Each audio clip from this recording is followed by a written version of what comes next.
Okay. Calling all council persons back to the podiums, or podia. What is the plural of podiums? Podia? To the dais. Oh, you're right. This is the dais. We have celebrities here today? Wow. What are we doing that is the cause for these celebrities?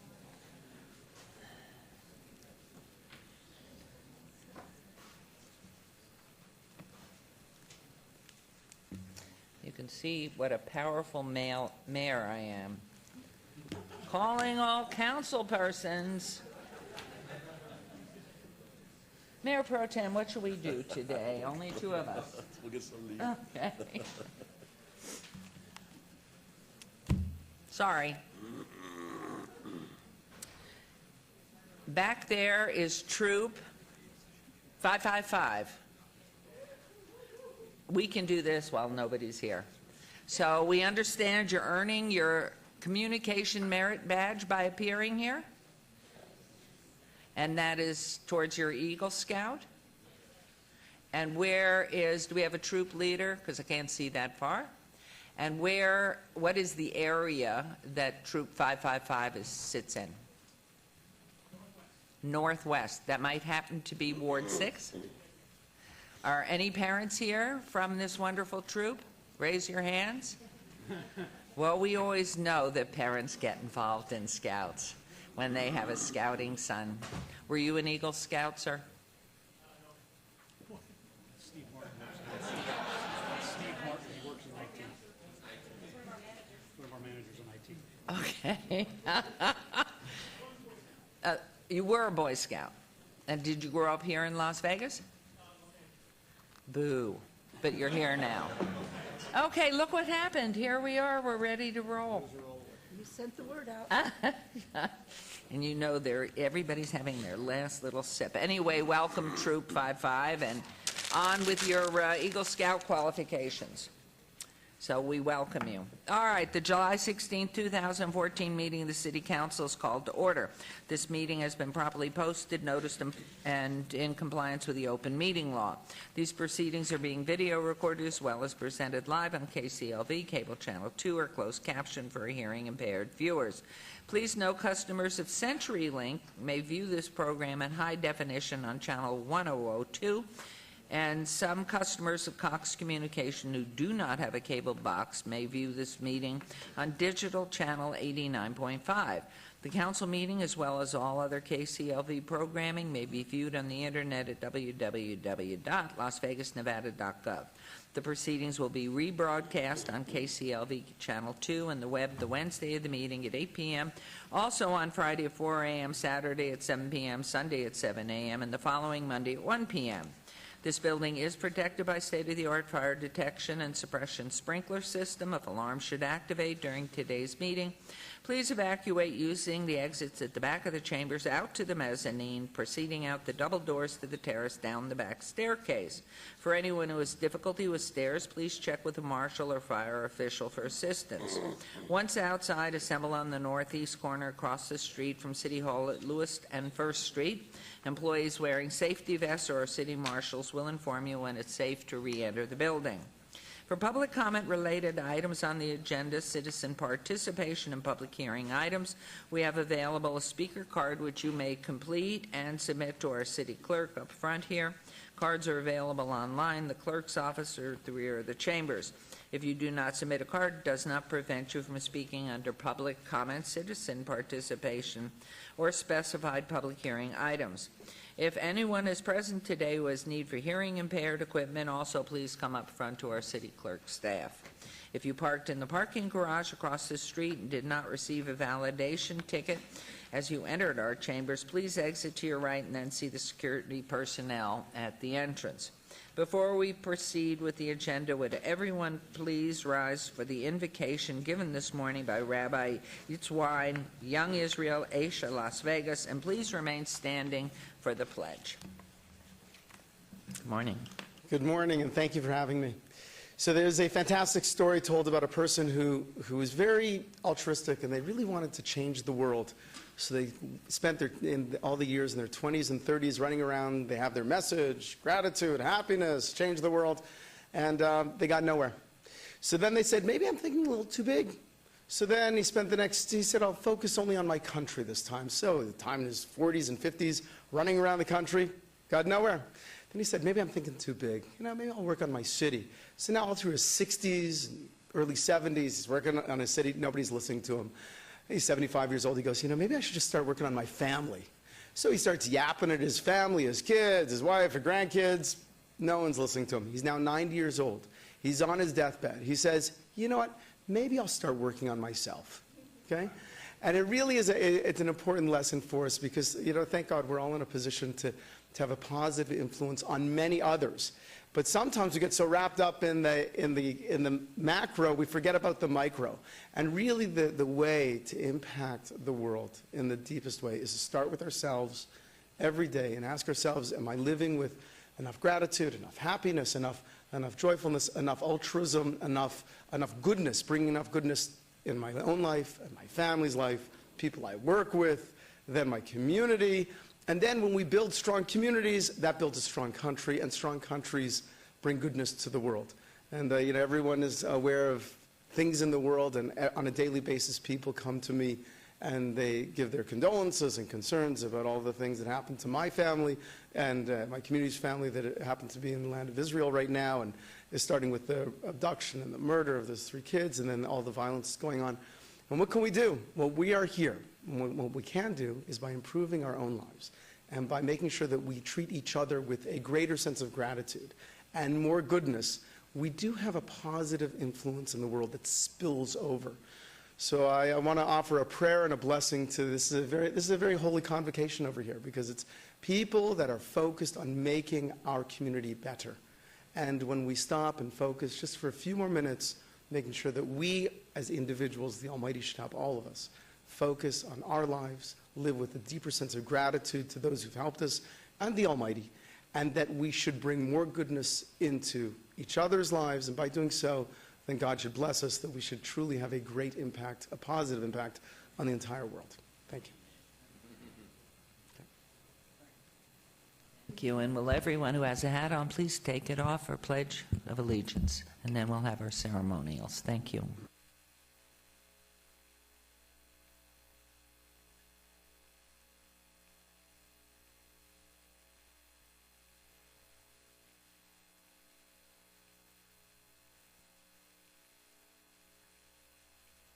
Thank you, and we will be joining you now for the ceremonials at the podium.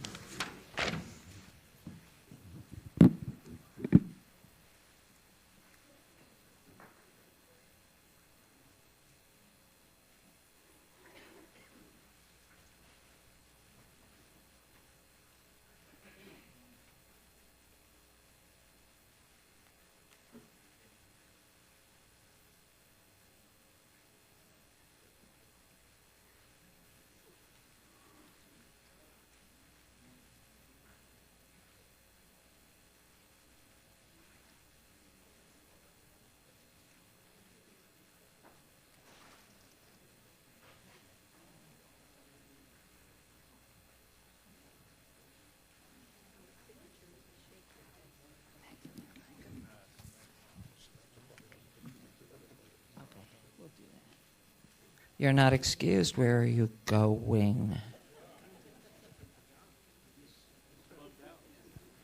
I made him blush. No, I didn't. Calling John Bear. Where are you? Please come. Are you here? Okay, that's all. All right, for our first item, it's our pleasure to recognize the Citizen of the Month. And this month, it's Councilman Barlow's choice. Councilman, please share with us who we are honoring. Absolutely, Mayor. And I'm very honored and pleased to announce the Ward 5 Citizen of the Month, which is a husband and wife duo who have been doing a wonderful job, not only serving the Las Vegas community, but all the communities in which they've lived over the course of their life. And at this time, I would ask for Dr. Pollard and Diane Pollard to please come forward as the Ward 5 Citizen of the Month. And let's give them a round of applause as they come.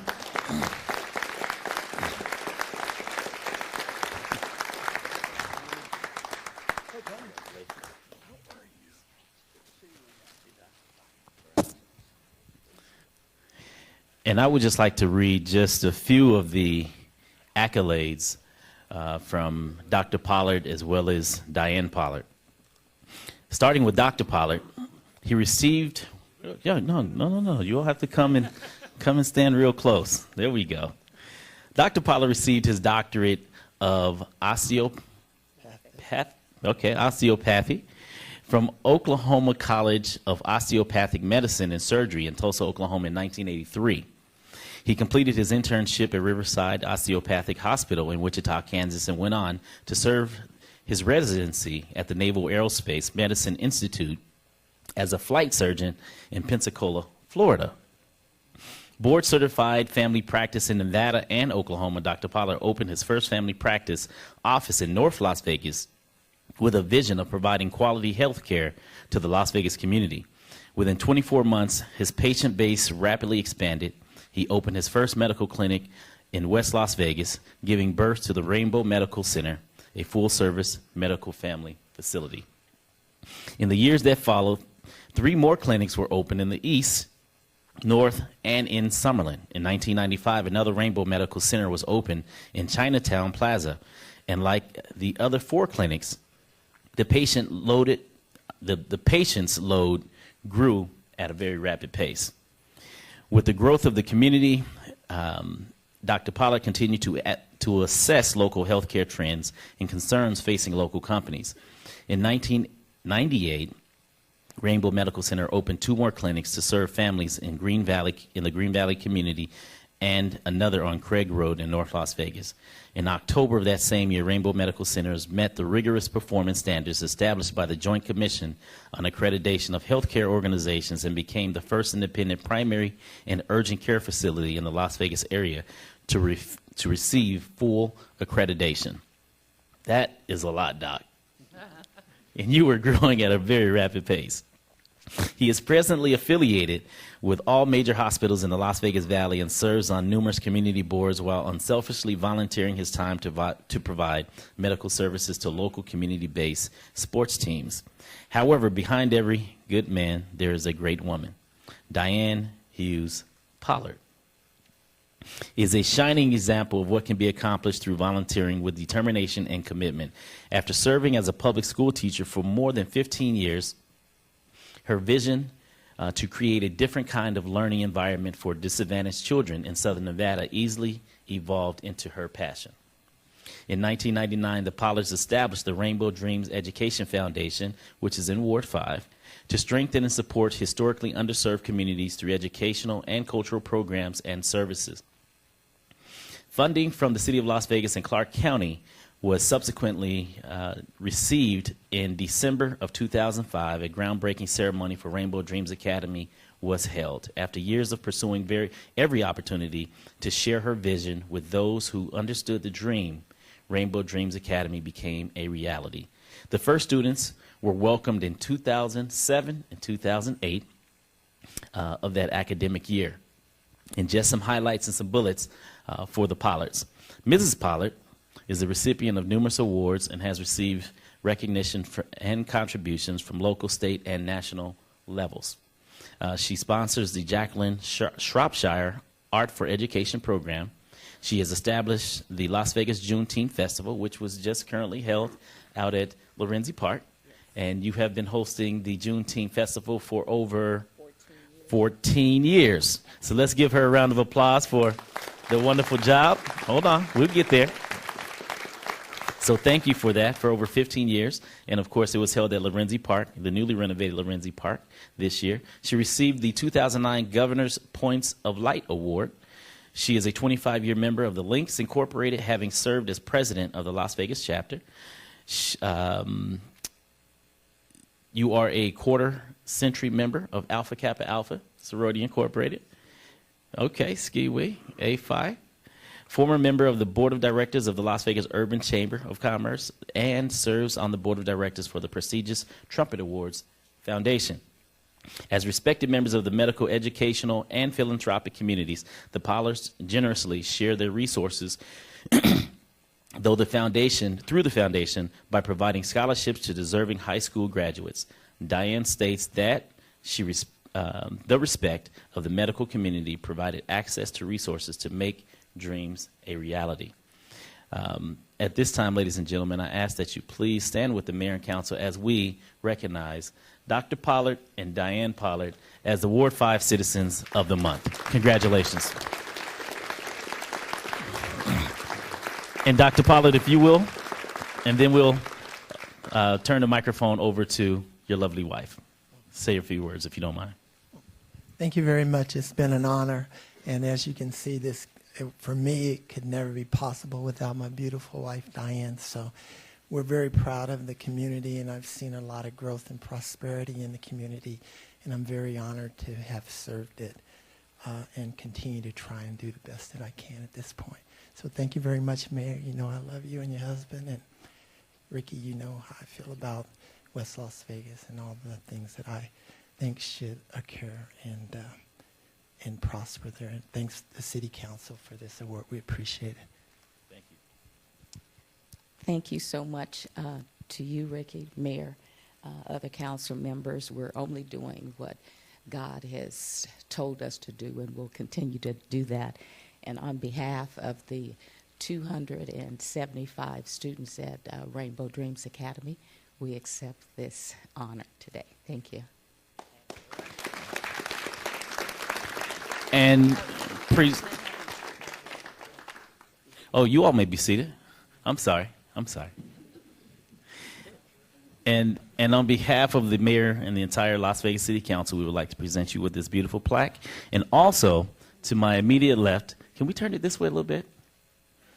Right outside of City Hall, and you all have an opportunity to see this. This will be hanging up outside of City Hall for the next 30 days on Main Street, letting the entire community know that you all are the Citizens of the Month here in the city of Las Vegas. So congratulations. Thank you. Thank you very All right. much. And we'll take a picture over there shortly. No problem. Did you want to do Oh, yes. Say Oh, a few words. and I just wanted to say, oh, okay.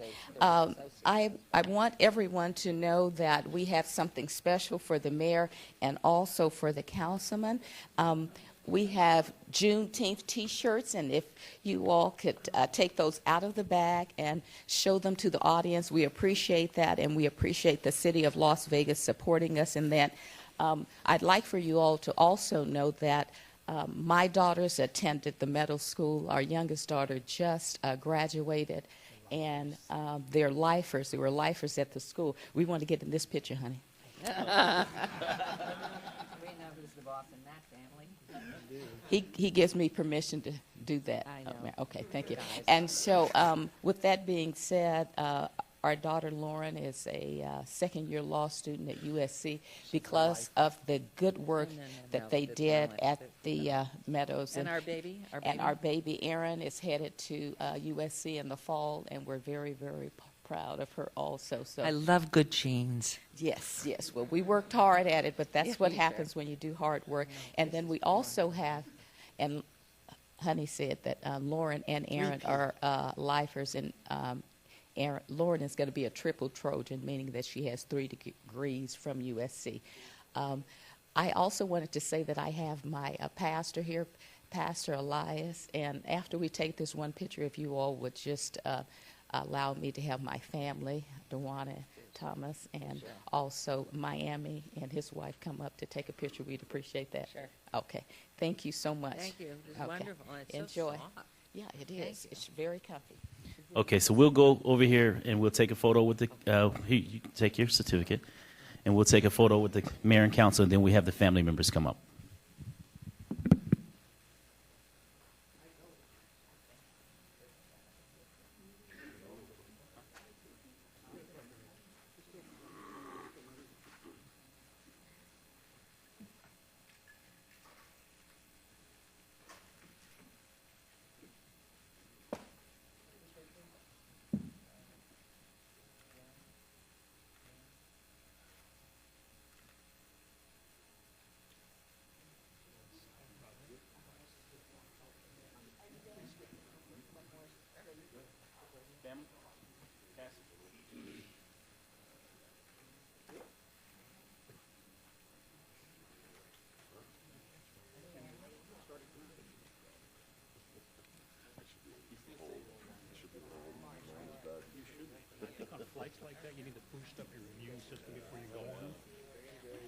vacation? It was good.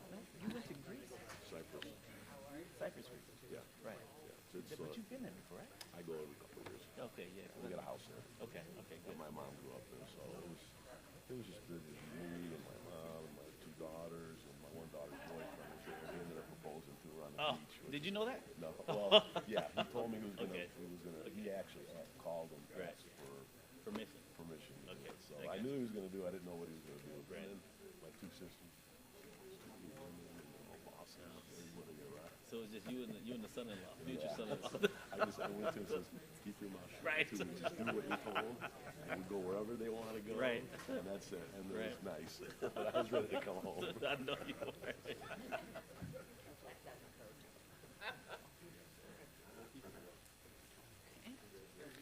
So, that's such fun. So nice, such fun. That's part of our community and so wonderful and giving, generous and talented, bright people who just really like to give back and make things happen in our community. The Pollards are special. For our next item, I'd like to invite our wonderful Chief of Detention Enforcement, Michelle Freeman, to join us at the podium. Big Chief, Little Chief, Big Chief, oh my. Our employees strive to be superheroes in the workplace, meeting our values of action, which stand for achievement, creativity, teamwork, integrity, and ownership now. They each work to help make life better for those in our community.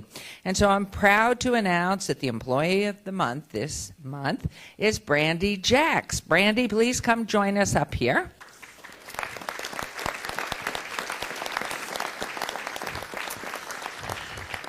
Hi. So you have the day off, huh? Or are you incognito? I'm working. She's working. Okay. Undercover, that's what I'm trying to say. Okay, civilian. You don't have to wear a uniform? No. Okay. Brandy, no, you look cute in that uniform. Brandy is a law enforcement support supervisor and has been with the city for nearly 10 years. Wow. She epitomizes the mindset of what is needed in a healthy organization and embraces new tasks and always takes on new challenges or any challenge. Brandy has shown that these skills with the merger of North Las Vegas Detention Center with the city jail. All of North Las Vegas inmates are now housed in our city jail, and Brandy was instrumental in leading the development of IT infrastructure and communication between the two cities so that the inmate information could be easily shared. Brandy is also in charge of making sure that the city is in compliance with the regulations that maintain access to the National Crime Information Center, or NCIC, and shared computer operations for protection and enforcement, or SCOPE.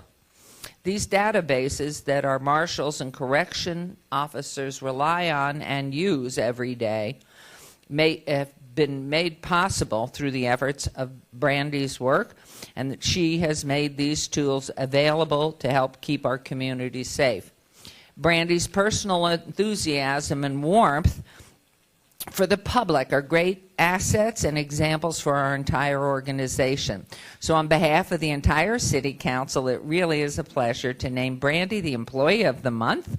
Along with this award, she has received a $100 Visa gift card, compliments of the Clark County Credit Union, $100 gift card from Mundo Restaurant, and in addition, a donation of $100 will be made to the charity of your choice by Superpon. Brandy has also received various other awards from the city and the council, which recognize her great work. Finally, to our left, you will see a street sign, Brandy, with your name on it, that's posted in front of City Hall on Main Street. It's gone. Oh, you work so quickly. Mr. Riegelman, can he have a raise? Oh, he got one. Thank you. So, let's go to Main Street right after and take a look. Brandy's name's on that sign that's posted in front of City Hall on Main. And so at this time, I'd like to ask her chief, our chief, Freeman, to say a few words, and then we'll hear from Brandy. Chief has a wonderful accent that I recognize. Let's see how many of you know where she was born and raised. Thank you, Mayor, Council. It's my privilege to be standing up here today with Brandy. She's done a fabulous job, and let me just give you a little bit of foundation prior to me talking and raising up Brandy. She works for our intake and detention enforcement, and intake is really the bridge to our detention center, to everything that happens in the jail. What that means is that she and the people that she works with are the people that deal with all the arresting agency, they deal with our corrections officers in the jail, and they deal with the court. So they make sure everything happens from the beginning of time to the end of time. And without them, we wouldn't be able to function. Brandy is such an asset. She has the drive and the will, and she's so humble, doesn't even know what she's been doing over the years. She works as our terminal agency coordinator, like the mayor has mentioned, and without that careful monitoring, we wouldn't be in compliance in many areas that we need to be in compliance with our criminal history information. She takes care and watches our audits and makes sure that we're doing everything we're supposed to be doing so that she keeps us out of trouble. Brandy has been tirelessly always working on projects, and not just doing projects after she's being asked to do projects. Brandy's right there in the forefront, always wanting to take on projects, and she's been an integral part of our department in order to get us from point A to point B flawlessly. So Brandy, I just want to say I really appreciate everything that you've done over the years and continue to do. You have a wonderful attitude, and if you don't depict the action values of a city, I don't know who does. Thank you so much.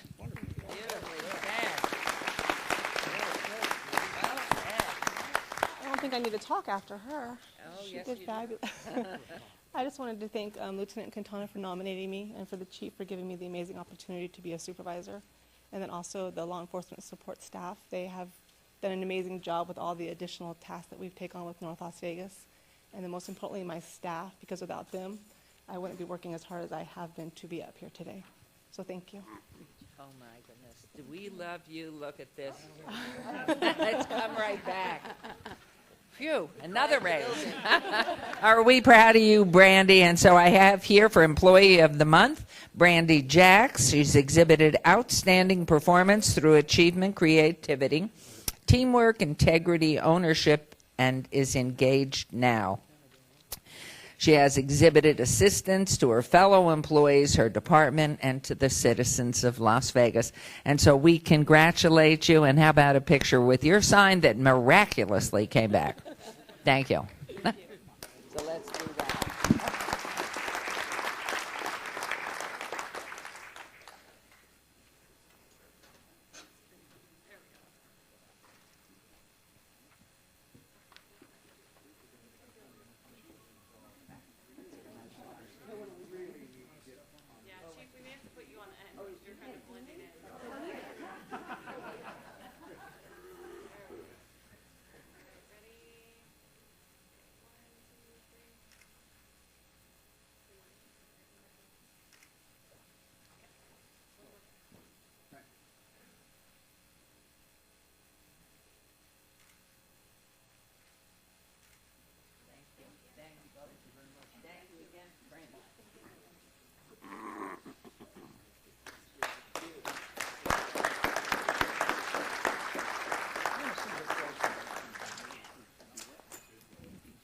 And for our final item this morning, it is really an honor to have Mayor Pro Tem Anthony recognize a special group of people who have been sitting here so patiently.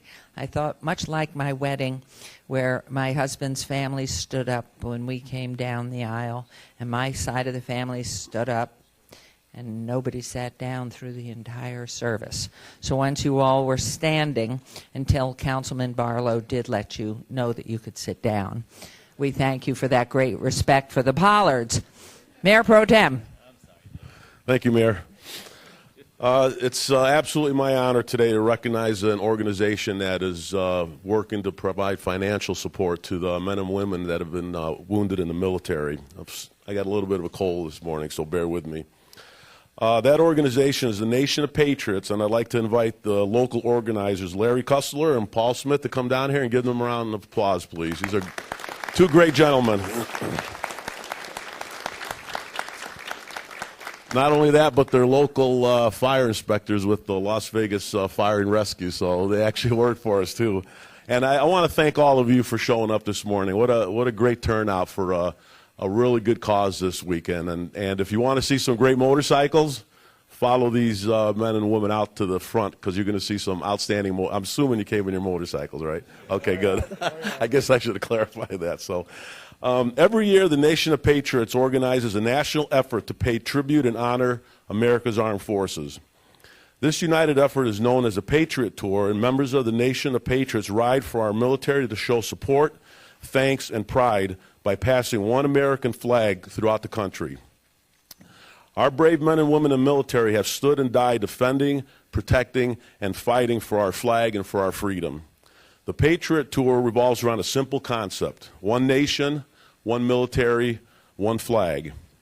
Each year, a flag departs from Milwaukee around Memorial Day, and the flag is escorted along the way by motorcycles as it moves throughout the United States. For the last 5 years, the flag has arrived in Las Vegas in mid-July, and the local Nation of Patriots chapter takes the flag to Southern California, where it continues its journey. Ultimately, the flag arrives back in Milwaukee, where it is ceremoniously retired for that year. At each of the approximately 100 stops throughout the nation, a short ceremony takes place where the flag is turned over from one escort to the next. Each of the locations along the route conduct fundraisers to contribute to a fund where, at the conclusion of the Patriot Tour, the total money collected is given to wounded veterans to assist in their financial needs.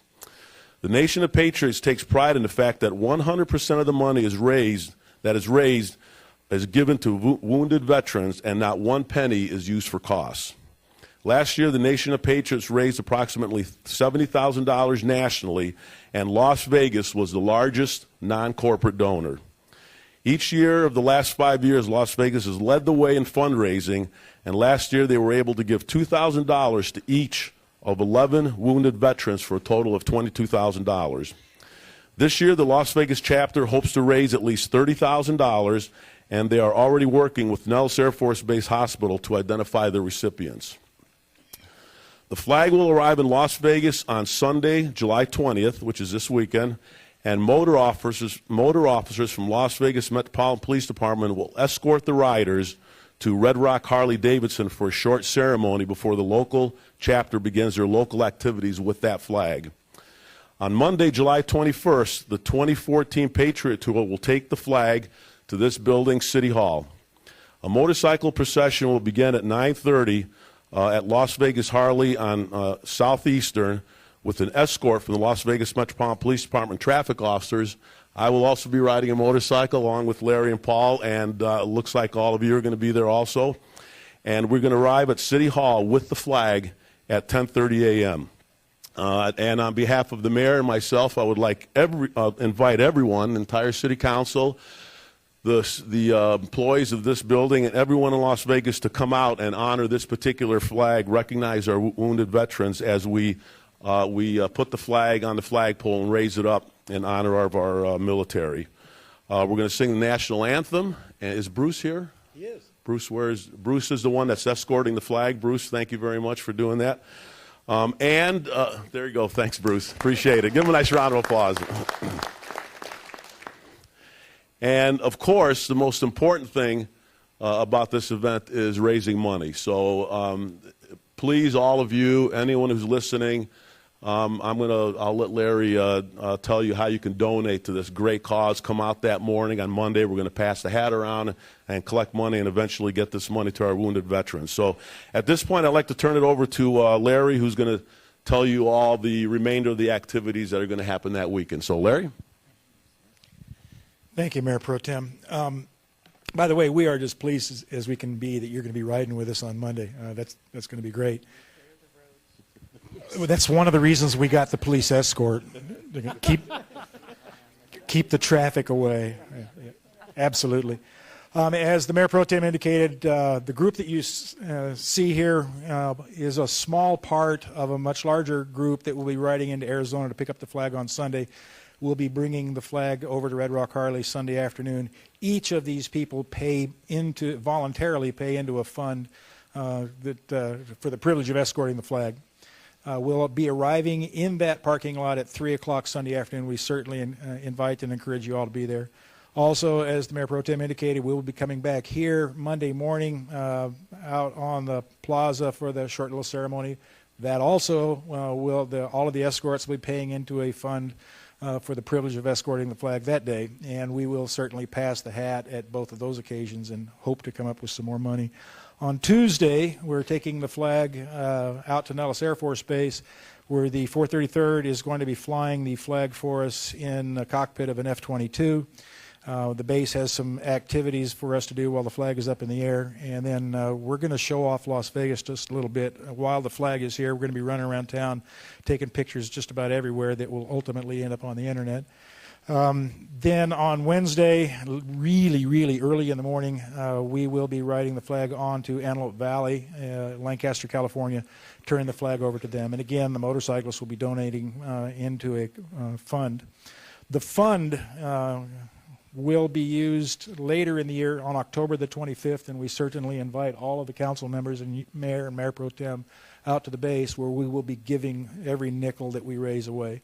The goal we established early on was $30,000. This year, I think we're going to make it. And as the mayor pro tem pointed out, Las Vegas was the largest single contributor last year. Baton Rouge right now is the largest, has accumulated the largest amount of money. I think we're going to eclipse them just a little bit. They currently have donated $10,000. We'll beat that. Las Vegas will be. The donations, if you're not on site when the flag is here, you can make donations through the web on www.nationofpatriots.com. There is a Donate Here button that you can press. All of the money donated, whether in person or on the internet, comes back to Las Vegas. So that is www.nationofpatriots.com. And thank you very much. Thank you, Larry. Thank you. Anything you want to add, Paul? Okay. All right. So with that, on behalf of Mayor Goodman and entire City Council, I would like to issue a proclamation making Monday, July 21st, Nation of Patriots Day in the city of Las Vegas. And here's your proclamation. Congratulations. Thank you very much.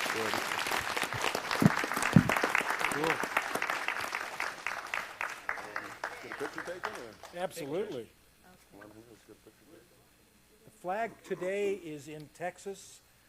It will end up in New Mexico tomorrow on the east side of New Mexico. It comes across New Mexico the following day, gets into Arizona the following day. It comes across Arizona. We'll go pick it up on Sunday.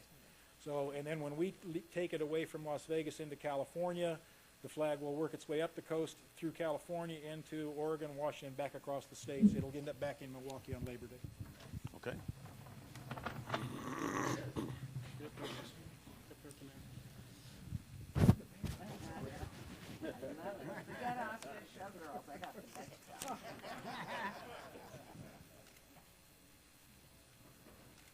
There's none of his old friends still around. I'm not so sure. How many gentlemen and ladies do we have here that are here today? Today we have about 25 people. The bikes are all parked out on Clark Street. We will have a significantly larger group on Sunday and a larger group on Monday as well. But yeah, I think today there were 25 bikes, 27 bikes, and there's a couple that are riding two up, so a little less than 30 people. Okay, so what I'd like to do, it always pays to be present. We have a Good Luck Mayor chip. It comes with good luck, good health, best wishes from the City Council and from me, Mayor Pro Tem. And it is good luck, good health. If any of you ever golf, I understand from the gentleman down here in the white shirt, it's a great golf marker. I don't do that. If you go to the tables, it's a $1,000 chip. You will end up with Chief Freeman and Brandy Jacks in our detention center, and you will have a long time there. So I'm going to ask my office staff, Laura Kalkman, could you give everybody one, please? Thank you, and please help yourself. And give one to, thank you. Thank you. Thank you very much. Thank you so much, and be safe. Be safe as you do this. We appreciate it. Thank you. Thank you.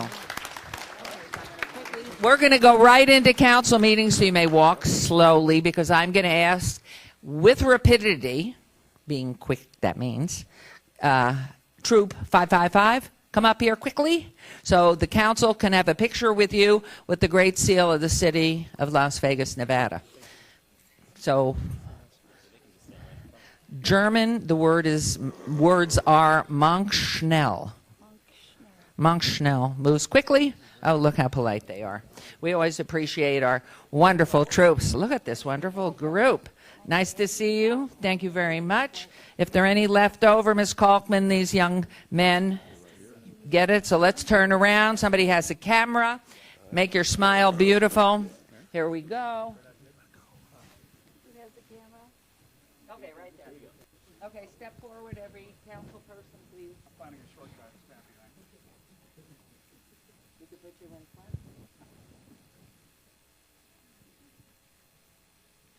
Thank you. So we what? Step back one row.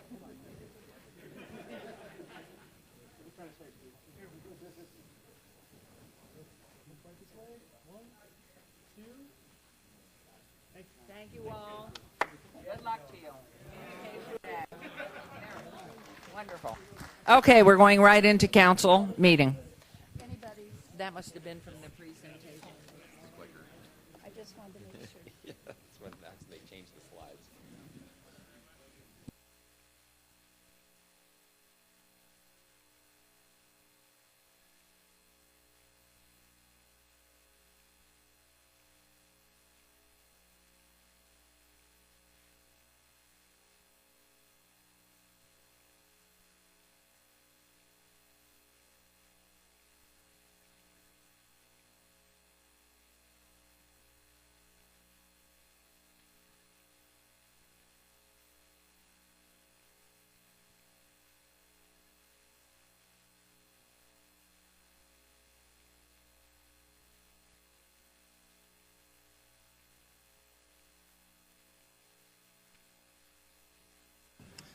Okay, everyone, we're moving right along.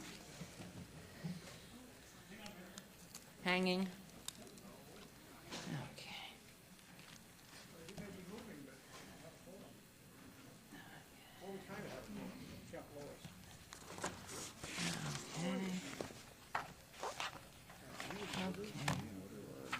No, we did not dismiss. We are continuing right on. Okay, we do now. We are four of us, so we are continuing on with agenda item 8. Is that correct? Yes, thanks, Leo.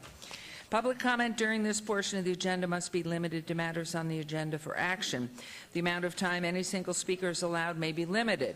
All comments made will be cross-referenced to those specific items. If anyone submitted a speaker card or who wishes to speak under this portion of the agenda, please come to the podium, state your name for the record. We'll set the time at 1 minute. I have a card here from Paul Maratkin and also from Brian Rogers. They are both about agenda item 58. Anyone else wishing to make comment? You have stage. My name is Anthony Hodges. Good morning. Mayor, there's one thing I want to say I'm very proud of. When I was a little boy growing up in the United States back in those days, 1,000 years ago, we only had radio.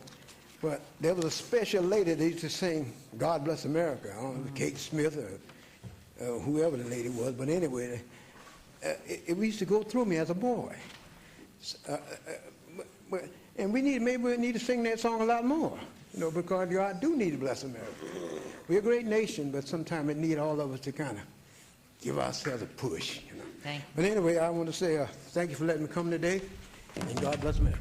Thank you. Thank you. That is true. God bless America. Anyone else wishing to be heard at this time? Hearing none, we'll move on to agenda item number 9. Business items for possible action. Any items that the council, staff, and/or applicant wish to be stricken, tabled, withdrawn, or held in abeyance to a future meeting may be brought forward and acted upon at this time. Councilman Anthony, if you'll help with this, please. Yep, thank you, Mayor. I just have one item, item number 68, closed session. Staff has asked that be stricken, and that's my motion. All right, there's a motion made by staff to strike number 68. Please cast your vote and please post. I didn't get any.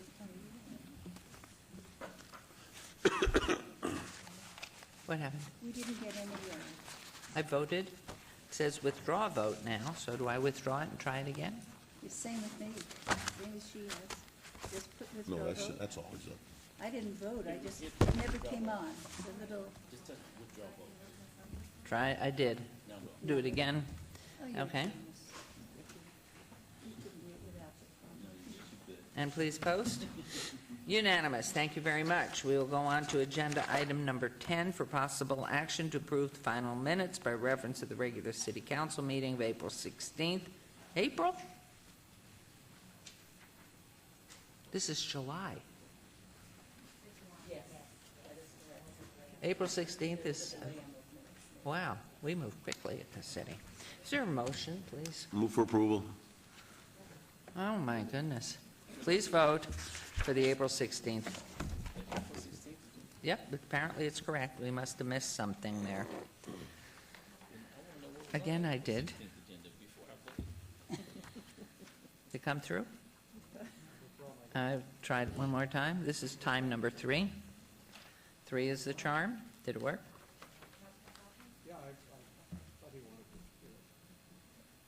Who are we missing?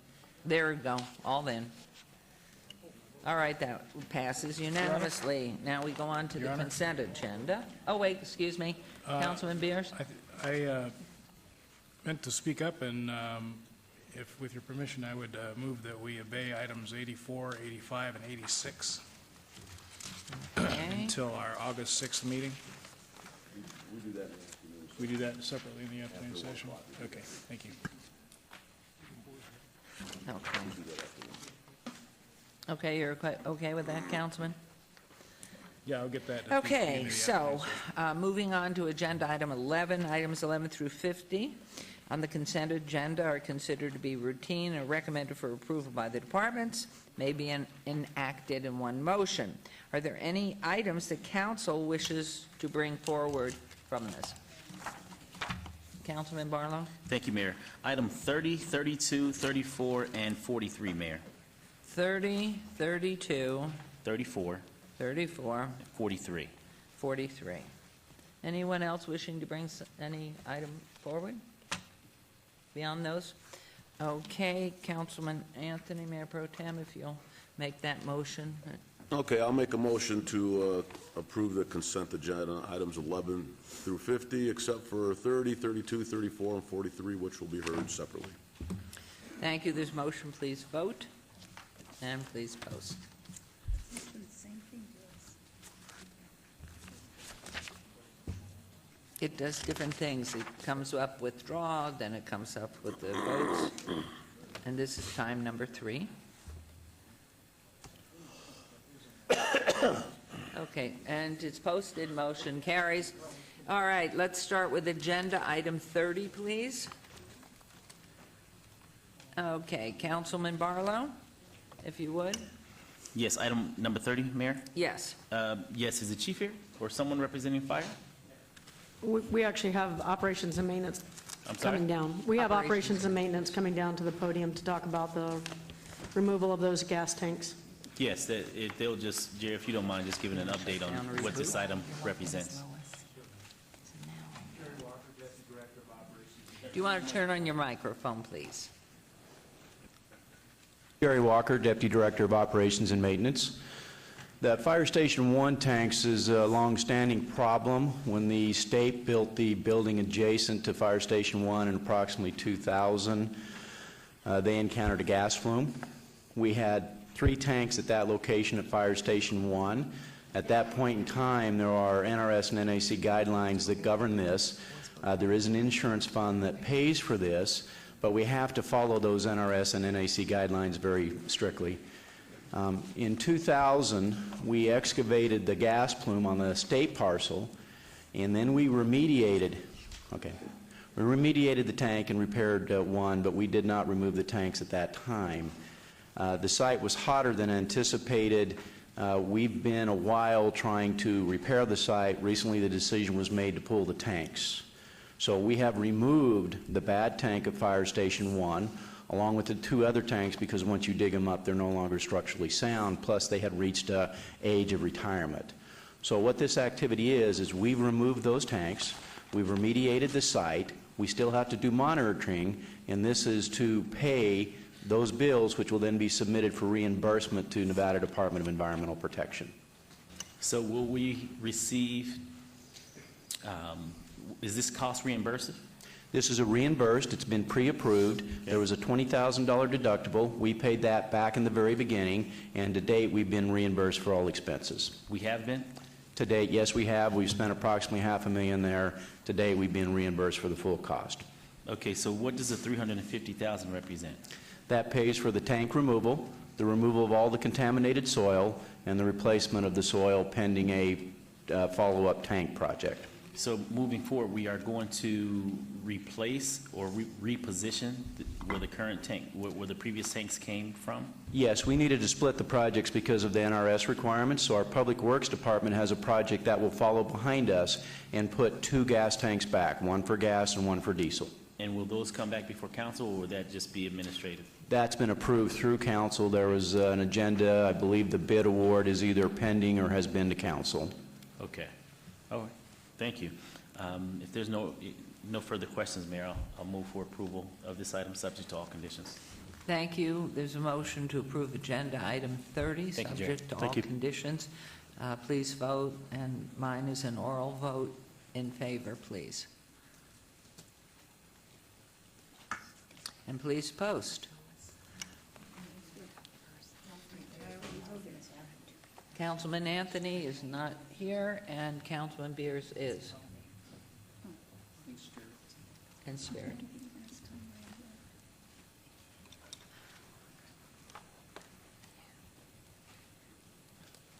But mine's oral, and it's yes. Originally. Okay.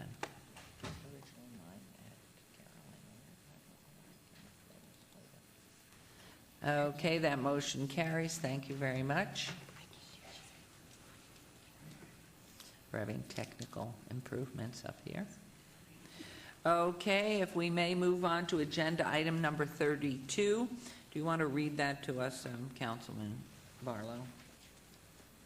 I'm sorry? Would you want to go ahead and read this in so everybody knows what we're, agenda item 32? Yes, sure. We pull forward. For possible action to approve the youth and adult guest group agreement between the City of Las Vegas and Salvation Army Camp Mountain Gregs of California regarding participants in the Camp Malibu program for adaptive recreation participants totaling $30,000 general fund, all wards. Thank you. Yes, please. Morning, Tim Hacker, Interim Parks and Rec Director. Happy to answer any questions I can. I do have some additional staff here if we get too detailed. Thank you, Mr. Hacker. Please, Council. Yes, I didn't hear about this, so I just wanted to know who's all participating, or the groups that are participating in the funding. This is a several-year excursion that has been provided through our adaptive programming unit, and it really, the youth and adult, as it says, 2 different camps, great amount of demand. It provides upwards of 40 to 45 participants a week away at a camp, again, in partnership with Salvation Army, but the city is funding up to $30,000 of that cost, and it really does provide also the caretakers and the parents a little bit of a reprieve to recharge as well while these family members are away for a week. So how does one get involved or basically participate in this camp? Because this is the first that I've heard of it. It's, again, Cindy, would you like to come down maybe and answer some of those questions? My understanding in talking with Jan Winder is that it's several years in concurrence, and people access it through applications. There's also always a provision to make sure that 10 or 12 participants are new to that, but maybe Cindy could probably answer. If you can just give me just a quick snapshot of this program. Sure. I've been here for many years, but never heard of this. I'm Cindy Moyes, Adaptive Recreation. The City of Las Vegas has actually hosted this camp for 27 years. Okay. The youth camp started in 1987. The adult camp started about 1995. We take 40 to 42 participants, 8 to 10 staff, a registered nurse, and program staff as well. And this is Mount Gregs? We used to do it through Ability First out of California, but we had to find an accessible location, and we rent the camp from Salvation Army Camp Mount Craig's. Okay. And apparently it has been very successful. That Very it's much been going so. on for so long. Yeah, very much so. It allows the parents and families respite for the week. The adult camp runs in the fall, and the youth camp runs in the spring. Okay. And once again, how does families find out about it or to get involved to participate from the various wards? We have a mailing list, a master mailing list, but we also contact Desert Regional Center, which is a state agency that will solicit through their case managers. We have individuals across the valley that actually participate and across all wards. Okay. Well, thank you for that. I hadn't heard of it, so I just wanted to get a quick update, and I know it wasn't mentioned in briefings yesterday, so I appreciate thank you for the update. Thank you. Madam Mayor? Yes, if I please. might. I didn't quite understand that when he asked about how a person or a family could get in contact, and then you said something about caseworkers, but I didn't get the whole sentence. Desert Regional Center is a state agency that we work closely with that will solicit our programs to all of their individuals with disabilities. So then, if you're not in that program, you wouldn't be able to be considered for this program? Not necessarily. We have a standard mailing list of all of the people through our software, along with individuals that are currently registered in our programs that we solicit to. I'm just wondering, I do a lot of work with people who are involved with the adaptive programs, and I wasn't aware. And so I just would like to pass it on, and I can pass it on and just tell them to contact. Either Jennifer Winder or Andrea Anzalone, depending upon the age of the individual. The adult camp runs for individuals over the age of 22, and the youth camp is held for individuals between the ages of 20 and 21, or excuse me, 10 and 21, because we follow the guidelines of the school district. And could you give me a phone number? 702 702 229. 229. I'll give you my number, 4902. How about this? Why don't you forward the information to the mayor and council, all of Okay. us, and that will Yes. help us out because with all of our social media portals and e-newsletters that we have, I would love to basically put that out there Right. for the constituents to know. So if you will, just forward us the contact information because this is the first I've heard of it, and for it to have been around for 27 years, it's We're a quite well-kept interesting. So secret. it must be the best kept secret in City Hall that Yes. has now been revealed. So We thank appreciate you so it. very much. Thank you. All right, Therefore, please. move for approval. Thank you. There's a motion.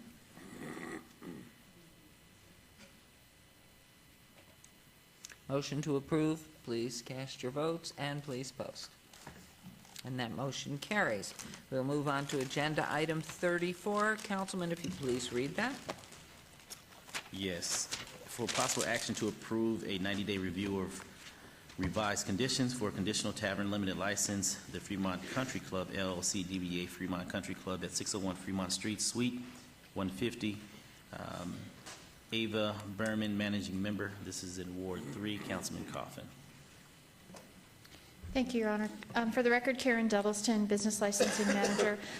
These conditions were approved with a request to bring them back to you in 90 days after this facility had had an opportunity to get several concerts underway so we could see the impact of these conditions. The first concert was held this weekend. It was a very modest concert in size. They have several large ones planned for August. So we were out there working with the business owner last week. We do not have reports back except that it was a modest size event and there were no issues at this point to report. So we'd like to continue to work with this applicant, make sure we have things right, and if there's a request for a review at that time, we'll be glad to bring it back to you. Thank you, Ms. Edelston. Thank you, Mayor. Councilman Barlow? And I'll be quick. I just really wanted to, having represented the area prior to Councilman Coffin, worked with the management team here at 601 Fremont, and I had an opportunity to frequent a number of the concerts that they had there, and they were really, really good. And so I just really want to go out on a limb to basically vouch to say that from what I've seen from the front to the back, as far as the activities that have taken place with these concerts under the special use condition has been above board. And so I'm in 100% support of this, and I know this is in Councilman Coffin's ward, and so I'll defer to him for the motion. You okay? And you have something additional you want to share? I was just going to say, the only thing in your agenda item that we're requesting is the requirement for that review. We do not have any issues. We're just going to continue to work with them. If we find a modification that's okay needed, with that? we'll bring it back to you at that time. Councilman Coffin stated that he's okay with that, and with that, I'll move to follow staff's recommendation for approval subject to all conditions. Thank you. There's a motion to approve. Please vote, and then please post.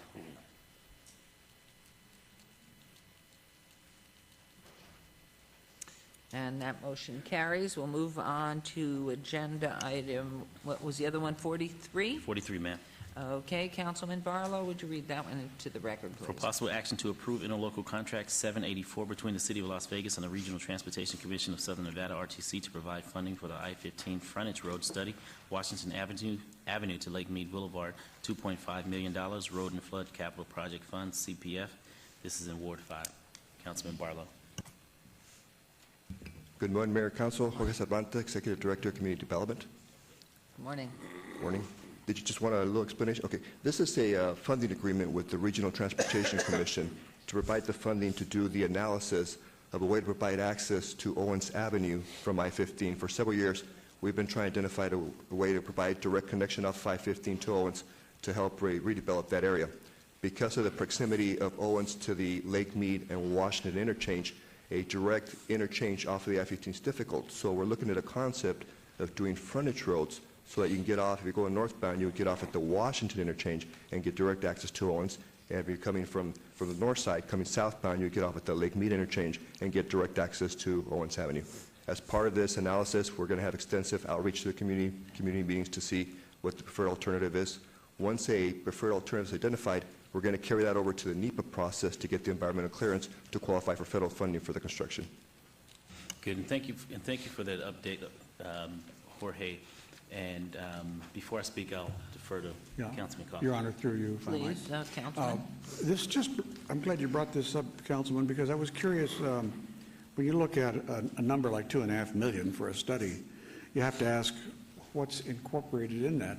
You mentioned outreach, which means sending out mailings to people and all that, so we don't end up blocking a street by accident like we had done on F Street. But tell me why a design project should cost $2.5 million. Certainly, Councilman. There's a companion item number 24, which awards the study for the initial alternatives analysis. That's about $200,000. That's where you look at all the different scenarios. What is the best way to provide this connectivity? That includes 2 public meetings of outreach. Once that preferred alternative is selected, it goes through the NEPA process. Now, the NEPA process can take anywhere from 2 to 4 years, depending on the extensive environmental impacts, social impacts, things of those nature. And so it's a very long, very complex process to go through to get NEPA clearance and get it through the Federal Highway Administration. Would that be for northbound and southbound 15? It'll be in both directions, yes, sir. Oh, I see. Huh. Okay, thank you. Councilman Barlow, then? Thank you for the update, Jorge, and we look forward to establishing those neighborhood meetings to talk about the access points coming off of Owens. And so with that, I'll move to follow staff's recommendation for approval subject to all conditions. Thank you. There's a motion to approve on agenda item 43. Please cast your vote and please post. And that motion carries. We will now move on to agenda item 51. This is administrative presentation for possible action regarding a compensation program, wage range adjustment and salary placement for the position of city manager of the city of Las Vegas. Estimated impact based on human resources recommendation, $75,000 general fund. Good morning, Mr. Tarwater and Mr. Vincent. Nice pair, nice ties. Well, thank you. Who's leading in here? His tie's better than mine. Okay, your tie's better. You go first. I'm going to make some opening comments, and I'm going to turn it over to Dan. But there are a couple things I just wanted to point out. I think you're aware that we have a compensation program. We believe that we have a very comprehensive and effective compensation program, and it's not a new program. It's something that we've been working on for quite a while. A couple things I thought maybe I could bring to your attention, just by way of reminder.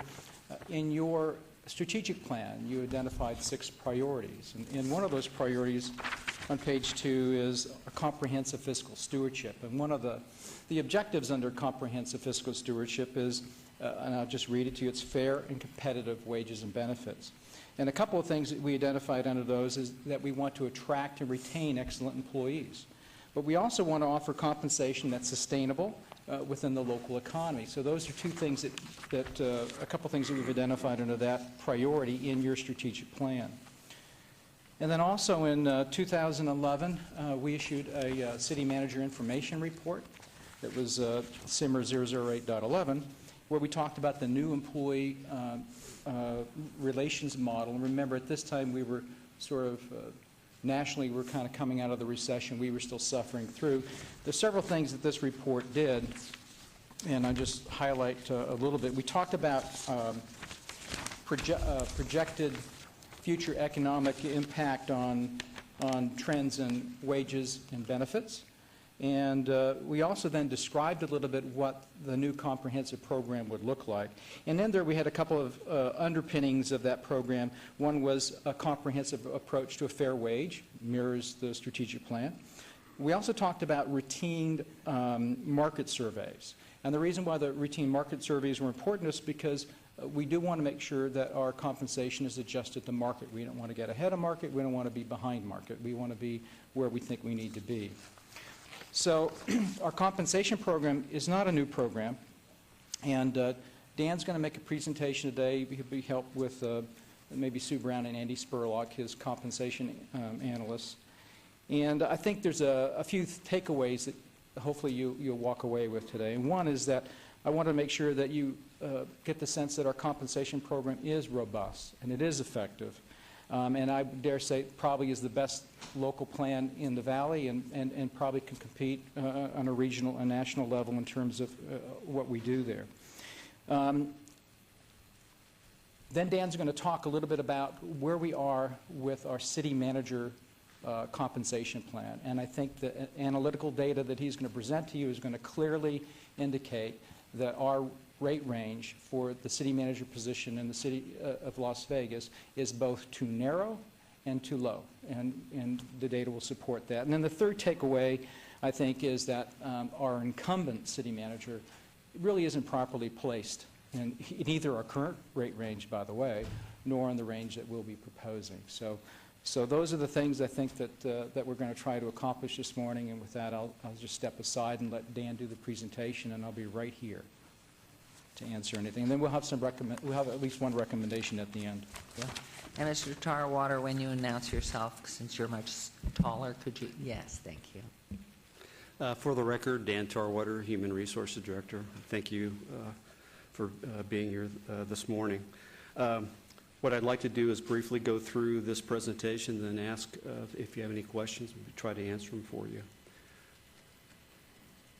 The compensation program, I'd like to talk quickly about the milestones, our background that supports the program, our current philosophy, how we deal with internal equity, which is a big issue in compensation, and then the city manager market comparisons that we have performed, and then the last but not least, the recommendation.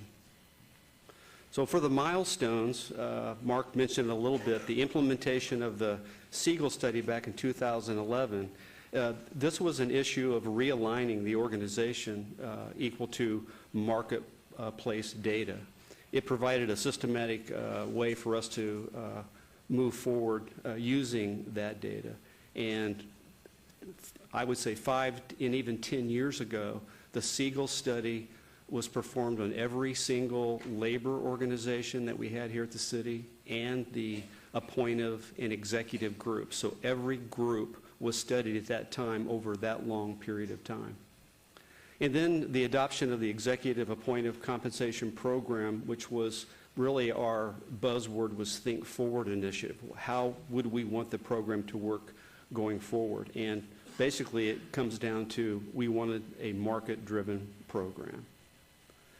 Mark mentioned the historical documents that you can go on our intranet right now and basically view, and I would say the third bullet are the most important ones. You can read the Think Forward New Employee Relations Model, trying to reduce some of our our benefit programs down to more comparable to the private sector. And then we outline the appointive executive compensation program and our operational manual. So in the city manager informational review, the seamers that are on the intranet, anybody can go in and read that internally. So a little bit of background, how do you review or look at and even make comparisons on compensation programs? Well, compensation is usually built, obviously, over lots of time and have lots of input depending on which administration's in place and what resources you have internally that's in place. So the salary ranges in our bargaining units have historically been adjusted basically on how we bargain COLAs. That's how our ranges actually moved. Our appointive ranges almost mirrored that. But doing that isn't necessarily a program. It's a reaction to compensation. And so we were more interested in looking at a systematic approach since we don't believe our ranges were aligned with the marketplace. Our current philosophy, you see in the bolded letters there at the top, market pricing. We believe that enables us to maintain a reputation of being fair and competitive while compensation is near to dear to every employee. We believe it's the most equitable way to move forward. It maintains our ability to attract and keep people here. We also believe, which is real important these days, is the sustainability for city finances. How do we budget for it? How do we allocate it? And what parameters we put around that? So it also increases the awareness of the job market fluctuations. If you pick up the paper every week, you can almost see some information about what's happening in the valley. This morning's paper, one of the headlines here was County OK's cost of living pay increases for firefighters. A week ago, it was the same information about the city of Henderson. Those types of changes in their compensation programs influence what we would do with our program, and depending on how our program works, when we would do that. It would be a timing issue. So we believe that is one of the key issues here too. So market pricing, how do we compare to ourselves? Well, the local market is probably the most prevalent comparison that we would use because we compete with them. We lose employees to other markets and we attract those employees into our market. We think the geographic location is key, and you'll see when you look at how we study local, regional, and national, why that is important. We believe the size of our organization should be included in this type of market pricing, and then the industries are all different. It's interesting to talk about private companies and how they operate versus city government. I consider this multi-purpose program. A CEO, in my view, of a city is multi-purpose, and many of the private organizations have one pretty much concentrated mission.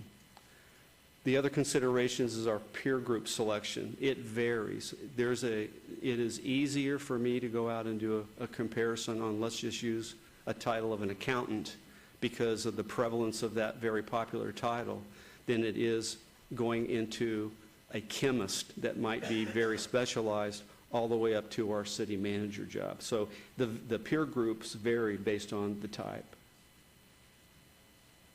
So how do we conduct our surveys? We use survey benchmarks. We take a look at all job families and use those for our comparisons. We also gather midpoint data. And why do we use a midpoint? Midpoint is the job that everybody in the valley here is paying for that has the most experience, most education, the qualifications, and they're actually performing it at the high level for exactly why you hired those people in. Below the midpoint are usually people that don't have that experience or they may be learning, and above a midpoint are people that are achieving more than what you would be looking for in that particular job. And we also adjust to geographic differences. The cost of living and other associated costs in the city of, let's say, Portland, Oregon, are different than the city of Las Vegas. So we have an adjustment factor that we use to level the playing field there. And then we compute the market average. So the City of Las Vegas desires the position is to have our salary range midpoints at or near the market midpoint. This next slide shows you a sample of what our analysts do on a very regular basis to sample our jobs. And you'll see it in three different parts. This first page and a second page will show you what happens with the comparisons. You're looking at our first quadrant, which I call the local comparison. It's the local industry here in Nevada. And obviously we're looking at the cities, maybe the county, school districts, any public entity that would have jobs that are most like the jobs that we have here. And what you have before you are three hits, meaning we had three comparative groups that gave us information. And with that, we use a average midpoint, which you see at the bottom, at 59,562. And as it's adjusted geographically, well, all of these are in our geographic area, so there was no adjustment. It's the same comparison. You can see that this average group compared to our chemist job, we're about a little over 9% over the average just using the local group. When you move to the second page of our comparative, that top quadrant is our regional comparative. We consider those cities most like our city in the jobs that perform there and perform here. And we had a hit on every one of those. As you can see, the average here is about 5% over our chemists being paid, 5% over the midpoint of those averages. And then last but not least, if you look at the bottom, we have three surveys that we use that are private surveys. And again, those private surveys look at private industry that have jobs most like the jobs that we perform here. And you can see what that average is. And then at the bottom, you can see what the city pays as a midpoint and what the overall average of all of those put together would be, a little bit over 2.53%. What's that tell us? It tells us we believe we're within market. When would we be worried about being out of market? Anywhere from 5 to 10%. We might take a hard look at why. And then the other question we always ask is, are we having trouble recruiting? It doesn't just have to be a statistical or data point to have us look critically at it.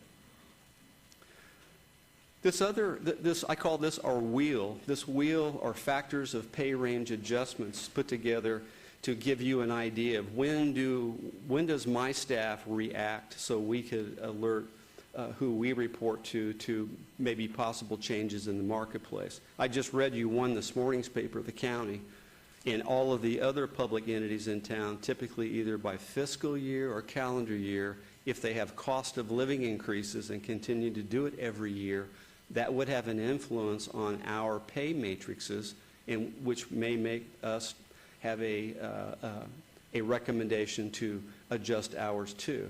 But it's not the only factor. If you look at the largest piece of the pie on the left, the talent competitors, that's the most prevailing thing that we look at. We look at the benchmark data on a very regular basis, the local agency salary structures, how they increase, when they increase, the local agency wage increases like I read to you just a few minutes ago with the county, and then the local comp benefit program changes. All of those together would be a factor that we would begin looking at and determine whether or not this city should or should not make any changes. But all the other pieces of this pie motivate us too to look. So my point is not just one of these. We would have to have several factors move before we would make a recommendation to our senior level group to make a change in our own wage schedules. It's just not one factor. Internal equity. That's one of the most popular concepts in compensation, because what it is, besides looking outside and doing comparisons on what everybody else is doing, when you look inside, you also are trying to figure out what the differences are between job A and job B. And sometimes it's very difficult. I could have a human resources analyst 1 and a human resources analyst 2, and if I'm paying them differently, I need to be able to show what the difference is in the job duties and the minimum requirements and all of those things to make a difference on pay. So The internal equity issue is something that is very important to us when we're validating the process. In compensation, these are the 4 evaluation factors that basically everybody uses. You go out in the intranet or internet right now to any of the cities in the county, and they have their publicly listed salaries and all of their job descriptions, you'll see them formatted very much as we format ours in these 4 areas: job knowledge, responsibility, difficulty of work, and work environment. So even though we have that in each job description, we reached out to a consultant a year or so ago in Utah to help us take those job descriptions and build a factoring process that would pretty much rate every job or job family and put it into a pay structure. And this is just kind of a sample of how we do it. And by the way, we would be willing at your convenience to come and show you how that works individually at any time at your request.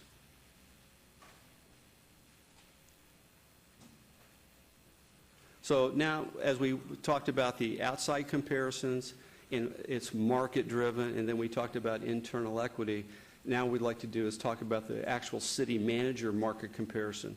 Just like we did all of the other labor group and job titles, this one we finished just about a month or so ago. In our comparison, we wanted to just show you the results. So it's a continuation of our program. It's nothing new. Our peer group selection, how did we get there? Well, in the organizational structures, we were looking at council, manager, forms of city government. Thought that was important. We thought population size, both a little higher and lower, made a difference, clearly near the median. And then the competitors, the recent executive hires, if you look at our recent great hire of our fire chief, we brought that person in from California, a large city in California. That was a national recruitment. Same thing with our court administrator. That was a national recruitment. Brought that person in from Arizona. And in fact, before we hired our director of finance internally, which was a great hire, we also did a national recruitment. And we had a secondary offer out to a person in Atlanta, Georgia.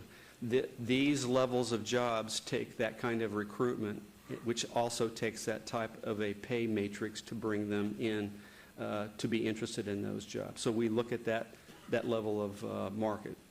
Salaries are adjusted by geographic differences to make it more of a leveling of the playing field. And then many of the cities, what we were interested in was, are they growing or not? Do they have a tourism element or not? And then the developmental goals, our strategic planning goals, which I think are very aggressive and very futuristic, are things that we took into account when we tried to get the selection. So this city manager market survey that you're looking at now, in order of base salary, if you take a look at the top, it moves down from Reno, Nevada, which is the lowest benchmark base pay rate, all the way down to the bottom to Dallas, Texas. On the next to each one of the entities, it shows their population in the thousands, and then this is the actual base salary for each one of these. The ones that are highlighted in the green are the only entities that have a pay range. The other ones do not. They are usually by contract, and they just select a salary. So this gives you an idea. The average market-based salary here for this group, $258,173, and then the average range for midpoint is around $269. And again, for the record, Mark Vincent, I just wanted to point out, because I don't think Dan mentioned it, the blue dots representing the other cities, those that are not in our region, have been adjusted for regional economic differences. So those blue dots are adjusted. And may I ask, are these all city manager type of governments? Yes. Thank you. Question, Mayor? Yes. Going back to the blue box, this is the average from Reno to Dallas. Is that what you're referencing as far as the average market-based salary? These are the actual base salaries, midpoints for the individuals in these jobs in these cities. So for instance, in Reno, that person who's in that job, is $192,679 base salary, all the way down to the Dallas one. Okay, and then you have the average market range midpoint. So, That's for the four that actually have ranges. So that's the average. okay, so midpoint. so the green four represents the bottom. The bottom average is the market range midpoint. Yes. So you were looking at Las Vegas, Fort Worth, Sacramento, and Phoenix as far as to get the 269 with the ranges, correct? Correct. Okay, just want to make sure. Thank And you. just to mention, I think the question came up during briefings, well, if you threw out the low and the high, if you threw out Reno and threw out Dallas, what would the average be? And I think I reported to you that it was around 253 would be the average midpoint. And of course, that excludes Las Vegas as well, because we're trying to benchmark against ourselves. So if you had the HR professionals that were standing here with me looking at this, and you would ask them a question, if we were hiring in, just as we did our new fire chief and just as we did director of finance and our court administrator, if you're hiring a city manager, this structure is really what they would be looking at. And as I get further into the slide, how would you determine where you would want them coming in on your salary schedule? And that's what we're really getting to here. And this helps us get to that point. Now, while I showed you the comparatives that we use in our actual salary survey, this slide is what I consider one that just influences us. When you pick up the newspapers each month here in Las Vegas, you see the private industry that talk about what they're doing, and some other public entities too. You've had a change at the Water District and Water Authority here recently. You just saw wage and salary information at the Convention Authority that was on the front page of the RJ. All of those things, when they report their base wages and additional compensation, influence us. And even though I didn't put names of people here, this is information we pulled out of the RJ, and also with verification through phone calls, are basically base salaries here in the Valley too, without using their names. So it does influence us as we move this forward. So the importance of having a salary range, it guides our decision on determining salary levels without overstating it. And if you look at the sample range lists here, when we did all of our employee groups, we found the salary ranges from minimum to the maximum ranges anywhere from 30 to 50%. We found our management staff spreads from minimum to maximum ranges anywhere from 40 to 60%. And then our top executives we found were a minimum of 60 to 100% in many areas. And I'm going to use our executive group right now, which includes our city manager. Our current spread in our salary range from minimum to maximum is 42.5%. It's really below those last two bullets in my view. So recommendations, I'll repeat it. Right now, we believe that the lowest minimum for executive and a city manager range ought to be the 60%, which we've confirmed through our informational study. We think that the realignment of city manager range to midpoint should reflect that market average based on the geographical adjusted salaries. And we think that adjusting the city manager base salary within that new range reflective of experience and accomplishments as a top executive should be the recommendation. While you probably know our current city manager's resume, these are just highlights here. You can see Betsy Fretwell's experience. If you drop down to that bottom bullet under experience, starting out in '94 over at Clark County, master's degree in public administration from Georgia, and then working her way up progressively into director roles at Henderson, assistant city manager here, deputy here, and then city manager. That is exactly what you would be looking for, or we would be looking for if we were recruiting a city manager right now with that level of experience. This would be a great resume for us coming to us to be interviewed. And then the education also is superb. And then you all know very well the accomplishments that this city manager has achieved over those years, and these are just a few. And shortly after my presentation, you'll hear of many others. So again, these are things that you would take in consideration, not only for current incumbents, but for if we were recruiting going forward. So let's look at the city manager compensation spreadsheet here. Executive employees' longevity, cash allowances were capped and rolled into the base pay August of 2013. So when you go back and take a look at what we reported on base salaries, because that levels the playing field, I then could go back and add to all of those jobs in every one of those cities, auto allowance, longevity, on and on and on, which would be over and beyond what I reported and what you looked at. But we wanted to level the playing field and just use base salaries. So I think we're probably the only one that has really done this to make our executive salaries truly be base. There are no add-on salaries to these any longer. So as you can see, the base salary went from 181 to 2001, adding in longevity, vehicle, and that benefit allowance. Just to say it another way, had we not rolled those allowances in, her base salary would be 181. She would be the lowest dot far to the left. So moving on to benefits, our city manager, like all of the other comparatives that we did, enjoy the same kind of benefit programs that we enjoy: sick time, vacation time, holiday time, insurance benefits, all of those. However, many of those are either higher or some are lower than ours, and we didn't put a comparative together on that, but we will. But it doesn't influence the base wage program that you just looked at.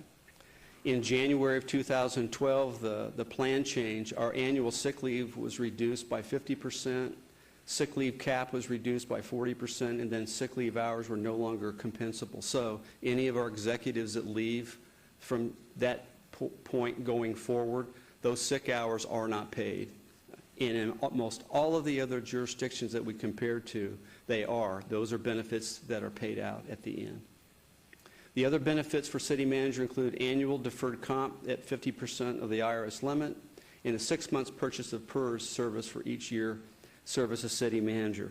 We tried really hard to try and come up with, in our comparisons, other groups, especially here in the local area, about what they do differently too. We found that there are 2 in Las Vegas that have a deferred comp match all the way up to the highest limit. So if you're using the highest limit for 457, that's 17,500. That'd be half of that. If they were over 50, it would be 23,000. Catch-up clause would be half of that. And then the pre-retirement one is a $35,000 maximum, would be half of that. So you have 2 folks that actually get that benefit that's actually drafted into their contract, similar to the couple of these that we mentioned with our current city manager. Auto allowances, as you know, are still added on to the group that we've compared. Ours are not. Mayor, if I could interrupt for just a second. Sorry. Yes, please. What are, say, last fiscal year dollar amounts of the 2 bottom items? Excuse me, could I just, you're questioning Councilman Beers, the last 2 items, what the dollar amounts were? yeah, I'm I was going to curious ask that question too, so I'm glad that you did. It would be, if you're looking at the annual deferred comp contribution at 50%, it would have been half of 17,500. But it was only a match, and I A don't match. know exactly what the city manager is contributing, but if she was contributing that much, then she would get that match. So 82, And 75. I think we priced out the 6-month purchases around 30,000. 30 to 35. somewhere It was it was a little over 30,000 in last year's W-2. So this is roughly another 37, 40? It is. Thank you. Thank you.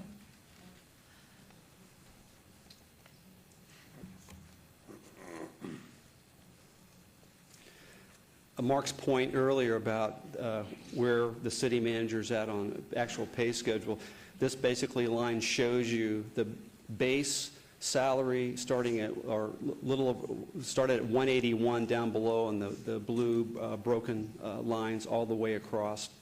And then once we, in 2013, rolled everything into the base salaries, it bumped itself up, as you can see, to the 2001 base salary. So if you look at these lines either way, you're looking at really no more than a little over 2% change over that period of time from 09 to date.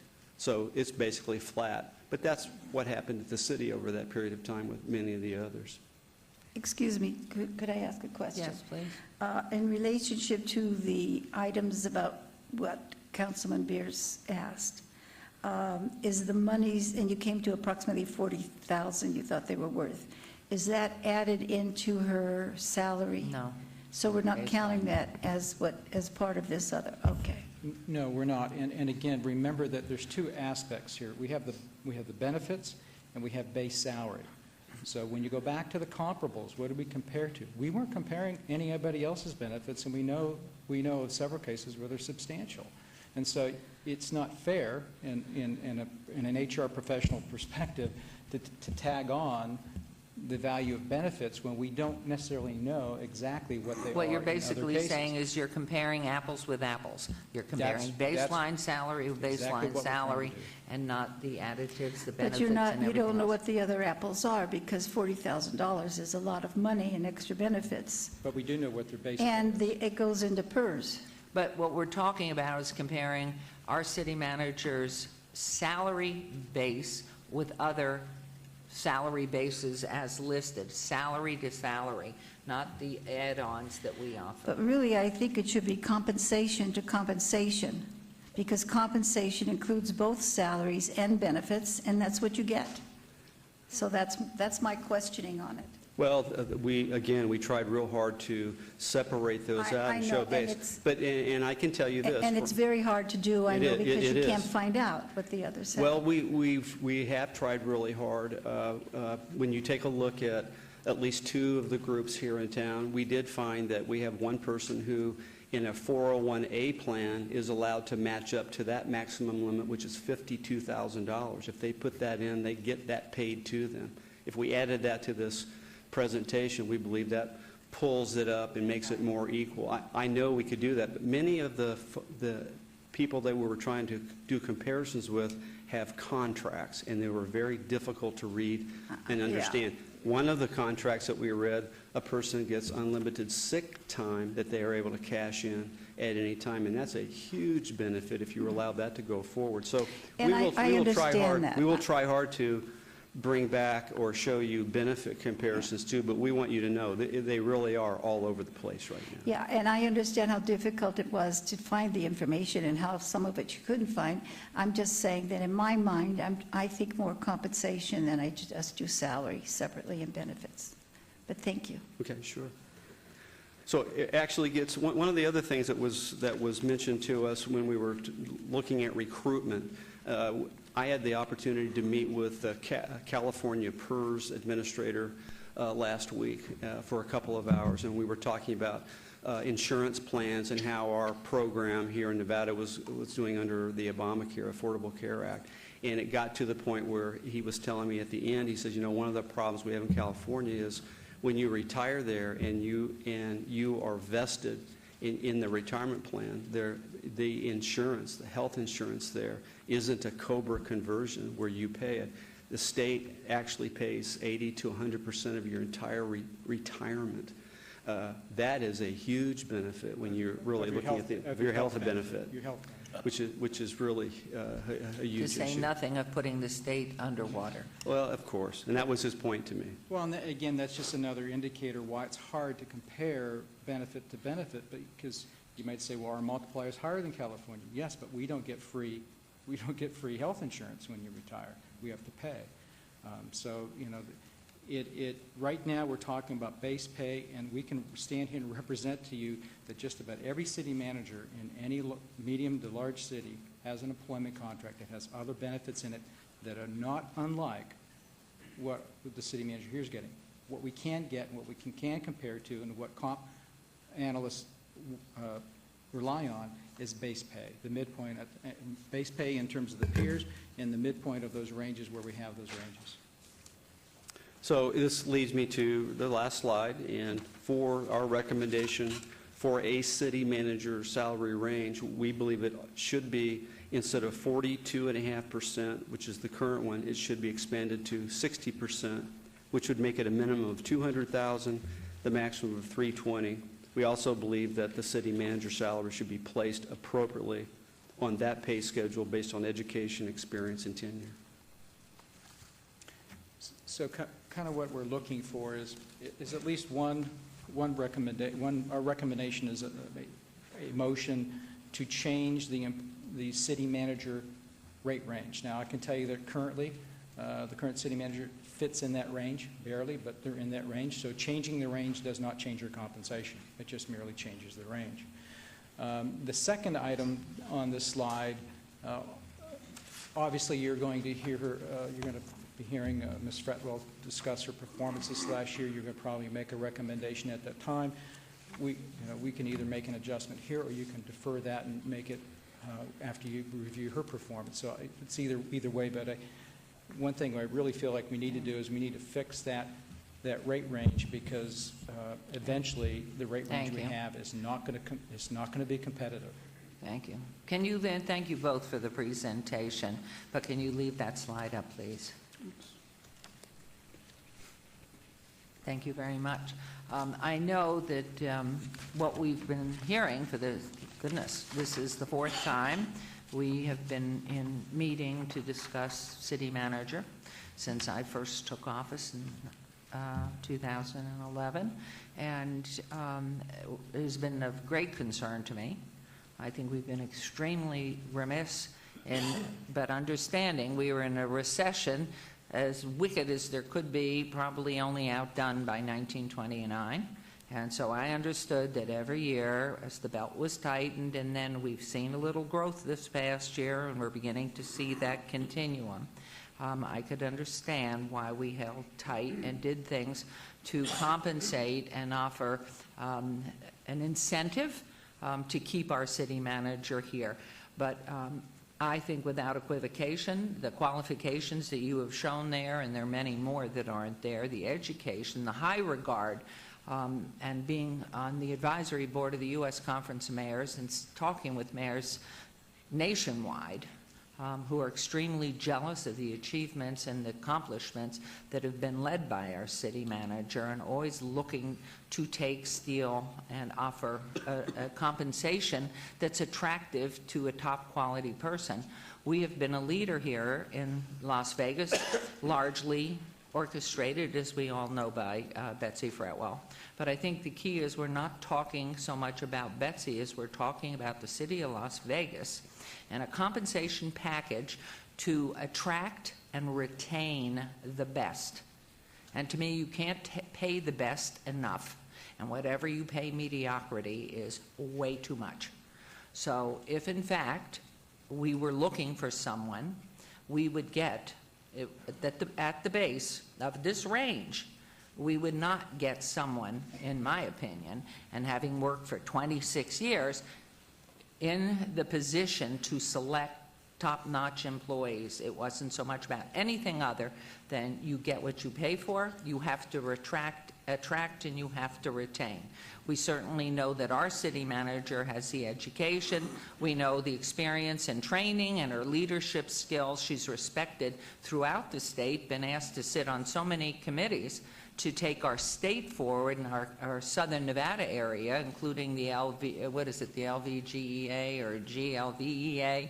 We have so many acronyms. But the reality is she is always asked to take a leadership role and speak and be that person that's guiding.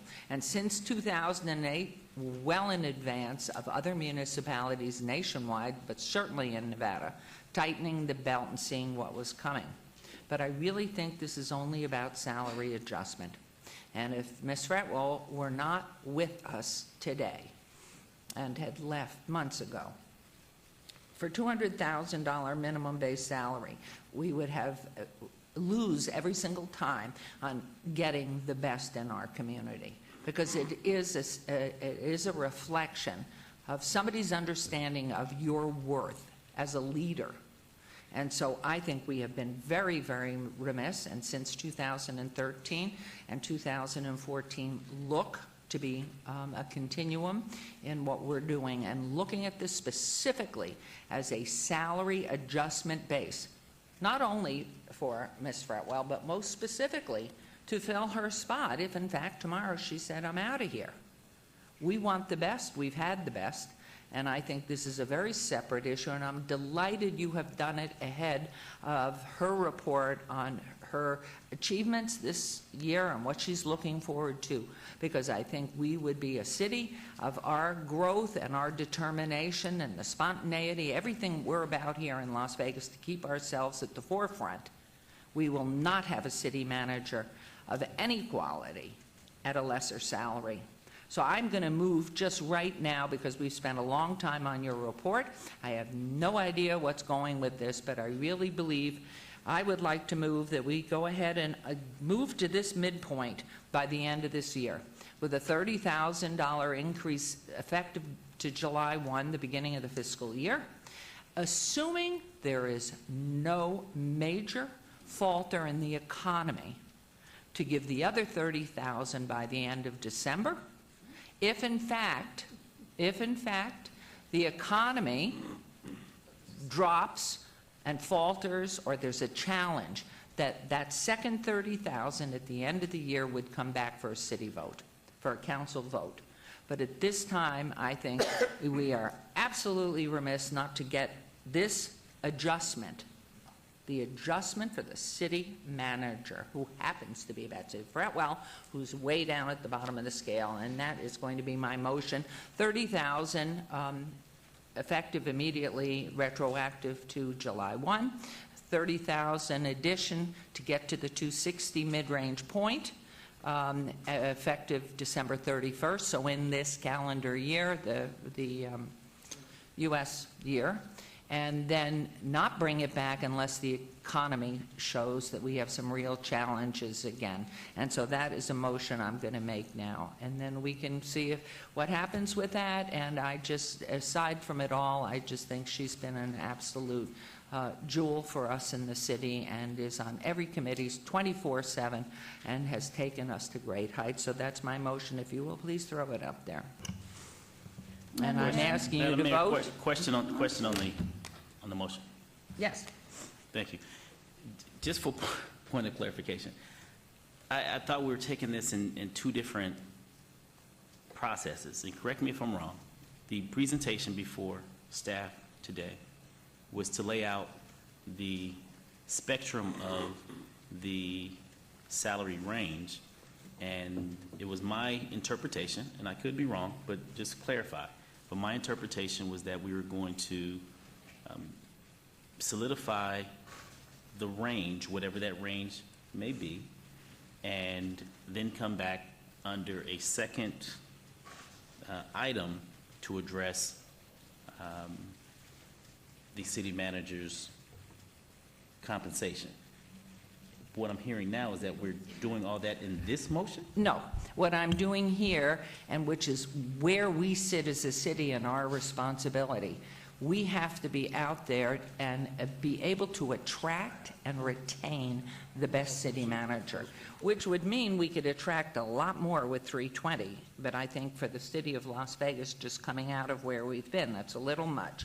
So I'm taking Ms. Fretwell out, and I am making a motion, which happens to be, she is the city manager, to get by the end of December 2014 that our range for a city manager salary is right there, midpoint 260.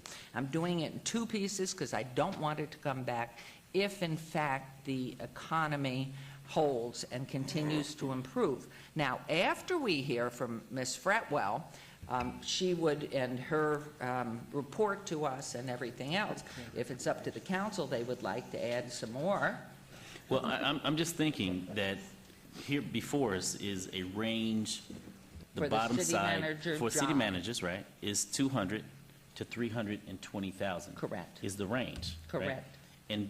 But I'm hearing something differently in relation to you saying 30,000 retroactively, and then months later, The other 30 The to other get us to 30. 260 on so this the new, range. so are you saying that the new range would be from 200 to 260? No, no, no. The midpoint, our salary for a city manager would be 260. Mayor, if I may? That would be in a different motion, though, I don't would know if this will think. help in clarity, but one thing that we're asking for is we need to change the range. So Right. the motion needs to say From that we're 200 to to change the 320. range, and the new minimum will be 200, the new max will be 320. Correct. If you want to put in, you want to add to that any adjustment based upon what we just talked about, you could certainly put that in the motion, or you can make that a separate motion, or again, you could do it when you do your evaluation, although I, like you, think of them as two separate things. One's more of a market issue, and the other one's Okay. more performance rates. It's really up to you, but it was my understanding, the way you made the motion, that you had sort of encompassed the change as recommended in the rate range. I assumed that, even though you didn't state it. Correct. But I want to do what is, what we're looking at. To me, the city of Las Vegas, if Betsy resigns today, that our low end point would be 260, not 200. You mean the base of the range? Salary is 260. Then anything beyond that, so that becomes our midpoint base for a salary that we can offer for a manager. Mayor, If I may, our recommendation, based on all the information that we've put together, and lots more even that hasn't been shown here that's really gets into the weeds, would be that we expand our current range for city manager from 42.5% to 60%. We have a way to go. I'm going to withdraw my motion. Mayor Pro Tem's going to go ahead and make the motion with the minimum and the maximum. Then I will add my motion, assuming his motion passes. So thank you very much. My motion's withdrawn.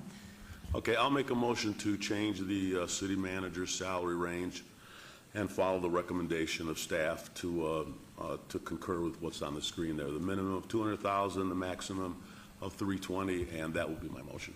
Thank you. And Madam Mayor, I would just like to say, this is a very difficult situation to put someone in, as we are Betsy, where all this is going on.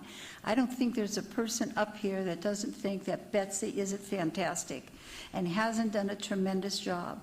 And I've spoken with her as I've spoken with the mayor.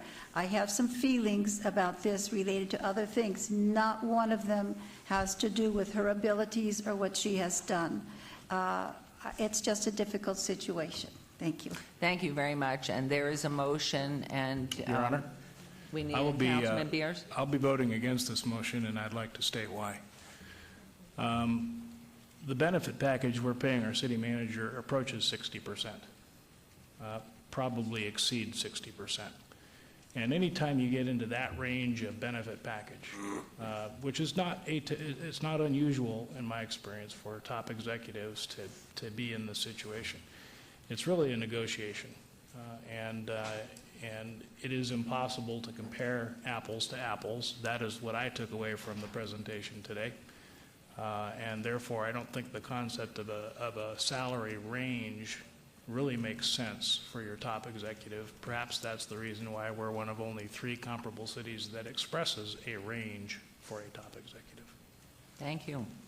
Mayor? Okay, there's a motion, Mayor. and we're still in conversation. Yes, please. Yes, ma'am. I do have some questions in regards to staff. You all have done a complete survey,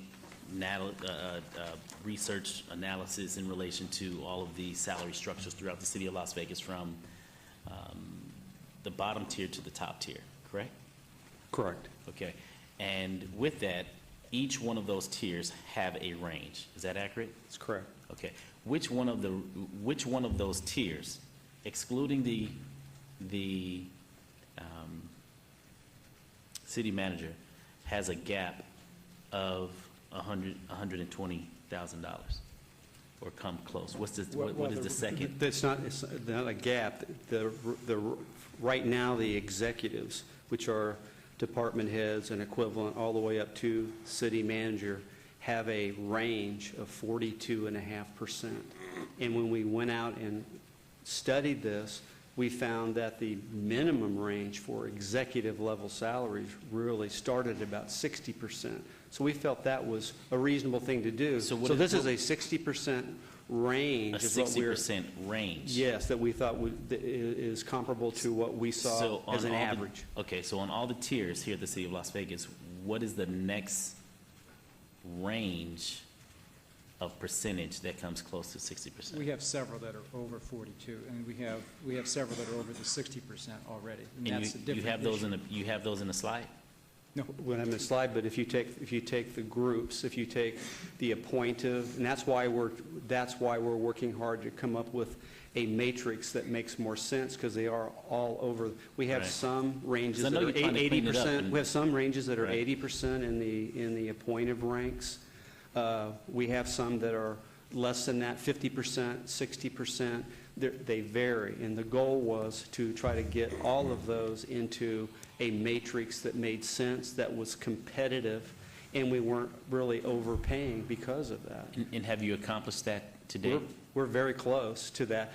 The reason it's hard to accomplish it in one fell swoop like here is because we have to negotiate with our labor groups about where their pay ranges are at. Now, luckily, when we did the Siegel studies years ago, some of those pay ranges appeared to be okay. They were competitive, they didn't need to be changed, and therefore they were left alone. Our goal is to come up with a better matrix and put everything into perspective by those groups. And we're very close to that. Right. This one is just, it's interesting that our executive and above ranges are 42.5%, which is extremely low when you go out and look at any pay ranges for that level of job. It just is. In fact, my personal opinion is we're recruiting a director of Parks and Recreation right now. We have a top-notch recruiter going out.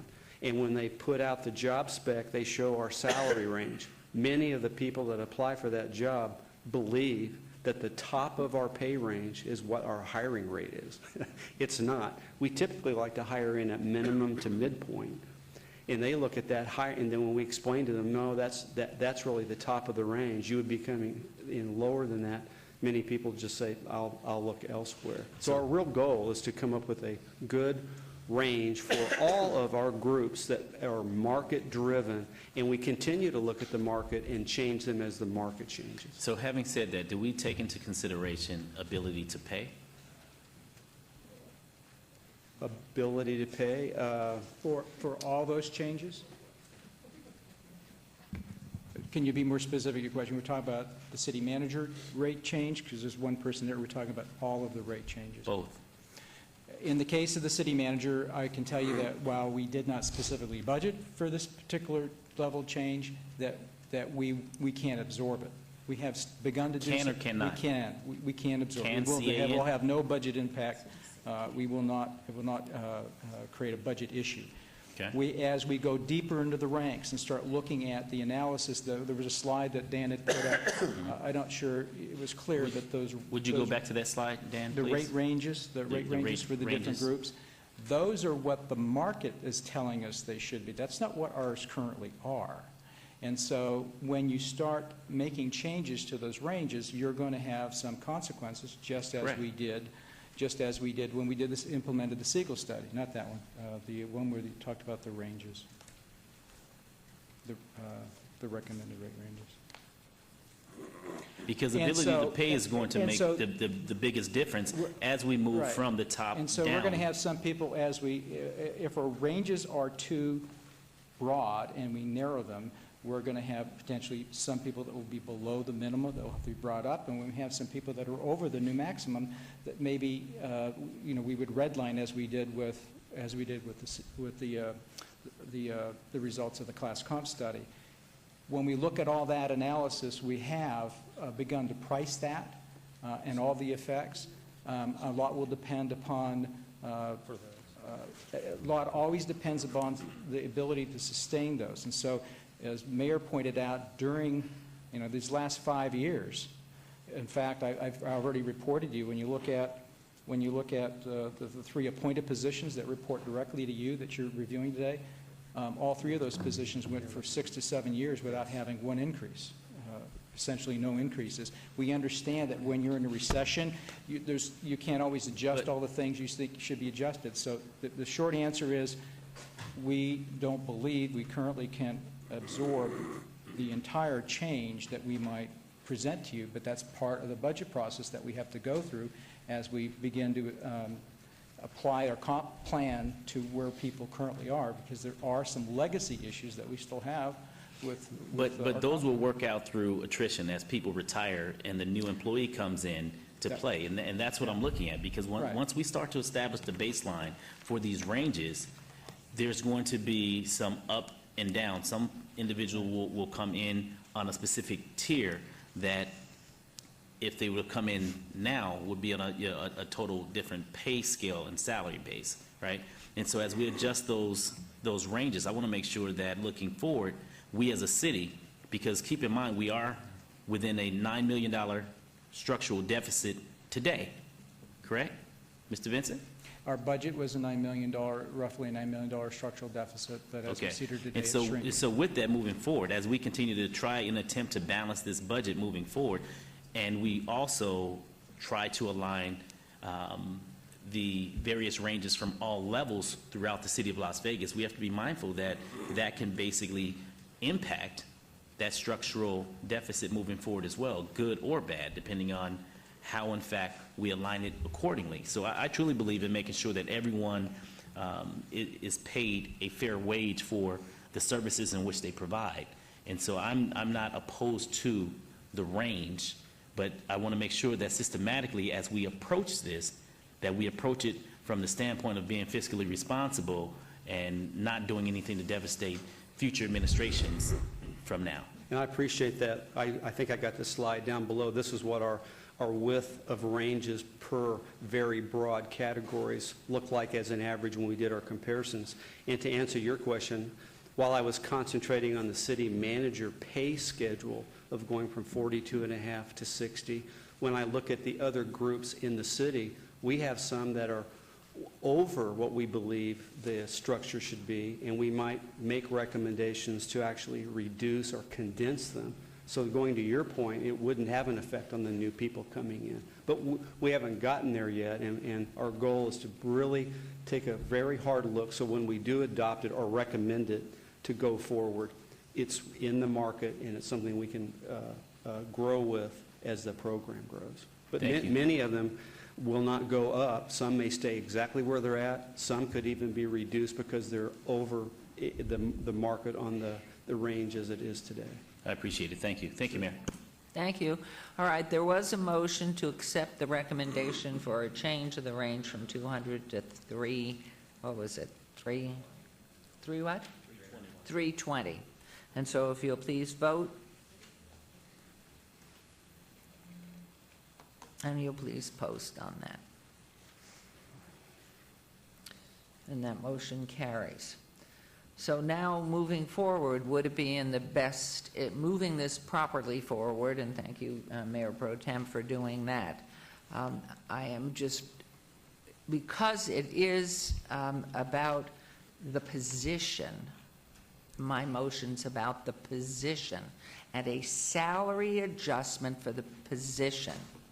If the midpoint, as you have here, to really attract and retain a top quality individual, and having interviewed in many positions, is this $260,000 midpoint, or did I misunderstand? No, I would tell you that if we were to use the same firm that we're using today, CPS, to do a recruitment for a city manager job, whether we had a salary range or it was pure negotiation, you would be looking very much at that salary to bring in a qualified person, and just so happens the incumbent has all of those qualifications. As if we were going to recruit, we'd treat it just the same. We believe we would be looking at a midpoint to bring the person in, salary only, excluding benefits. Okay. And the other piece being, having spoken, and I noticed when you did the research, maybe you have more cities. but in speaking with so many of our mayors across the country, and including Dallas and Phoenix, that are on that range, looking, in some cases, and not speaking of those two, but knowing that they are looking for quality, top quality, not quality, top quality city managers.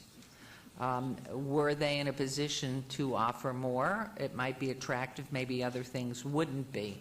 But for us in the city of Las Vegas to have a position, and we have a current city manager who happens to be on the low end of the scale, is it appropriate now or to wait till after the report of the city manager to make my recommendations that the salary for the city manager move to the midpoint? That's what I'm trying to do. And to me, lawyer. If I could jump in, Your Honor, typically the way it has worked, this is a little bit different this year because there is significant new news regarding the compensation package that should be adjusted for the manager. Typically the way it has worked, though, even without this presentation, you would hear a presentation from City Manager Fretwell, at the end of which you would return in the afternoon session. I think there were three, no, I'm sorry. After the end of her review, then you would make any recommendation for salary adjustment, but you'd wait for her report first. So it would be specific to her and not specific. What I'm talking about is specific to the position, which happens to be her. So that's what I'm trying to clarify in my mind, that I think for us to get a quality person, if in fact she were not here. But you are recommending that we wait till after the after the report, and then I would move for that. Mayor, the question is it I think either is appropriate. I would tell you that I personally, Mr. Tarwater personally, we believe that the adjustment of the incumbent to where you think they should. Wait, can you hold on? I hear conversation down here, and this is a very important piece. Excuse me, Councilman Coffin, please pay attention. This is so significant to our city and to this position, and it is, if you would repeat what the comment was from, please, let's start back with our attorney. Typically, without this kind of report, you would hear a report from the manager, just as you would hear a closed-door report from myself and from the auditor later. At the end of that report, you would make an adjustment. Today, what you've heard is a complete different salary picture for the city manager. So you have the ability to do it both ways, as Mr. Vincent said. You could right now make a decision to elevate the manager to whatever level you want, up to the maximum, mid-level, or less. Or you could wait to hear the report first. It's whatever makes you feel comfortable. Thank you. Now, if you would, Mr. Vincent. Mr. Jervik said what I was going to say. I mean, I view this as the first piece is really not a performance issue. It's an equity issue, and that's what I believe your point was. The performance issue really is a separate issue. Remember that all the comparables that we were comparing her to, those were as of March or December. Those will all get adjusted as well. So it's just the issue. You could certainly do it either way. You can either do it a separate equity adjustment now to put her where you think she belongs in the market, irrespective of this past year's performance. It's up to you. But your joint recommendation, now that we've gotten past the 200, 320, was not to make the salary of a city manager at least at the midpoint. That would be our recommendation. That would be your recommendation, to make the salary of a city manager for the city of Las Vegas at $260. Now, I would defer, if in fact the conversation needs to be, you want to hear from the manager, because what I'm looking at is, heaven forbid, there is a replacement. Their recommendation is the salary of the city manager of Las Vegas should at least be at $260. Yes. So we passed the salary range for the manager. That technically affects future hires. So if no, technically it affects future hires, because if our city manager leaves, then we would have the pay range. We would bring somebody in and decide where on the range we would pay them. It may be midpoint, it could be lower, it could be higher. I think if we go to item number 52, let our city manager tell us about her accomplishments and what has happened. Once we hear that, then we'll have a better understanding of where to put our current city manager in the range based on what she is paid today, and obviously the mayor can make a recommendation on what she would like to see. So I think that's where this should be going. There was just one little piece of information that we didn't give you, and no one asked, what is the current range for the city manager? I was kind of surprised, and I didn't think of it before. The current range is from $175,000 to $240. If you do that math, it's 42.5%. The midpoint, Our range, what our range? current range Our today current range for the is city what? manager position goes from 175 to 240, and the midpoint is 213. So yes, it obviously affects future hires, but it does affect the incumbent, because if you were of a mind, had you not done this change and you were of a mind to put her over 240, you would hit the ceiling and she would not be eligible. What was the year that range was passed by council? 2 years ago. We took this, the city manager, the city manager has been on a contract and was not on a pay range. 2 years ago, we came to you and we put her on a pay range, but we had not done all of our executive studies by then. We just took the current range, the one above the deputies, and placed her there. It wasn't really a market-driven process or program. Okay, so that range again, that was voted in as what to what again, please? 170 to 240. Okay, thank you very much. Let me just say this. I wasn't in a range before that, so it was like the first range. I don't know if Dan mentioned that. You know what? This is a trip. Sitting here listening to this, I totally appreciate Councilwoman's points, because it is very interesting. Okay, so we are moving into sit in agenda that little item chair. 52 then. Sure. If you are of that mind. Absolutely. Thank I can handle it whatever way you'd like, Mayor. One, I think it's important for me to say a couple things, having listened to this last conversation. In our organization, and me too, we value transparency greatly. I really like that about this organization. You know, and I think that this is a very healthy thing, because we're not having this conversation behind closed doors about a contract that's not very decipherable to anybody. I think we're being very transparent, and I appreciate that.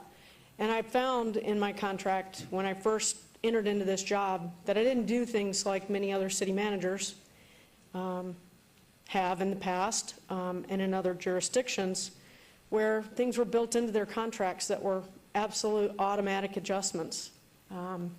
If you negotiated an agreement with your bargaining units and it went up by X percent, you got it too. It's called a Me Too clause. I didn't want that either. I wanted something that was akin to a performance contract. And we've been pretty good about trying to stick with that. So I just wanted to mention that, even if it's been very uncomfortable for the last way longer than I ever thought that conversation would go. I appreciate your confidence and your willingness to take up a very difficult subject on compensation, because it's never easy, particularly when you're on TV for perpetuity and your whole salary history is on record for everybody and their brother to take a look at. And I still think it's hysterically funny that you're talking about a salary range for somebody who might replace me right here while I'm sitting in the room. I mean, my goodness. All right, so enough of that. If it's all right, Mayor, I'd like to just give you some comments about the last year. But I wanted to take a little bit of a different approach, if you don't mind. I kind of mixed things up last year, too, because I felt like it was important. But as I started preparing for this conversation today, I thought about this is a key milestone for me. This is really my 5th year as a city manager. That's key in a lot of ways. One, it happened in a flash, in my opinion. Sometimes I tell people it really was dog years, but I won't say that. I find myself no longer the junior city manager in this state. In fact, when you look at the urban counties, the urban areas of our state, I'm the most tenured in this position. That gives you an idea of how much change we've all gone throughout the state. And quite frankly, I have to report that I'm reading glass dependent now, and I wasn't when I started.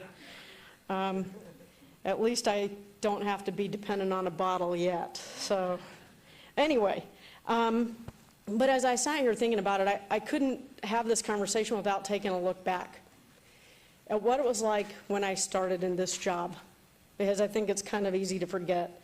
And so I was reading back through some of the reports from 2009, and the Las Vegas Sun gave the year in review, not because they wanted to, but because they felt like they had to.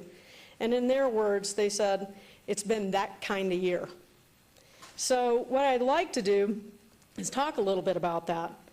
I think it's also kind of prophetic that the biggest movie of the year that year was The Hangover. Do you all remember The Hangover?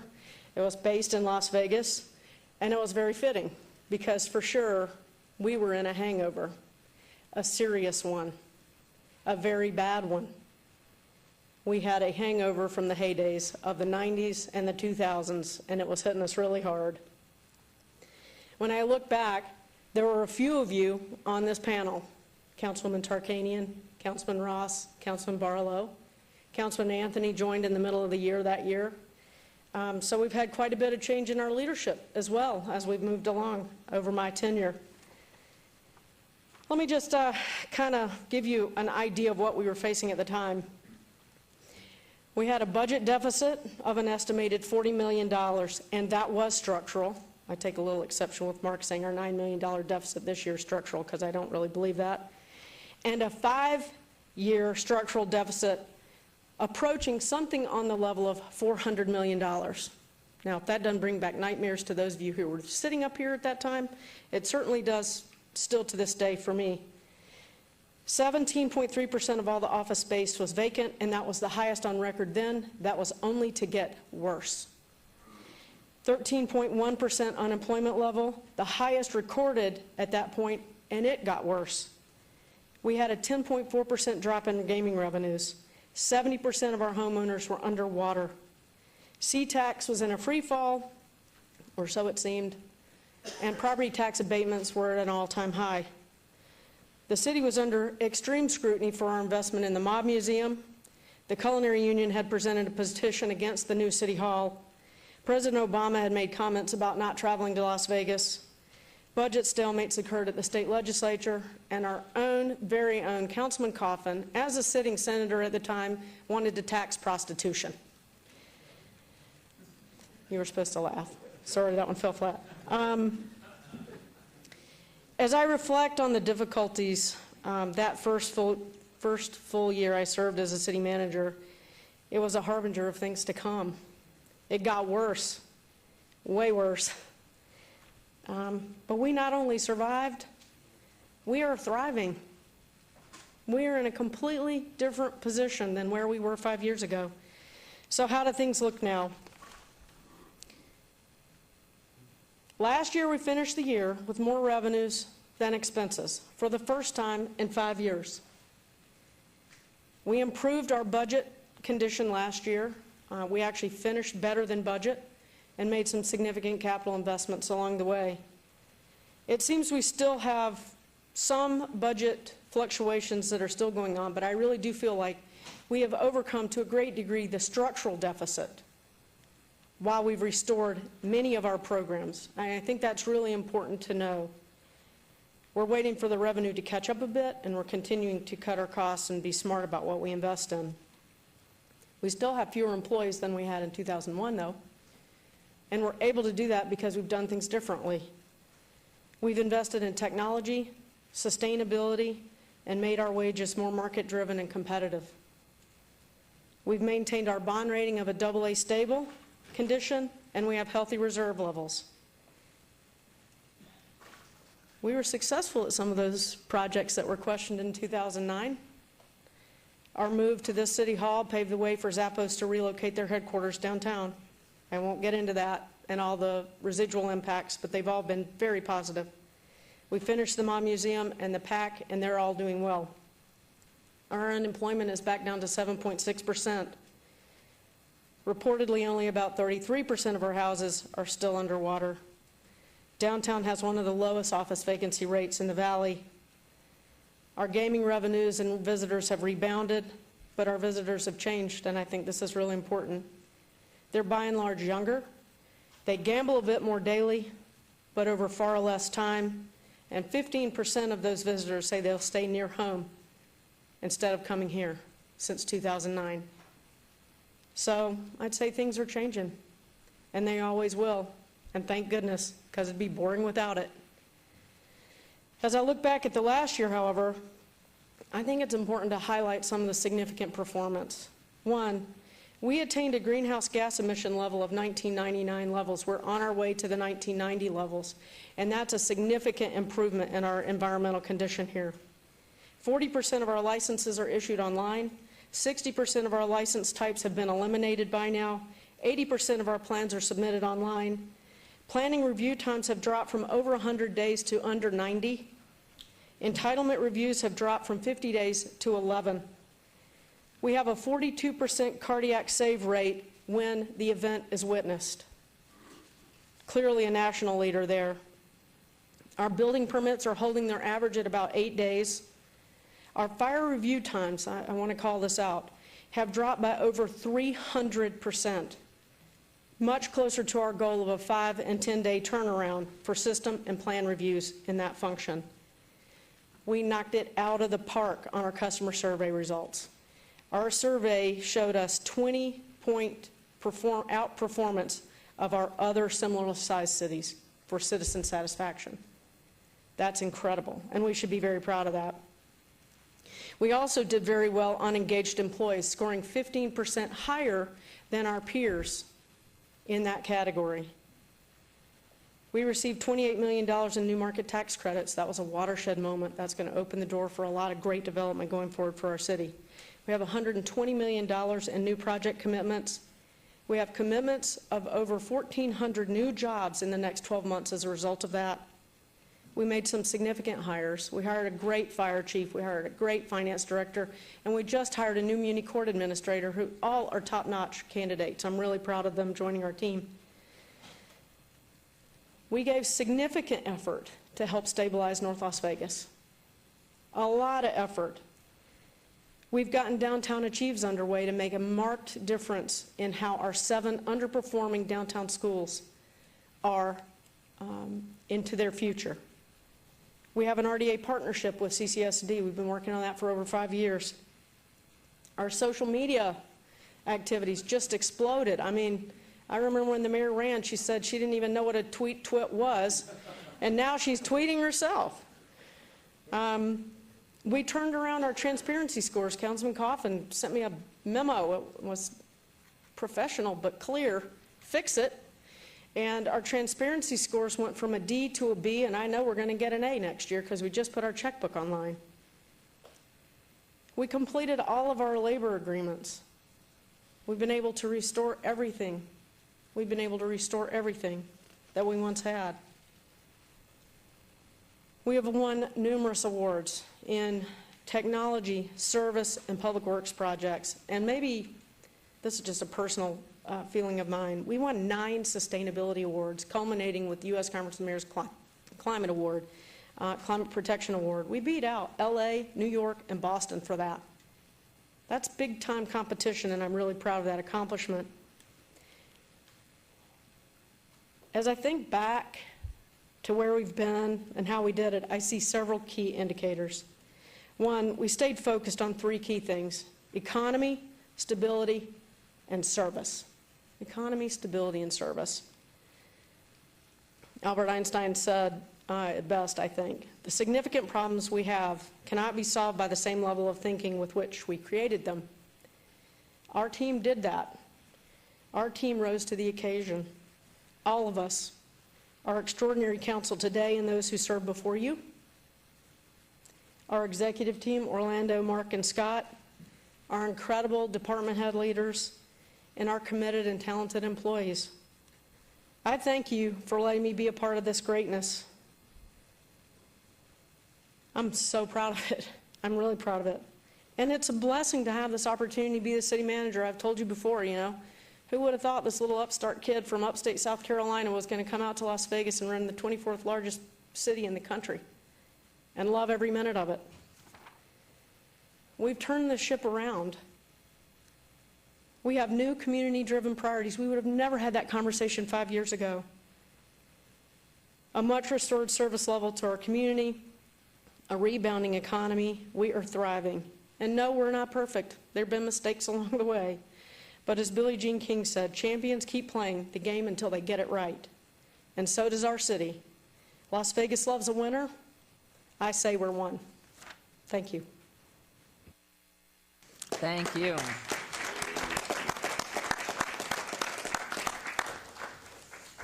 You're climbing the mountain and have done a great job. And I I'm can happy remember to- Oscar coming Thanks. home and talking about 2008, and Betsy's right there tightening belts immediately ahead of everybody else. And so we thank you for all of that. So any questions, comments? Thank you, Mayor. Thank you. I'll say what I say every year, Ms. Fretwell, since you've taken this position. Your accomplishments are well noted, and it is not an easy job for you to do. It's been very difficult, especially because of the recession. I don't believe we can compensate you enough. I believe your dedication to this city, the dedication you've given to your team, and their dedication back to you, your ability to deal with our collective bargaining units, and your understanding that this city doesn't work without its employees. You mentioned a couple of things that are very important to me. We've streamlined the way we do business. You've listened to us. And you know that's what I was talking about in 2005, and we're there today. All of the amazing things you can do online today dealing with the city of Las Vegas because of your leadership. I like to think we had a little bit to do with that too, and pushing you that direction. But very important for me, and that customer experience. Because when I got elected in 2005, that's not how it was. We treated people like numbers, and we don't do that anymore at the city of Las Vegas. We treat them with respect, like they're our clients, our customers, and our neighbors. And it wouldn't have happened without your leadership. So I want you to know how much I appreciate that. Thank you for that report. I still have your other written report I'm going through. But we're very spoiled, Mayor and council members, to have her. Well, we all probably, in one sense of our positions as council members, deal with other cities, and you're a target. And I say that in a good way, because other cities and municipalities and counties want you. And I know that. And I think every council member up here knows that as well. Your choice to live here in Las Vegas and to fulfill your career goals here in Las Vegas are very important. And you need to be commended for that, for staying, because we love this city just as much as you do. And we're grateful to have you. Thank you, Mayor. Beautifully said. Thank you very much. Councilman Barlow? Thank you, Mayor. Betsy, thank you very much for everything that you do. You know, you and I have lots of conversations, and they're all well-crafted in regards to some of the things that we agree on and some things that we don't agree on, but the most important piece is the fact that we understand where each other comes from. And I, like you, humble beginnings, who would have thought, that a young lady from the East Coast would end up, representing a great metropolitan community such as Las Vegas. And you should be proud, because you deserve it, because you worked your way through the professional pipeline, if you will, to reach this point. And so there's nothing for you to hang your head down about. I mean, we're excited to have you, very pleased to have you, and just know that I most definitely support your efforts. Thank you. Thank you very much. Anyone else here? Oh, yes, Councilman Beard. What they said. Okay, Councilwoman? I've said already something about it, Betsy, and I meant it very sincerely. You are the best. I've said that before. And I, too, sometimes have disagreements. You've always listened. You've always, if what I said was valuable, you looked into it, and I greatly appreciated that. And I'm very proud that this city has done what it has done. We were ahead of the curve as far as when the recession came. I believe we're probably in the best condition of any of the government entities in Southern Nevada right now, maybe in the state, because of the fact that we started earlier cutting back. It has not been an easy job for you or for the council, and we still have a ways to go yet. But I greatly appreciate your ability. I greatly appreciate the work you've done, and I appreciate when I make suggestions and you listen so carefully. Thank you. Thank you very much. not taking and putting pressure on you, but looking to the future. In the best judgment that you have, and looking at the economy and looking at a medical district and what we have before us and on our plates, and seeing us move forward on an upward climb of this big mountain we've been working on for the past several years. What are your thoughts, looking in a very general way to the coming year? What do you see? What are the concentrations that you really want to focus on? And if you'd prefer to hold that for another meeting, so I'm not putting you on the spot, be happy to have that too. I think there are a couple of things I can mention here, and obviously, you know, we go through kind of an elaborate process to try and hone in on goals for all of our executives. But I believe that one of the things that I felt like we could be doing a little bit better is stakeholder communication and outreach to community partners and such. We have some very robust partnerships, and I feel like to a great degree I think I need to throw in my time and effort to improving that situation with our business community and other community stakeholders. I also think that it's important to build better communication internally, particularly with you all. There's a lot going on. Things are starting to come back, and what I'm sensing is that it is hard to keep everybody informed adequately right now. And I feel like I need to really zero in on trying to change some things up again to try and enhance communication. We've done a really good job, I think, with introducing the blog for the employees. We're continuing to work on that. Social media, Twitter, blog, all those other things are really important. But I feel like there's some things that I need to be doing, particularly in that area. Second, I think it's important for us to stay very strategic at this moment. It's real easy for us to get down into the details in a way that can really slow our progress at the executive level of the organization, the legislative level of the organization.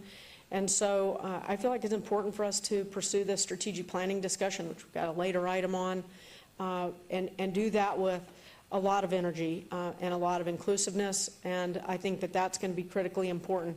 That also means having a really significant conversation about game changers. You know, we talked about that at your retreats. What are those? How do we make them happen? Because we did that in 2009, and it worked. And now we're done with those. We're starting to recover much more fully, and it's time to have that conversation again, I believe, and I believe that's something that I can help facilitate with you. And, you know, I think getting our economic development plan and master plan for downtown done is a really important component. Part of that is really reevaluating what is downtown, making sure that we're pursuing the medical district with every bit of energy that we can right now. So I think there's quite a bit of that that's important. And then, you know, finally, continuing to keep a very close eye on our finances. You know, I think things are much, much better and more stable, but I believe we've got a capable CFO in Mark Vincent, but I believe that we need to continue to monitor that very closely, because what we saw last year was not an underperformance in our revenues on the major categories. It was an underperformance in some of the other fee categories. And those are things that we typically can cipher early, respond to early, and hopefully make them one-time occurrences, and that's what I would hope to see. So I'm not really comfortable not leaving that on my list right now. I still think we're working our way out, although in a much better position than we have been. I think really, Mayor, those are the kinds of things I think I should be spending more of my time on. We've got an incredibly talented group of people. I mean, I'm looking out here at these directors, and they just, Flynn's sleeping, but, you know, they're incredible. He wasn't really, he just had his head down. You know, we've got a great team, and everybody in that team gives their best every day, even when it's not their best day. So I'm lucky, we're lucky that we're all part of that team, and I think if I could stay focused on some of those things, which I'm more than happy to firm up with you over the coming weeks, like we ordinarily do, once you've had a moment to reflect. I'm happy to work on those, anything else that I've missed. Well, as I traveled the floors of City Hall and talked to the staff and the directors, their admiration, our admiration obviously is clear for what you've achieved, but to hear it from people that have the boots on the ground every single day, that their appreciation for how you lead and how open you are to suggestions, I think you've just done a simply remarkable job. And again, talking about traveling around the country and talking to other mayors and knowing some of the hardships they have because of the individual they may have hired that maybe hasn't come up from where you have worked your way in so many positions and have the master's degree that you have, and what you've learned and how you share and how open you are and how you listen to me. It's simply, I hear it over and over again. And not only here for the city, but hearing around the entire state. And when they want somebody to come forward to help direct and lead an entity that's being created, or work as we are with North Las Vegas trying to help them, the person they turn to is Betsy Fretwell. And I think it's simply, it's applause to you. And my hope and my whole purpose this morning in after listening to the presentation by Mr. Tarwater and Mr. Vincent was really, I mean, I think the city, and didn't mean to cast any aside to you that we are looking or that you're not here. The reality is, I think the beauty of Las Vegas is a city that's in leadership position, having gone through so many hardships here, leading in the foreclosures in Ward 6, going through that unbelievable 13%. I mean, all the dependent employment areas that depended on all the development that was going on, and the buildings that were being built, and the hotels that were just stopped, everything stopped. It is what you have done and the positive manner in which you have done it. And then looking at the position and our salary range as presented by the two of them, I mean, to me, really, not you. I mean, from my perspective, you belong at the top of the range. You're the best. And you should feel very satisfied that you are being appreciated at that level in your base salary. Whether or not that would be appetite as we're coming out of the recession still. But my motion, which I withdrew, was specifically to keep, attract, and retain the best we have. We really need to be at that midpoint. So I'm going to reiterate my motion and hope that it carries its in appreciation. I think you're far above any midpoint that has been presented to us. You're the best of the best, Betsy, and I know when people are compensated, and having worked in compensation for a long time, it makes you feel that every effort, because yours is 24/7, is appreciated. And so to get you at least to a midpoint range is recommended. I am going to repeat the motion I made earlier, which thank you, Mayor Pro Tem, for establishing the range which should have been. My motion would be at this time, if it's appropriate, Mr. Counsel, Mr. Jerbick, is this the time? Yes, it is. Would be to, I'm going to make a motion to immediately, retroactive to the beginning of the fiscal year, adjust to hit that midpoint $260,000 to give you that adjusted salary back to July 1, the beginning of the fiscal year, $30,000 increase, with an additional $30,000 by December 31st, but that would not come back if the economy continues with the strength and we have not faltered. And my motion is, however, should the economy show signs of being impacted, that we would then bring it back for that second piece of trying to reach a midpoint salary. So that is my motion, and I am hopeful that you will put that as my motion, City Clerk. Madam Mayor? Yes. I would just like to state, as I've said to Betsy, I agree she's worth a $60,000 raise. I, however, do not feel that this should be given at one time. I think it should be spread out, and I'd rather give it once we know we're on solid ground economically. There are other factors with personnel in the district, number one. And number two, it's always easier to be on solid ground and vote for another increase rather than to go back and take off somebody's salary that they've already had. So even though I agree that you certainly are worth every bit of that, and I hope that someday soon that will be accomplished, I just don't feel that at this time it's the right time. And so I will be voting no on that, again emphasizing it has nothing to do with you, Betsy, so much as with the general picture of things. And if I might add, you did understand, however, if the economy were to show instability, that I would want it brought back. I know my concern, though, is it's always hard to take something back. In fact, that's how revolutions are started, I'm told. No. When you have something and then you lose Okay. it.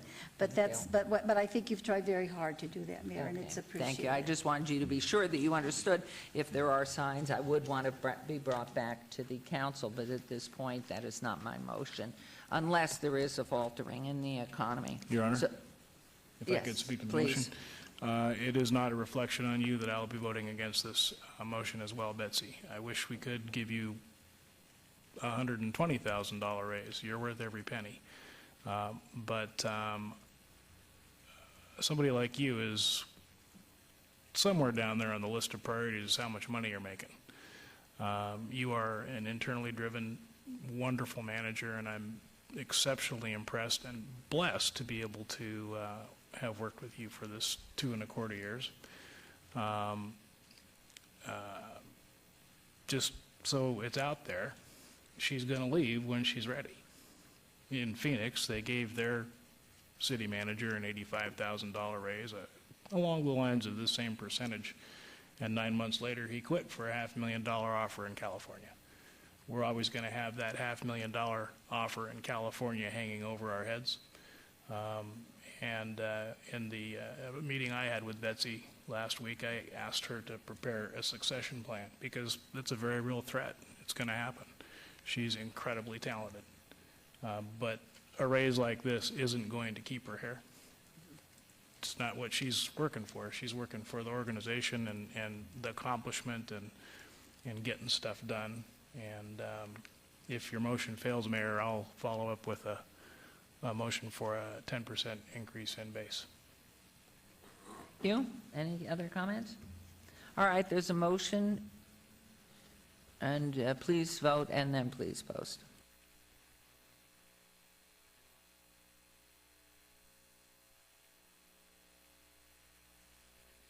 The motion did not carry, and therefore there is an entertainment of Your Honor, another I would move motion. that we increase Betsy's base 10%, which would be about 221, I think, whatever 10% would be. She's essentially gone without a raise through 5 very difficult years of extremely exemplary performance, in my opinion. Whoops, there's a motion. Could I just ask, do you say that's about 21,000? Okay, there's a motion, please vote, and please post.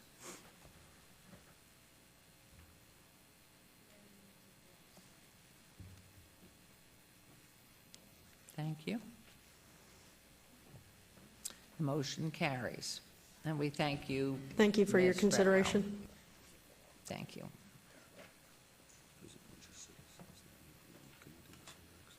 Okay, we've had a request. What's the number on that? 56. Agenda item, we're going to pull agenda item 56 forward, and that is because we have some people in attendance that have been here for a long time. That item, if you'll just give me a moment.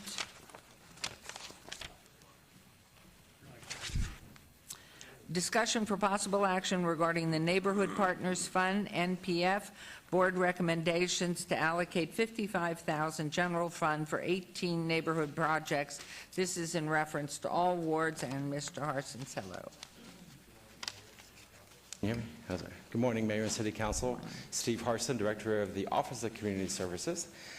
We have before you today the Neighborhood Partners Fund program and recommendations.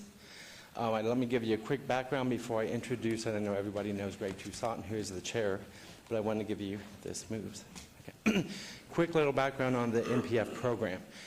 The Neighborhood Partners program encourages neighborhoods to get involved and empowers themselves to do certain projects within their community. It could include projects for physical improvements, public safety, cultural type events, recreational programming, or educational programming and/or tutoring. The program grants up to $5,000 to a registered neighborhood association, whether you're a neighborhood association or an HOA. The funds must be matched by the neighborhood through cash, volunteer labor, donated supplies or equipment, or professional services, which is pro bono. Over the past 16 years, just a little historic perspective, this program has been going on for 16 years. More than $3.5 million has been invested into city neighborhoods. While the city has invested approximately $1,080,000, the community reinvested of what they've done alone. Our neighborhoods have invested over $2.5 million worth of their time, effort, and even donations or cash on different kind of projects. This year, the NPF board is recommending 18 neighborhoods to be funded with a total of $55,000 in general grants, with a matching pledge of a total of $163,570. With that, I just want to acknowledge Greg Toussaint has been the NPF board chair this year, and Michelle Thaxton has been the NPF vice chair. With that, I'm going to turn over to Greg to give the recommendations. Thank you. You want the clicker? Thank you, and thank you for your service, Mr. Toussaint. Thank you. All this time. If you would, that'd be great. Thank you. The NPF board does consist of 13 members appointed by mayor and council. What do they do is kind of maybe not clear to a lot of people. They have to deal with all the budgets, review all the budgets that come in from the various projects. They have to look and see what sort of matching contributions are being made by those organizations that are proposing these projects, and what resident involvement. We like projects where there's actually some involvement by the citizens or the people who live in that community, so there's not just a cash transfer. We also want to see what sort of benefit there is to the community. It's not just a fun project, it actually provides some benefits. So that's what the NPF board members do, and then finally they come up with an evaluation of what should be granted to each project, because we unfortunately don't have enough money to give everybody what they want, and that's why we're all here today. The board members include 6 city staff members and 7 neighborhood volunteers, and really we had a great team this year, a lot of hardworking, dedicated, committed people. And I don't know if any of our members are here, but if they are, if I'd stand when I call their name, I'd appreciate it. I'm already standing, so I'll remain standing. Becky Skousen and Beth Borisovich from Mayor Pro Tem Anthony's office. Kimberly Reed, Deborah Moulton from Councilwoman Tarkanian. Michelle Thaxton, our vice chair, and Darren Garnis from Councilman Ross. A.J. Powell and Felipe Ortiz from Councilman Coffin, and Vicki Skilbred and Cherise Holmes from Councilman Beers. If anyone is here, please thank them. Thank these. They work very hard.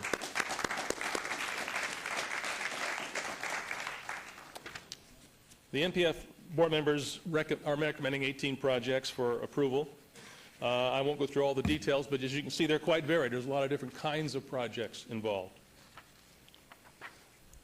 The projects are McNeil Neighborhood Association Neighborhood Designation Signage from Ward 1, and Quail Estates, also from Ward 1, audiovisual and security equipment. Admirals Point 2, HOA, an HOA security system. Aventura HOA, Safety and Lighting Improvement Project. John Bonner Elementary School PTA, a Bonner Safety in Our Schools SOS program. And also in Ward 2, La Mancha Homeowners Association signage, renewal, and beautification, excuse me. Ward 3, Crossroads HOA, community improvements, carport lighting, barbecue, picnic area benches. Huntridge Neighborhood Association, clean and green, unify and beautify. Stupak Neighborhood Council, they were here earlier but had to leave. Neighborhood Council Police Athletic League Youth Adventure Club, Western Highland Business Association Communications Project. In Ward 4, Quail Ridge Drive HOA Enhancing Community Spirit.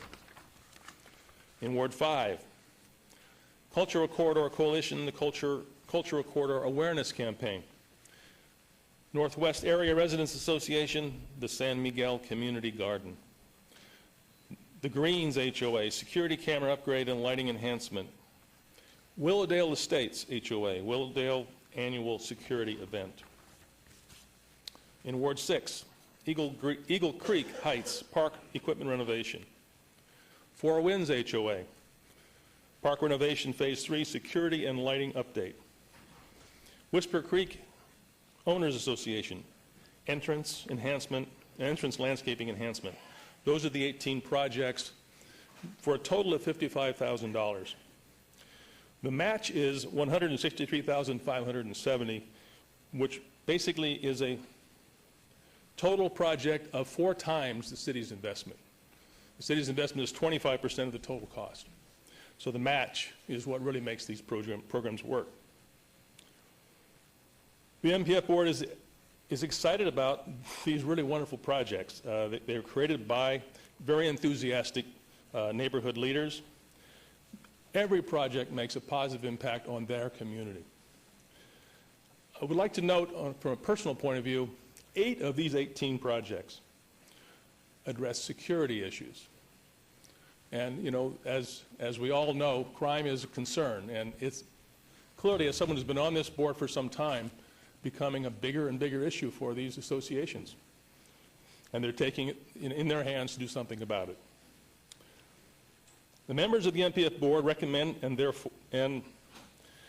these projects for council approval. But before doing so, the board members would like to recognize and thank the following people. Our leader, Dr. Maria Castillo-Couch, she does a lot of work on this project. It is a lot of work. She creates the online systems.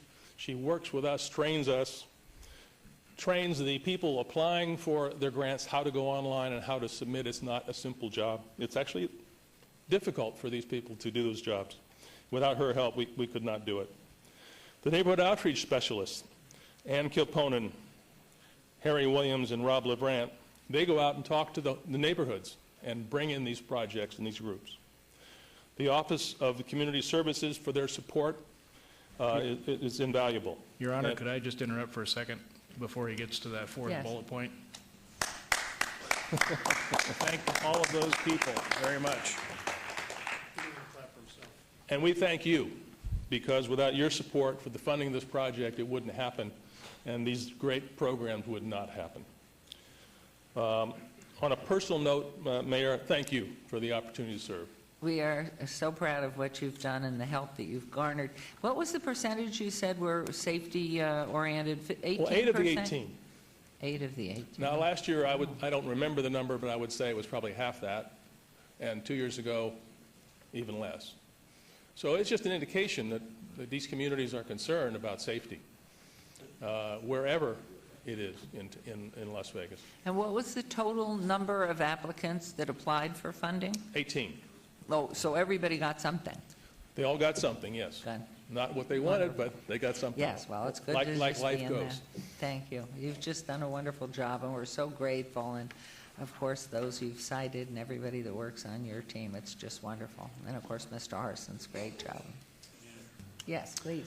Thank you. Mr. Son, thank you very much for your presentation along with Director Harson's. This is one of my favorite programs the city does, because not only are neighborhoods doing security remedies or beautifying or doing gardens, but this brings neighborhoods together. And as I visit 2 or 3 homeowners associations a month, this is my mantra in regards to, you know, trying to persuade neighbors to get to know neighbors, know who the people are, you know, 2 doors down from you, bring them cookies. I mean, this is an effective program that really makes a neighborhood and almost forces, you know, you to leave the house and actually go say hello. And that's why I like this program so well, not so much because of the money. While I have the microphone, Mayor, with your permission and for the record, number 18 on the list, the Whisper Creek Homeowners Association, I'd like the record to reflect that I will be disclosing, number one, that Kelly Ross, my wife, sits on that board, and that is my neighborhood, and I will be abstaining on the Whisper Creek Homeowners Association, the 18th on the list, but we'll be voting on the rest. Thank you, Mayor. Thank you very much. Any other comments, questions? Well, we're very, very grateful, and it's wonderful, and I'm sure they're excited to move forward with the allocations you've granted them. Thank you. Thanks. Thank you. Thank you. Thank you. So anybody wants to come up and comment on this? Is there anybody here? So Mayor- we'll have a Mayor, motion to accept. Mayor, if I just may just real Yes. briefly, really thank all of the participants from the MPF board for the wonderful job that they do each and every year to make sure that our communities have an opportunity to not only be engaged but receive funding to do beautification projects and different things to really improve the communities throughout all of our wards. So I just really want to say congratulations and thank you all so very much for what you do. Ms. Thaxton, you want to say something? Michelle Thaxton for the record. We actually have some of the neighborhoods here, so if we could have them stand up and give them a round of applause. We would definitely like that to happen, please. Thank you so much. So, Mayor Pro Tem, I would entertain a motion, please. I will make a motion to follow Chairman Toussaint's recommendation for approval. Thank you very much. There's a motion. Please vote.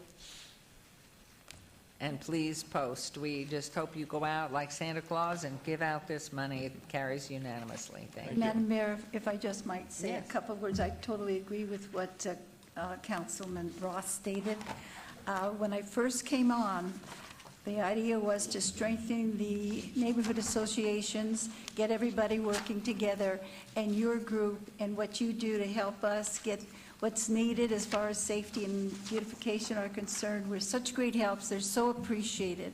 I'm just disappointed this time that I didn't have the most. I don't know who did have, but that's it. But anyway, we love it. We love what you do. I know it's not easy to make decisions like this, and I greatly appreciate it, and thank you very much. Thank you. And if I could, Your Honor, before Yeah. moving on to the next item, Councilman Ross discussed his potential conflict with me before the meeting. I advised him today to do the abstention the way he put it on the record. So, Madam Clerk, if the record will reflect that Councilman Ross voted yes on all items except number 18 where he abstained. Thank you. Thank you very much. We'll now move back to agenda item 53 and 54, which will be trailed to be heard after closed session. And let's see. The agenda item 55, presentation for possible action regarding options for the development of a citywide strategic plan. And this is in reference to all wards. Ms. Fretwell, thank you. So Scott is not here. He's had a loss in his family, so I'm the stand-in, so bear with me. Okay, so in March, we got together in a series of settings where we worked through the strategic planning process. We had a community engagement session where we had a lot of participants by various stakeholders. And then following that, we had a council brainstorming session on March 17th where we brought in Henry Cisneros to help kick off the day. At the earlier presentation, we had Bruce Katz from Brookings Institution who was willing to come and share his thoughts about kind of the rise of the metropolitan influence in the future of our country. So I think we had some really robust conversations, some really exciting conversations, and a lot of involvement, which was great. At the end of all that effort, with hundreds of stakeholders involved, the mayor and council having a conversation about this, council voted at that meeting to establish 4 new priorities. Now, I say new, some of them are derivations of the old, and some of them are much more drilled down components of our prior 6 priorities, which I actually think is good. And you also voted to prioritize them, so they're in priority order on this sheet that's in front of you, on this PowerPoint. So, economic diversification and opportunities, public safety, particularly law enforcement, although I'll talk some more about some things that are covered in that category, transportation and education. Now, you can do strategic planning in a lot of different ways. You can do it where it's very internally, operationally focused, where your staff would be working to build a plan. You can take a much more inclusive approach where you have citizen committees and the like that help build that plan out for you in a collaborative fashion. So really, you normally want to have a 5-year plan with a 20-year view, all right, for a strategic plan. You want to focus on those high-level strategies. You want to make sure that you have stakeholder input and that you work and build on the work that's already underway. So if you've gotten something completed, you build on that. Then the departments, all of the folks that are here that come to these meetings, will build the tactical plans. And then one of the things we also need to be mindful of is that we don't want to redo what's already happening somewhere else in the community. Many of you, Councilman Barlow and Councilwoman Tarkanian, were very involved in the Southern Nevada Strong effort. Councilman Coffin was involved in that because of his participation in the Regional Planning Coalition. So we don't want to duplicate, we want to build on those efforts. The same thing with the RTC's investment strategy that they're working through the Global Business District activities as well as the LVGEA's partnership in attracting diverse businesses. So we want to make sure that we weave all that in. When we briefed you on this a few weeks ago, we came up with 4 committees as a potential. Now this is what I would call the faster track. It's a little more internally focused. We will engage some stakeholders like we did with the economic development strategy for the city. We just brought in about 12 people. I invited them to the table. They sat around, they worked with us and our consultants. We built a plan, we brought it back to council, and council adopted it. So the process on the left would be much similar to that. It's a little more staff-driven with the help of key stakeholders. To be determined, by the way. We don't have identified people at this point to participate. Now you could take a broader approach. You can take a broader approach that is more of a civic engagement model, that you would impanel a blue ribbon committee to focus on this 20-year vision for the city. You would outline in a charter that they will have these subcommittees to focus on your 4 priorities you've already adopted. And then we will go through a much more extensive integrated stakeholder involvement process. It will take longer to complete that strategy development. You may not see as many outcomes quickly. The idea is that if you take this approach, you'd be hopefully building in such long-term community buy-in that you really are getting engaged commitment on significant strategic issues for the city. Not that you can't get that out of both, but that's why they're slightly different. Just to point out, in either case, the city council's driving the bus, right? So you're in charge of this. If we have the little stakeholder groups with the Economic Opportunity Group, Public Safety, et cetera, we would be funneling reports up to you throughout the process. And if we went with the Blue Ribbon Committee, same thing, except that you'd have kind of a blue ribbon panel that would vet many of these conversations that are happening at the committee level so that you wouldn't have to do that. And then the blue ribbon panel would be the ones that would report out the findings among all these areas and possibly more if those were identified. Could I ask you a question there? Absolutely. Pardon. And the 4 across economic opportunities, public safety, transportation, education, knowing right out there is health and, of course, the cultural end of things. Are these just trying to be very, very global and therefore they're included somewhere further down? And I'll get to that, Mayor, in just a Okay. moment. This is the kind of thing that it takes to make these things work. You've got to have an internal staff support that works on logistics and meetings and making sure that we get everything drafted and all that. You've got public outreach that you're going to work on. And you also are going to be the ones that are trying to coordinate among all these various activities that are going on. I mean, plus we've got things like the downtown plan that are underway and the SE2 challenge grants. We need to make sure we coordinate all those things.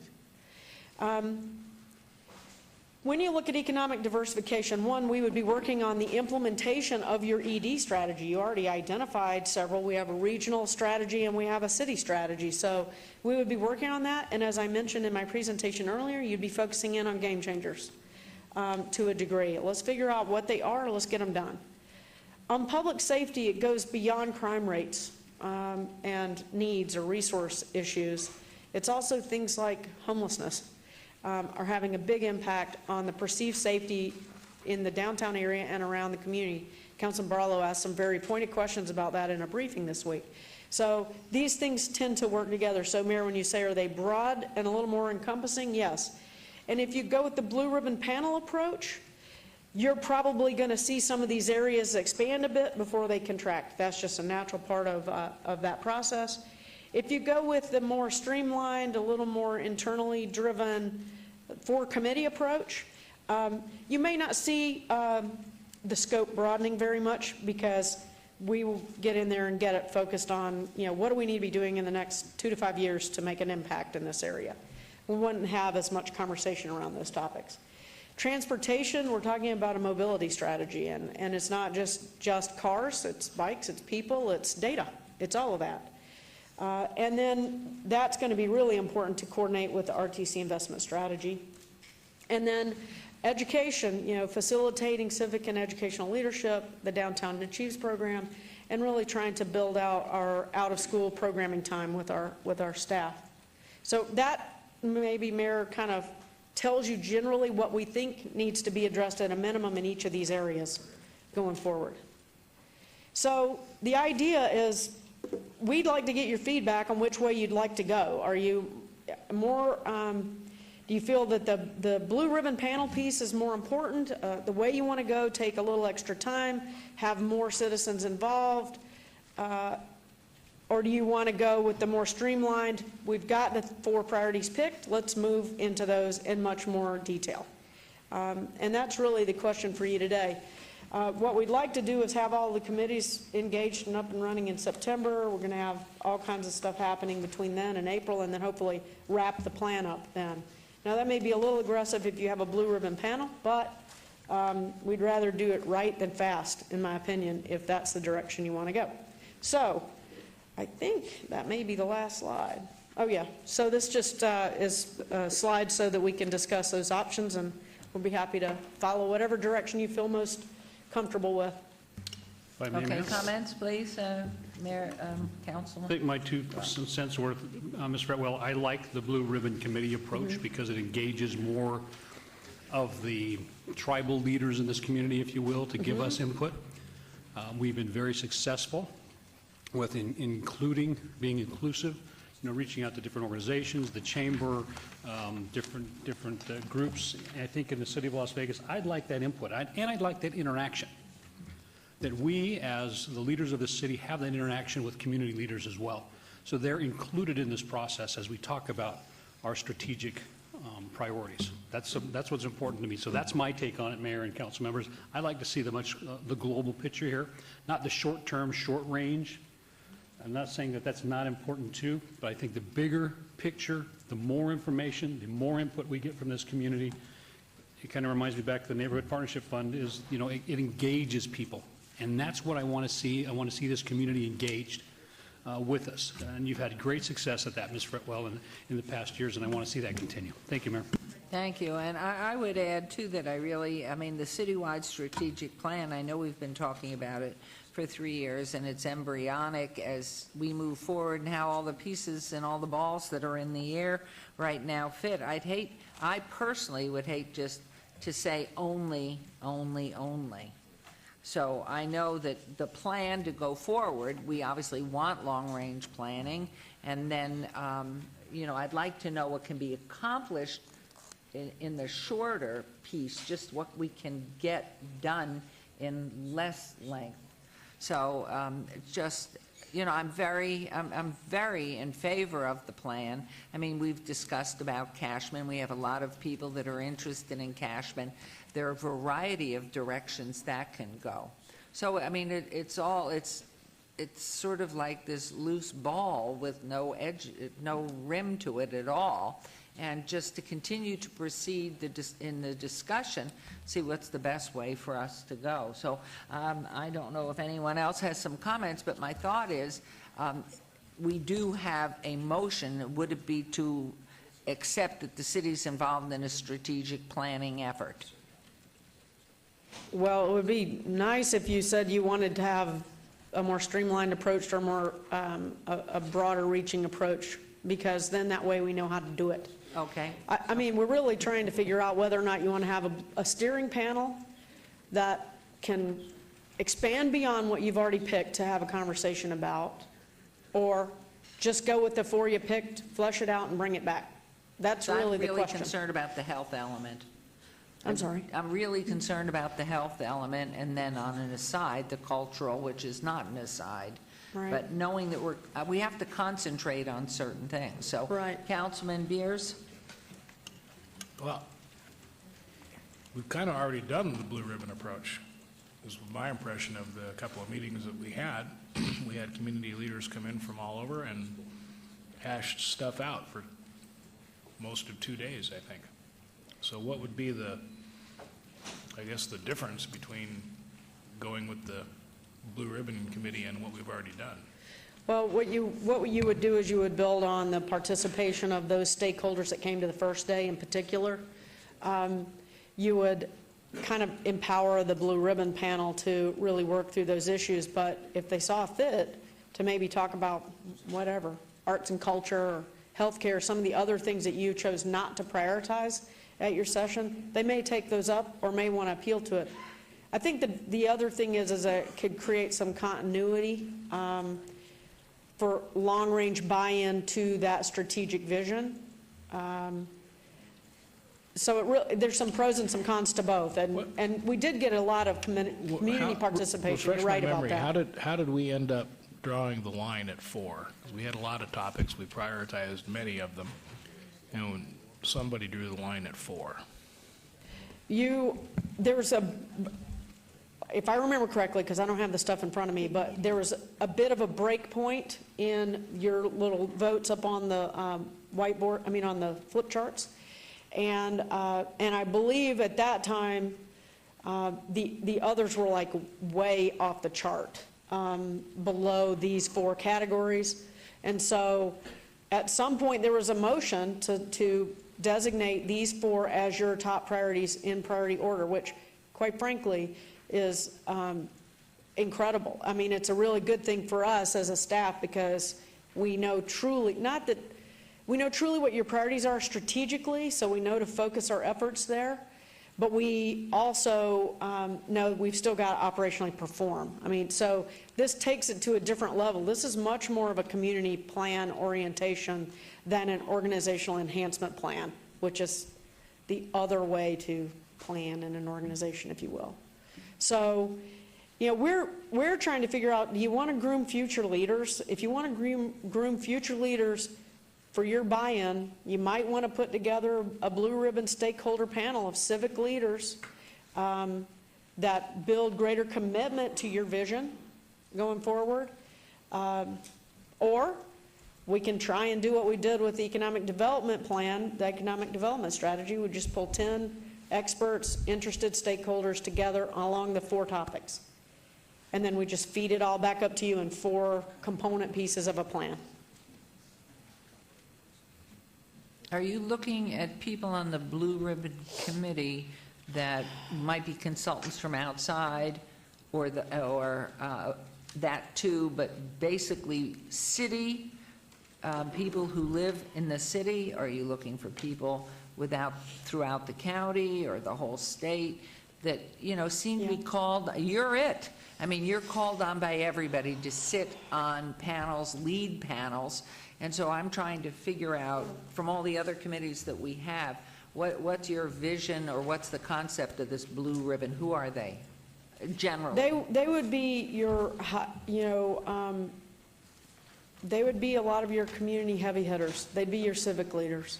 Now, that doesn't mean that you wouldn't have some people that are, very engaged, very active, could contribute lively to the conversation, and maybe future leaders for the community.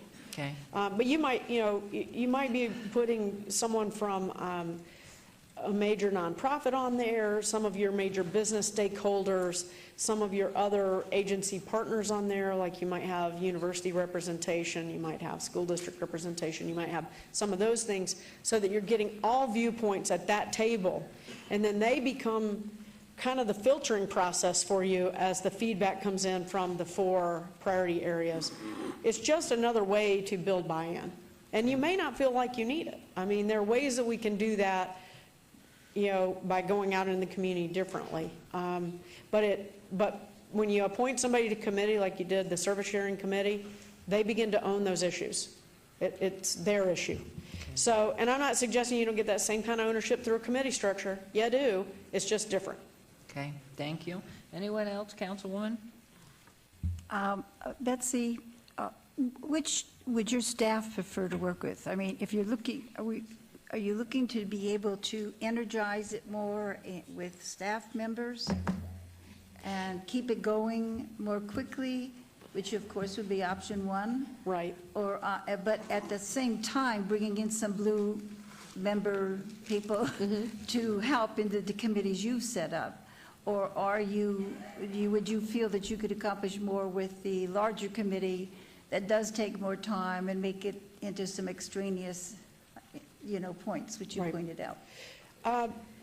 I think we can make either work. I mean, obviously, we're ready to go on the 4. I know you can make either work. Right. I'm saying which would be most efficient, effective, using your staff?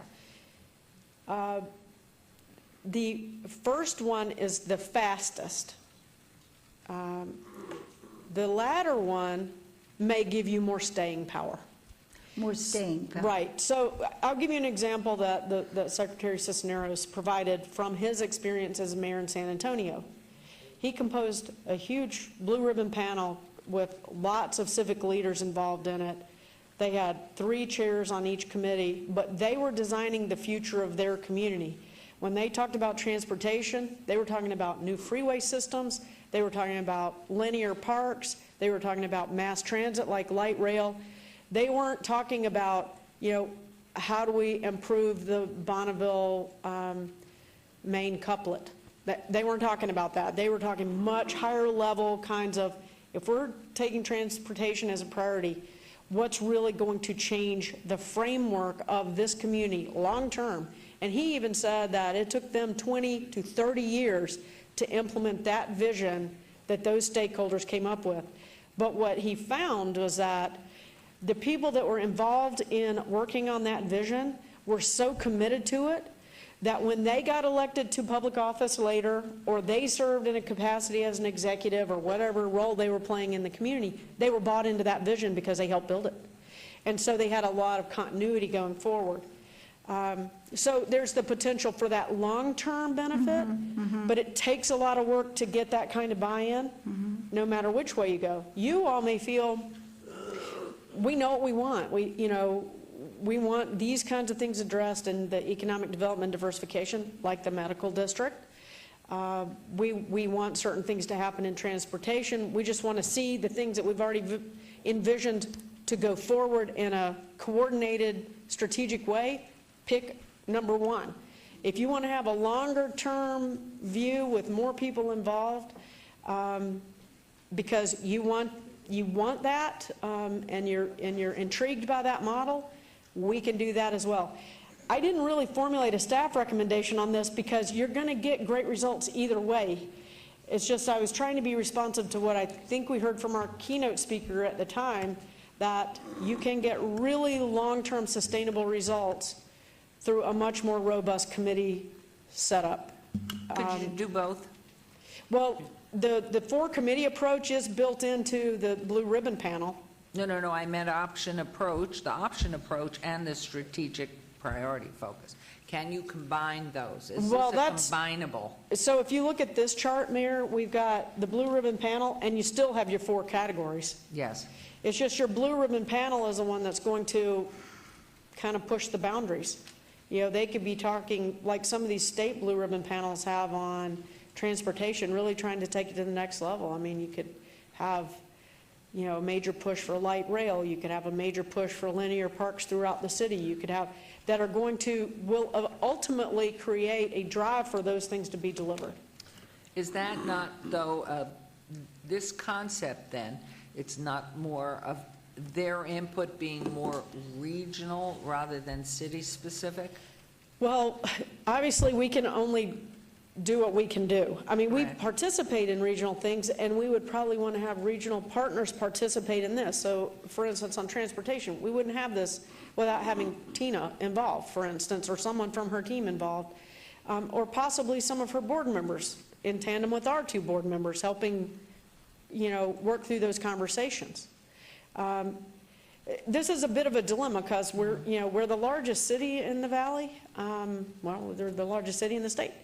And, but, you know, some of this stuff requires coordination with the county, with North Las Vegas, with Henderson. So if you went through a whole transportation planning process, you would want to be coordinated, particularly with North Las Vegas, because some of our major corridors we share. So they may play a bigger role in that conversation if they're willing to, at our invitation. So it might look a little bit bigger than a city-specific plan.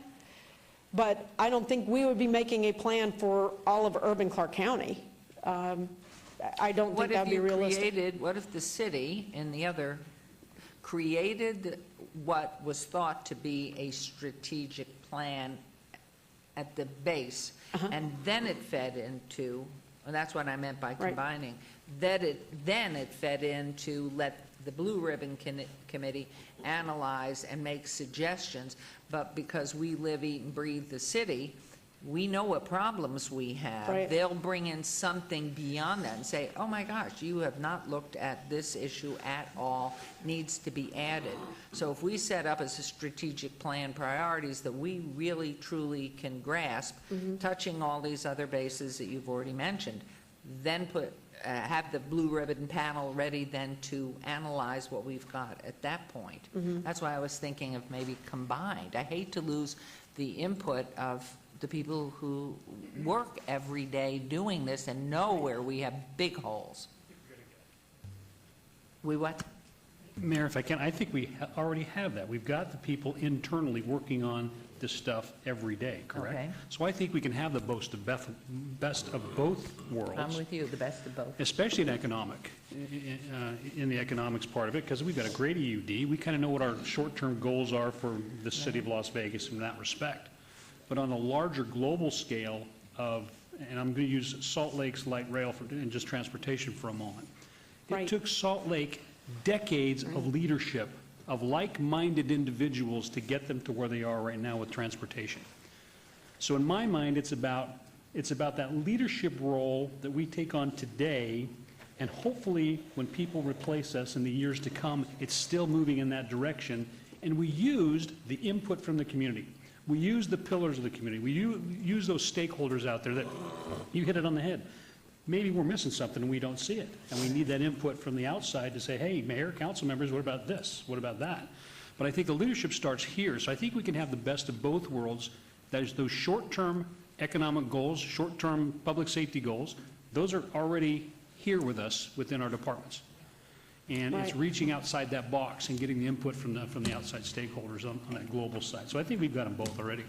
And you know, if I might say, add to that, I think of the Blue Ribbon committees we've had in education, for example, where we've had some of the people who have the most resources. Yes. And we don't really get anything done.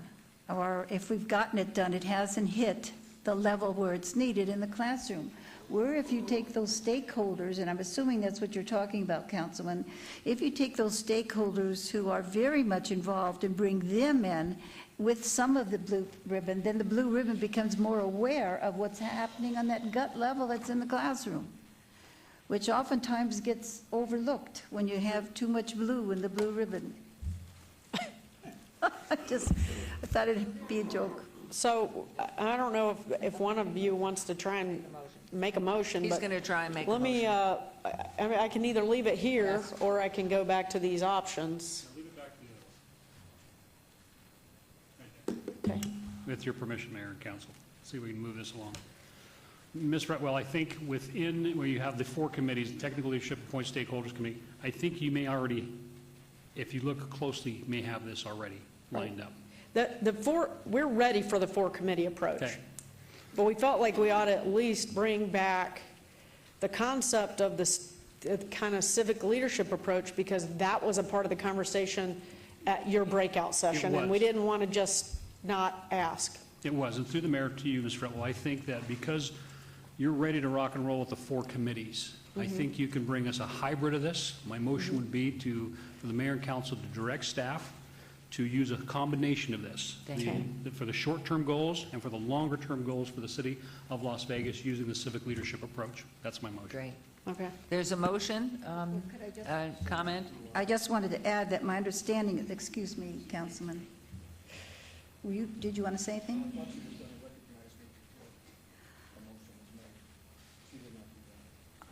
Okay, well, I'm just going to finish by saying that if you have your committee going, then your hybrid would include bringing in some of these strong private leaders, maybe working with some of these committees or being aware so that we have that hybrid. Is that what you're saying?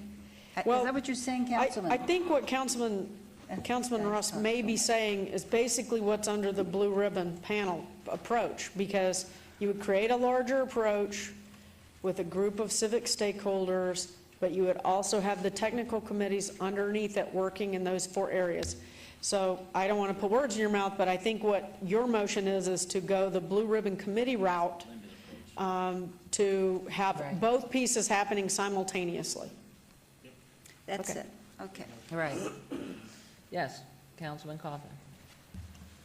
Thank you, Mayor. I just got a copy of the presentation. I don't know how it didn't get sent out. And I had to go back and look at the page again on what the committees would be on. I unfortunately had to miss that second session of the planning sessions because of Mr. Gaughan's funeral. And so I missed Mr. Cisneros and his suggestions. But in looking at this, it seems to me there's an element of, in every one of these, there's an element of lack of authority. I'm thinking about the fact that we don't have the authority in some ways to do some of the things that we would like these committees or a blue ribbon committee to do. In every one of these, transportation, education, public safety, law enforcement, and economic diversification, we need some changes at the legislature to give us some authority to do that. Maybe not in total, but fragments of it and some of the things. Shouldn't we be addressing, we've had this discussion yesterday in briefing, shouldn't we also be having a discussion here on how we get more authority out of the legislature to do some of these things? Now, this is on point. I was trying to get recognized before Councilman Ross made the motion. And so I don't want to be seen as being off topic of the motion. But there is something lacking here, and I think that is that we're missing authority in certain areas. Do you think so? I think, a lot of times when you go through these processes and you have very engaged committee members and you come up with an idea, whatever that idea is, and you think that this is really great and it's going to move the community forward. Part of that process is figuring out, can you do it? Are you allowed to do it? Can you do it? And then you figure out what it's going to take to allow you to execute.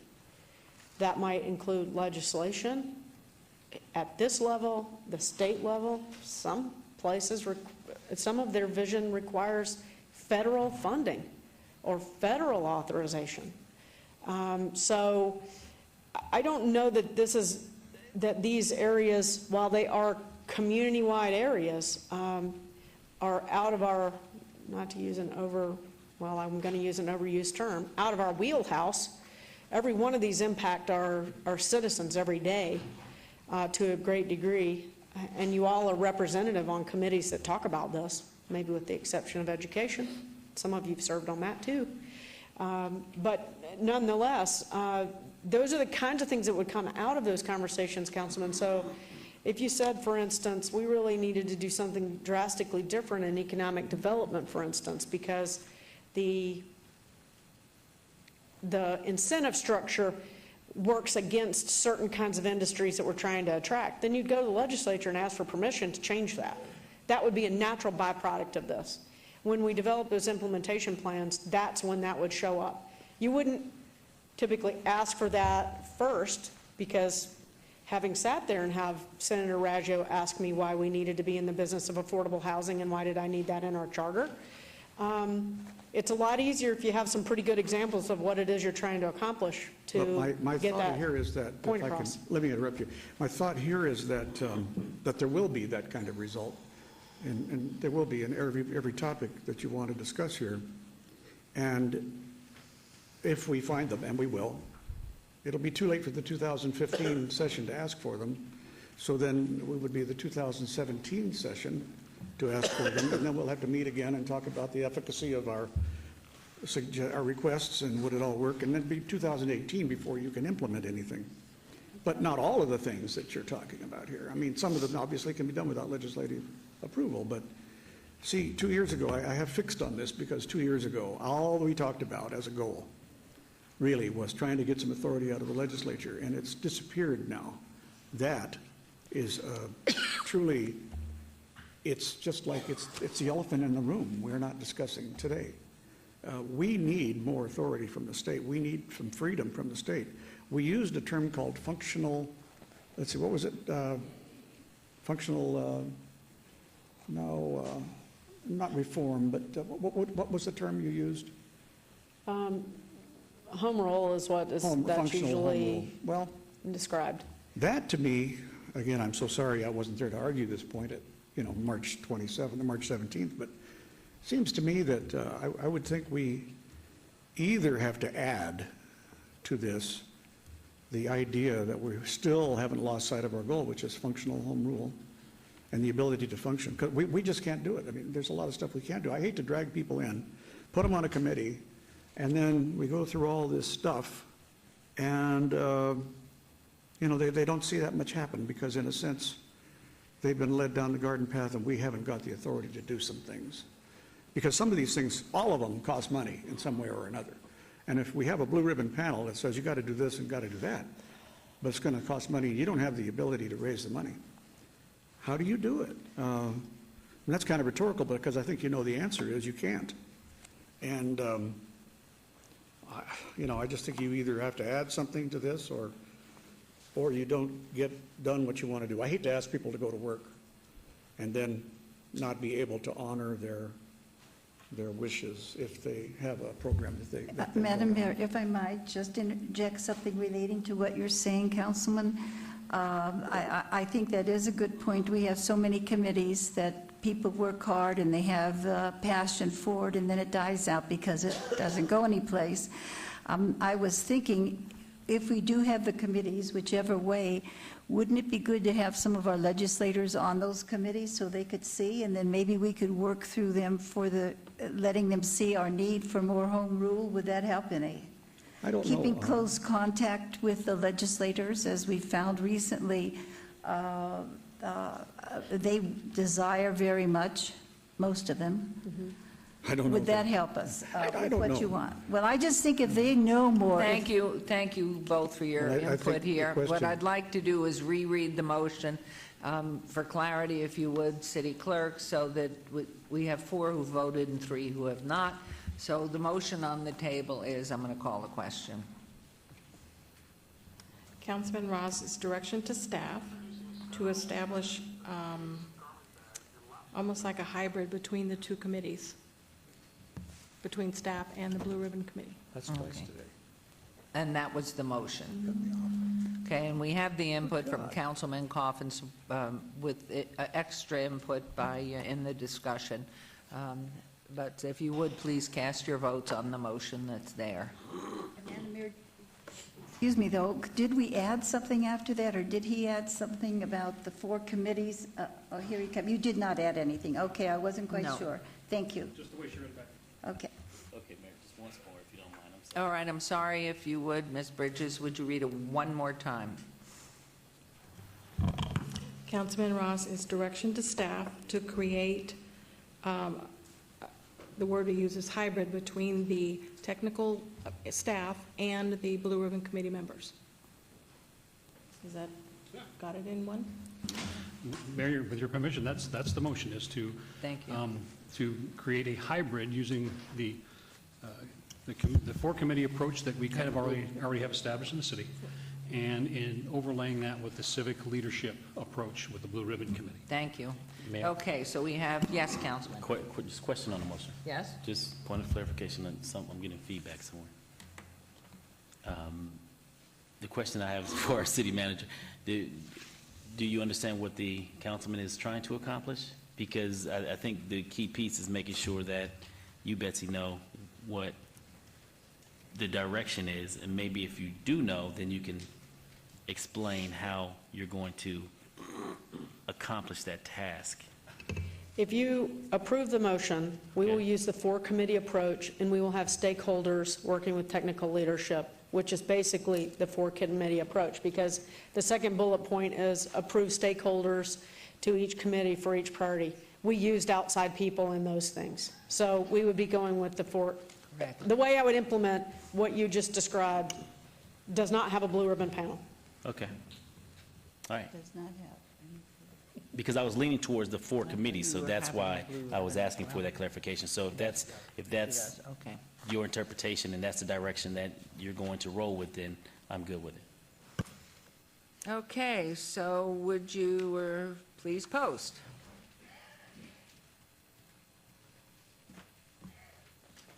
That motion carries. Thank you very much. That was agenda item 55, 56. We have already attended to, and we're into 57. Correct, yes.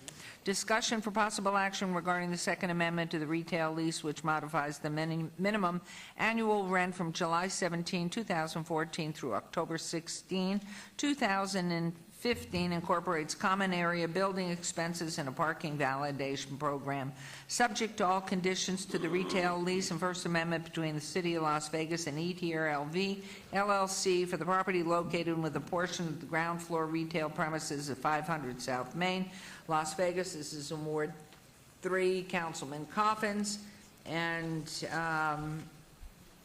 you don't look like Mr. R. Please, if you would go forward. Thank you. Good afternoon, Mayor and Council. For the record, I'm Phil Steckinger, Asset Manager for Economic and Urban Development. Also with me, I have the owner-operator, Mr. Sabori, as well. About a month and a half, 2 months ago, Mr. Sabori had approached us with a few concerns with the existing lease, namely as the Main Street construction project has impacted on his counts. Also, as far as not only on the counts, but also it has partial closures with the parking as well. A couple of the other things were the operating expenses and the projection model that they had as far as revenues. One of the things that we believe that the 15-month temporary rent production or reduction would assist them as far as during this closure of this project, would assist the project also as far as expanding catering and some of the other things Mr. Sabori could elaborate on. Be happy to answer any questions you might have. Thank you so much. Morning. If you please state your name for the record. Morning, Ben Sabori. Okay. Do you want to expand on this, please? Where would you like me to start, Madam Mayor? Whatever you think would benefit the passage of this. So we have noticed that during the construction on Main Street that it has impacted the business, especially in the fact that the parking garage has been closed on several occasions in order for the improvements, as well as it deters customers from driving down to the area and deters that traffic in that surrounding area because people are trying to avoid that road. So that's had an impact on us, as well as I believe there was a study done in-house where it's noted that the rent that we agreed to initially is significantly higher than the rents that are in the surrounding area.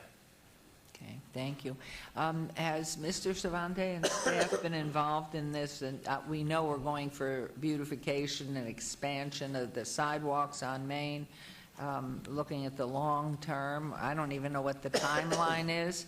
Have you had an opportunity to have any dialogue there? Yeah, part of our review is that we'd worked and reached out with them, and one of the things at this period of this, the construction is anticipated to basically mirror the agreement that's in front of you, which is a 15-month period.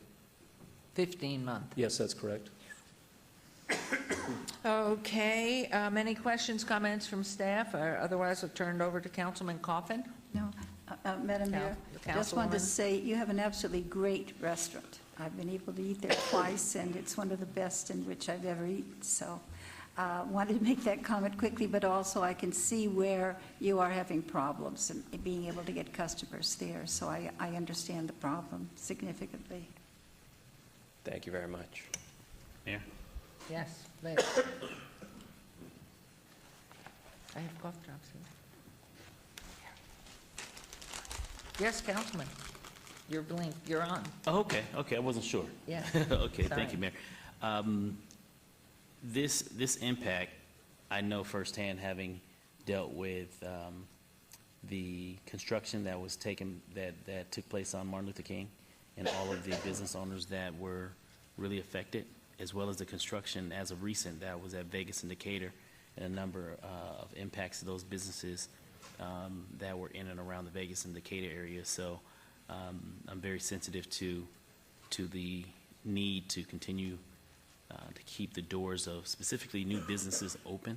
And so I'm glad that the structure of the lease has been adjusted. I'm assuming in the appropriate timeline of the end of the construction of Main Street.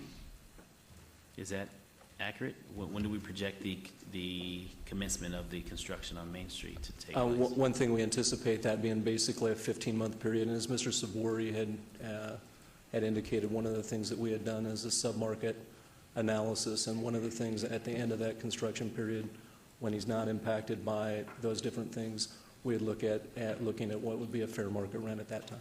Okay, then I'm in support of this motion moving forward. I appreciate it. Thank you. Thank you, Councilman Coffin. I move for approval. Thank you. There's a motion. Please vote.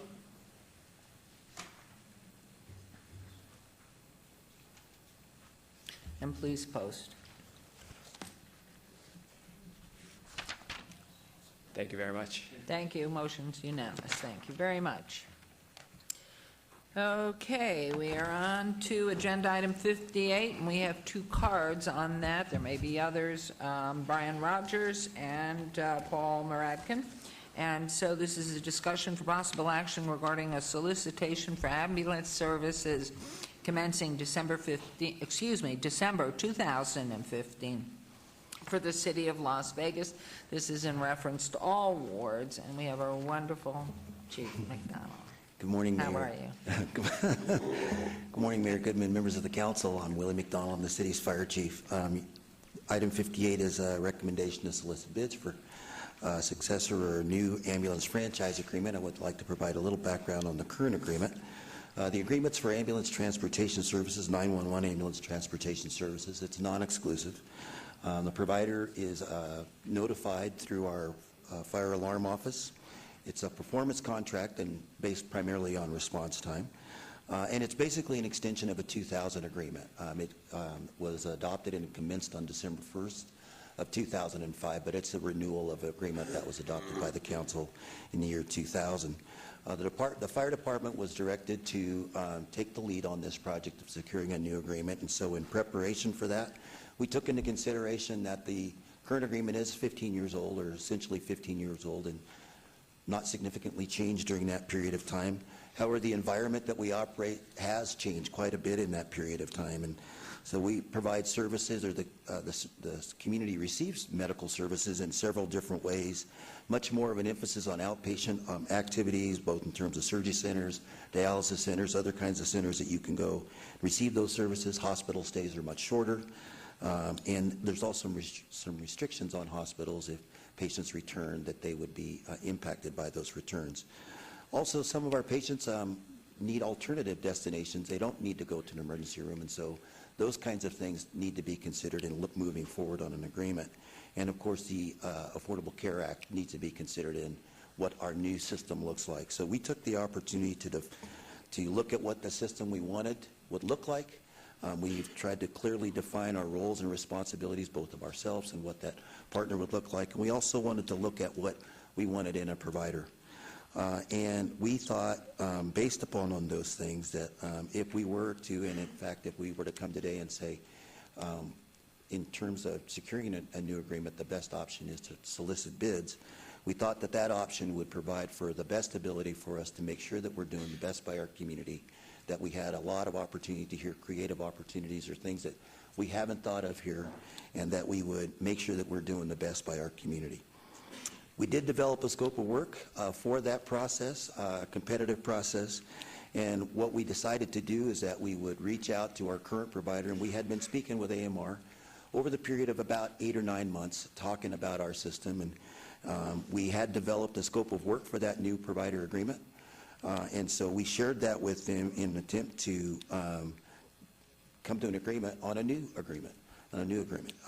We worked through that with them now, and it's my opinion that they have the best opportunity to help us and actually define what that new agreement looks like, because they exist in 2,000 communities. They've been here for at least 15 years, and so in terms of being able to develop what that new system looks like, we thought that there would be the best opportunity for that. We've had some discussions with them. We've had some starts and stops, so we've made some progress on that.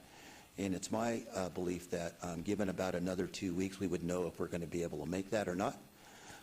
And so our recommendation to you at this time is to give the department about another 2 weeks to evaluate whether or not we'll be able to develop an agreement that we believe would be in the best interest of our community.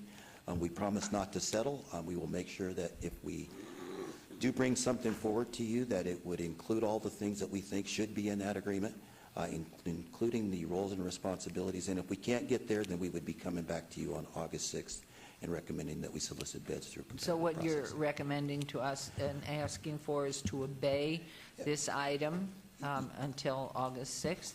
Yes, Mayor. Yes, Mayor, until we can work through all of the details of what's being considered Good. and make sure that we're meeting the requirements, what we think is best for the community. Excellent. I would ask, I did mention up front, and we'll take comments then from council, we do have these 2 cards, and anybody else who wants to be brief in comments, if you would like to come up and address this, we'll just have you make your statements, and then we'll move on, because the recommendation from our chief is asking for an abeyance for 2 weeks to continue in the pathway that has been set out. So knowing that, and you must be Brian Rogers. Thank you, Ms. Mayor. Honorable Mayor Goodman and council members, my name is Brian Rogers, and I am one of the co-owners of Community Ambulance.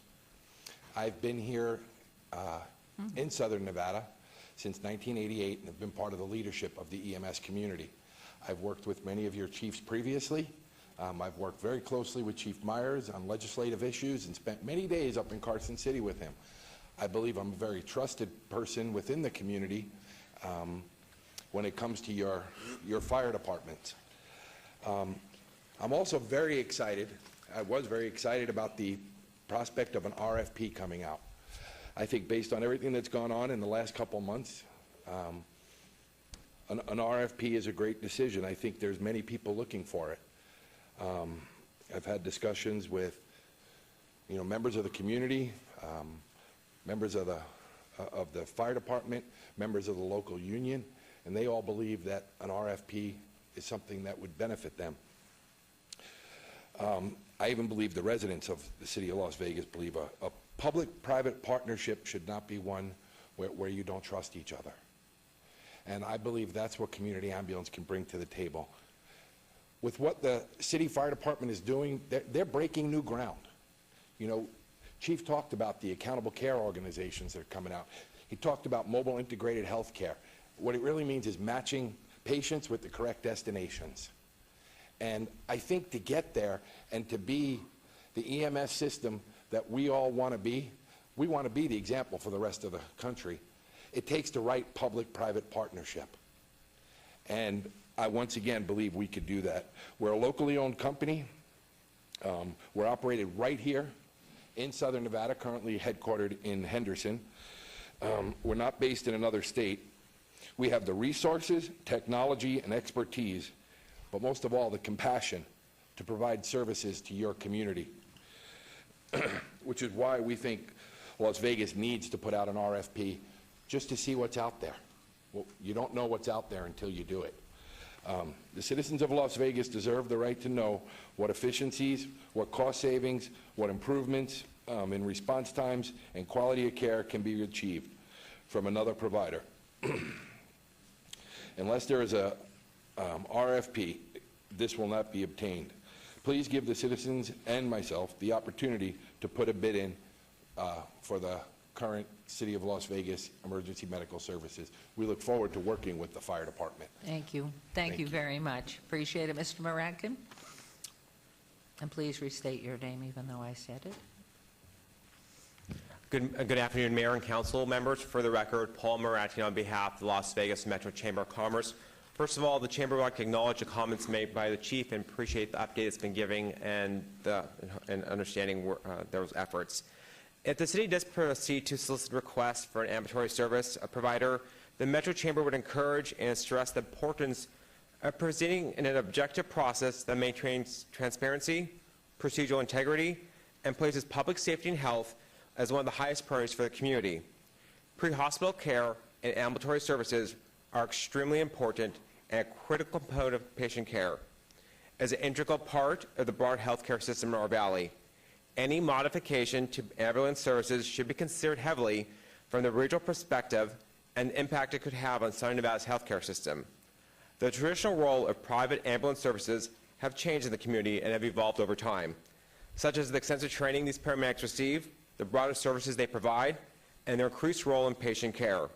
One of the major roles of ambulance services is to provide emergency pre-hospital medical care to patients in an efficient and effective service manner and providing seamless treatment and delivery of patients to the hospital. Their role can be life-saving to a patient, as we know. It's fundamentally important that the patient experience continuous care from the highest quality, from the first contact, transport, and transfer to the hospital emergency room. This is one of the cornerstones of public safety and health. As we know, ambulance services are typically the first to interact with a patient experiencing some type of medical crisis. These first interactions are critically important to the patient. Any RFP or possible selection of an ambulatory service by the city needs to be based on an objective process and criteria that is best for the patient and medical need in our community's healthcare system. Thank you for your time and allowing me the opportunity to express the business community's thoughts on this important component of our healthcare system. Thank you, Mayor and Council. Thank you very much. And is there anyone else? All right, I'm going to close this portion. Okay. Thank you, sir. Mayor, on behalf of the citizens of the entire community, okay, you got your city ambulance service with the fire department, and then you got the private ambulance company. Be sure you speak into the microphone. Thank you. Oh, I'm sorry. At the end of the day, when it's all over, if the two outfits out there fighting each other and the patients are on the side of the road waiting on one to know who will come pick them up, then the point, the objective is if it's a way that they can work side by side, simultaneously like they've been doing over the years. The main thing is when it's all over, we don't want to set up in a way that the citizens or the people who need the help going to be sitting on the side of the road wondering who coming to pick them up. So when it's all over, let's make sure that's straightened out. Thank you. Thank you very much. So I'm going to close this public comment time and entertain a motion. I'll make a motion to obey this for, what was the date, Beverly? August 6th. August 6th. Motion will be obey this till August 6th. Thank you very much. There's a motion. Please vote. And please post. Okay. That motion carries. We're obeyed August 6th. Thank you, Chief. Okay, and now we will move on to, was that 58? It was. Agenda item 59, recommending committee bill eligible for adoption at this meeting. Bill number 2014-41. I'd like to have the bill read, please. Thank you, Your Honor. Bill number 2014-41, in order to extend the boundaries of the city to particularly describe the land to be annexed to make it so habitable subject to the laws, obligations, and benefits of the city and provide for other related matters. Thank you very much. Motion to approve. Please cast your votes and post. Motion carries. Agenda item 60. Bill number 2014-42. I'd like to have the bill read, please, Mr. Thank you, Your Honor. Bill Chairman. 2014-42, in order to expand the boundaries of the city, particularly describe the land to be annexed to make it subject to the laws, obligations, and benefits of the city, and to provide for other related matters. Thank you. I move to approve. This motion, please vote and please post.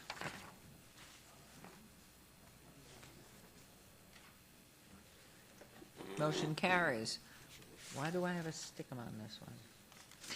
Bill number this is agenda item 61. Bill number 2014-48.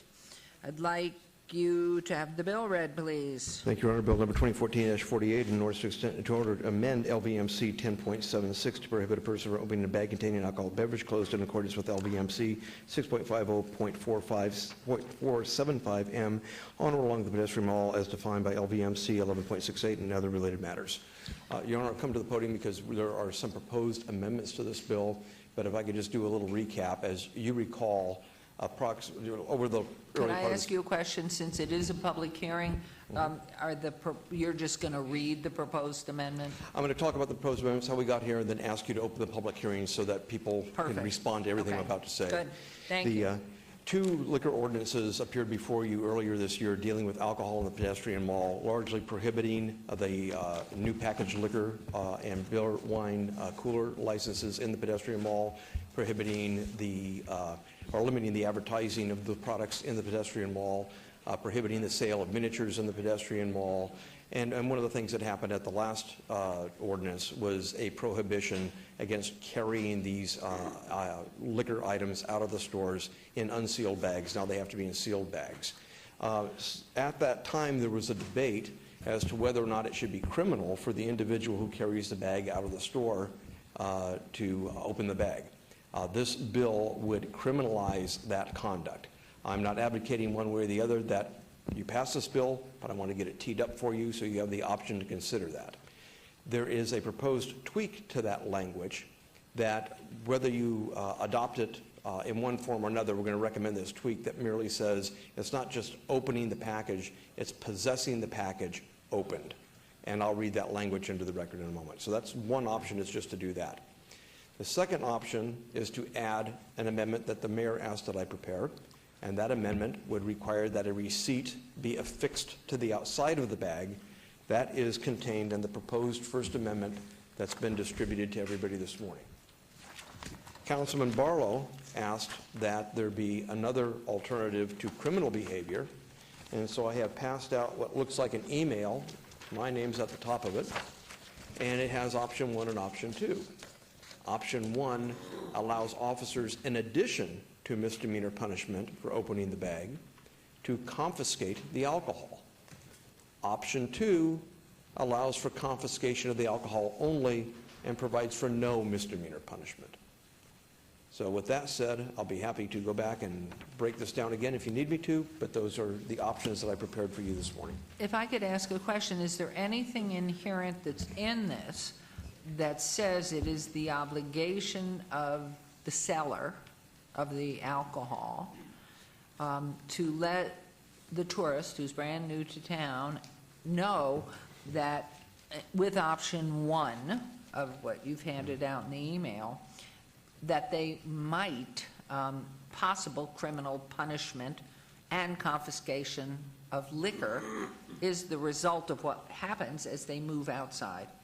I believe that we have a signage requirement that can't be consumed in the pedestrian mall right now. I don't know that we have a signage requirement that says you can't open the package. I mean, to me, it would be of great concern if we have a tourist comes into town that I being the tourist, take this bag and open it, that I might suffer criminal punishment unless it's exactly noted and I have been forewarned of that. The confiscation's another thing, and it's an additive, but without warning anybody about the possible criminal punishment, is that mandated? That has to be mandated somewhere, that the person buying it this could happen. We could add this as an additional warning that they have to post. Again, the warning that they have to post right now certainly says they can't consume it in the pedestrian mall. We can add to that warning that they can't open the package containing the liquor within the pedestrian mall if you want to add that. And therefore, they might have their liquor confiscated, 1, or 2, and additionally, suffer criminal punishment. Correct. And we're going to look for policy guidance from you first. At least from my point of view, I'd like to hear from you first as to whether or not you want criminal punishment in addition to confiscation. if you want only confiscation, and if you want confiscation, do you want it under limited circumstances? Councilman Coffin had a brief discussion with me earlier about perhaps limiting the circumstances under which it may be confiscated. So I'm looking for direction from you on those 3 Okay. points first. So would you, at this point then, would you like the public to comment first? Would you think that would be appropriate before we make our comments? I think it's probably a good time. I think everybody knows all the options that are on the table, and if there are any questions, I'll be glad to answer them. Okay. Okay, we're going to open the public hearing now, so please make sure you state your name. We don't need an address. And I'm going to be real swift. I know it's under the dome, downtown and whatever, and alcohol in a bag and not in the bag, inside of the bag, and whatever. But you're dealing with a public domain situation where you got tourists and people coming in and out, and as you said, alcohol is going to be consumed one way or another, with or without the law, and you can pass any law you want to on top of each other, but some people is going to find a way around it. The objective is, underneath that dome is, the public moving back and forth. So trying to make a bunch of laws to restrict who do what where concerning the bottle, I don't think that ain't the point. The objective is, you just can't, some things you just got to use plain old common sense. And people going to drink alcohol, going to do their thing, and you can. Some people are going to always find a way around, don't care what. You can pass all kinds of laws, but people are going to find a way to do whatever they want to do when they want to do it. So let's get real about this. You want to keep your tourists downtown, back off on some of them laws. Give me a break. Thank you. Anyone else wishing to be heard, please come forward, state your name.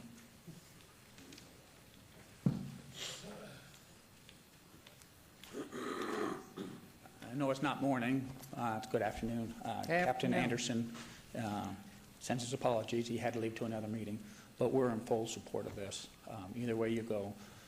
We've even looked at the receipt. Receipt might be a better way. That way you know where you bought it, and it's within 1,000 feet. So we're just going to follow your direction. Thank you. Did you want to ask a question of this gentleman? Well, actually, I think I wanted to ask a question of the captain over the downtown area, but just was hoping for an update on, I think we've had 2 weekends or just one where our existing ordinance that we passed a month ago has been enforceable. And I was wondering how it had gone, but it's probably not your department. I can follow up with that, but it has been 2 weeks. Yeah. Okay. Thanks. Thank you. Would you like him to stay? For the record, Brian O'Callahan, Las Vegas Metropolitan Police Department. Thank you. And I'll be back here. Thank you. Thank you. We'd appreciate that. Thank you so much. To follow up with Councilman Beard's question, I can add just a little bit to it. The existing ordinances were in court on January 2nd, July 2nd.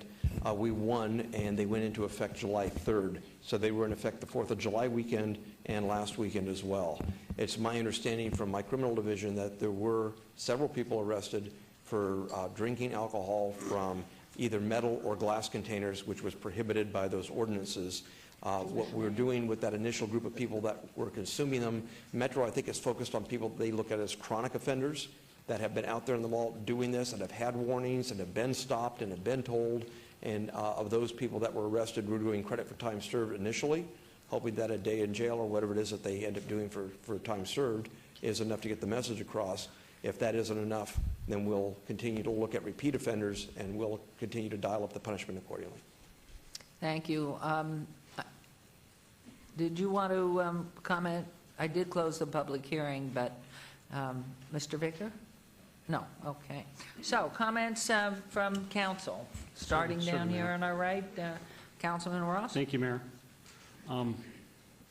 I fully support, Mayor, what you're trying to do here. I like the sealed bags. I like the attached receipt so we know where they were purchased, when they were purchased. I am in full support of making it a misdemeanor to open the bag and allow confiscation. I can't imagine an officer not confiscating it anyway, so I don't know if that's got to be written in there. But I think what's ridiculous is we keep tiptoeing around this issue of alcohol downtown. We need to make a serious statement here that we're not going to tolerate this. And we need to give our law enforcement officers the tools they need to make it change. Those are my comments. Thank you, Mayor. Said with due passion. Okay, anyone else? A comment here? Could I add one thing? If in fact the council should vote this way, somehow I think there has to be included that if in fact this is the way the council votes at his motion, that it has to be mandatory to the seller, that it is posted, that you will have your materials confiscated and possibly will have criminal punishment. If this passes, that has to be part of what's added in here. Once the debate is concluded, I'll help any one of you frame a motion to accomplish what you want, and if that's what you want to move at the end of the debate, Your Honor, I'll help you frame that motion. Okay, any other comments? We do have a motion. Oh, we do? Oh, No, you didn't make I the don't motion. No. No, there's no motion on the floor. I thought that passion was a motion, sorry. Councilman Ross is always passionate. He's passionate about his skirts, his boots. Kilts, my bad, kilts. Skirts. And his sexy legs. That's what he's passionate about. Mayor, I shared with you earlier this week that I have no issue as it relates to the sealed bags, as well as the receipt attached to the bag. The philosophical and real concern that I have is from the criminal side of this ordinance coming before this council. Let me just allow me to digress just for a moment to take us back in time. A few years, 4 or 5 years ago, this council was inundated from a number of lobbyists coming in asking for beer and wine and liquor underneath the Fremont Street experience. And I, being one, cautioned the council in relation to the number of liquor establishments underneath the Fremont Street experience, because I knew at some point we would be right here where we are today, talking about issues as it relates to liquor underneath the canopy. Now, you can look across the entire U.S. and look at corridors from Bourbon Street to the Gas Lamp District to the, what's the one in Tennessee? I can't remember the location in Tennessee, but all of those areas are very similar in some scope or fashion as relates to liquor, but none of them have liquor stores within those boundaries. And so as we now peel pieces of the onion to basically back up on our approach of what we've created for ourselves through the motions that present and past councils have passed, we're now to a point to where we have to systematically approach how we're going to solve this problem. It's not just a municipal problem, it's also a business problem, working with law enforcement. Now, law enforcement is not the only onus to solve this problem. It's all of our collective groups coming to the table to share in the efforts in order to really do what's necessary in order to have repeat customers in the downtown area. Now, I've represented the downtown area for many, many years now. And I'm down there, I see what's going on, I'm speaking to the business owners, I see all of the issues that are taking place. One thing that we can't do is move in a direction that will create a situation where we're attempting to arrest out of the problems that are occurring underneath the canopy. I don't believe that that approach is accurate. What we must do is, it's not necessarily tiptoeing around the issue, but basically methodically working through the process to make sure that we don't affect the return trips of our customers. So therefore, opposed to having a fine that's $1,000 and up to 6 months in jail for opening a bag, to me is absolutely ridiculous. And so I'm one not to just cast out a line without having options. So therefore, the option that I brought forward to this council is an opportunity to still get us where we need to go, but at the same time, not place our customers in handcuffs for opening a bag. For example, if in fact this motion moves as it stands, if there's a piece of gum or a novelty inside of this bag along with a can of beer or a bottle of liquor, and I were to open the bag, I'm subjected to a $1,000 fine and up to 6 months in jail for opening the bag. The crime does not fit the punishment. It does not. Now, if in fact I open the can or open the bottle and I consume it, that's a whole nother issue which I totally agree with the process moving forward. And that's why I'm saying that the confiscation allows us to yet and still take the product away for doing that versus putting someone in handcuffs and taking them off to jail. Because we all know that law enforcement in this specific area, and we can look at all of the mapping systems that have come before this council, and it shows hot red or purple as far as the activity in the downtown. So already law enforcement is on high alert. So you take someone who may have had a couple drinks, maybe share a little lip with law enforcement, and now they're locked up for the weekend. That's damaging our tourist system, our tourist industry. I'm not trying to do that. We've worked so hard as a council to get to where we are, and we still have yet more distance to go. So all I'm saying is, let's reduce our approach from the concept of just opening a bag, and the option of someone going to jail is unfathomable to me. For opening a bag to reach in to get some gum, but now I violated municipal code, so therefore I can go to jail for 6 months and a $1,000 fine. That makes absolutely no sense to me. Now, if there's another approach as far as placing the liquor in a separate bag, sealing it, and having products in another, that's another conversation that we can open up too, because I'm here to basically try to find solutions to solve the problem, right? And so if that were the case, if it were just the liquor or the beer in one specific bag sealed with the receipt, no issue from me. But it's gray. And from what you shared with me, Brad, as our city attorney, it's very gray. Because what if I have my child and I buy some baby wipes, right? And that baby wipe is in that bag. And I open the bag just to reach in to get the baby wipe.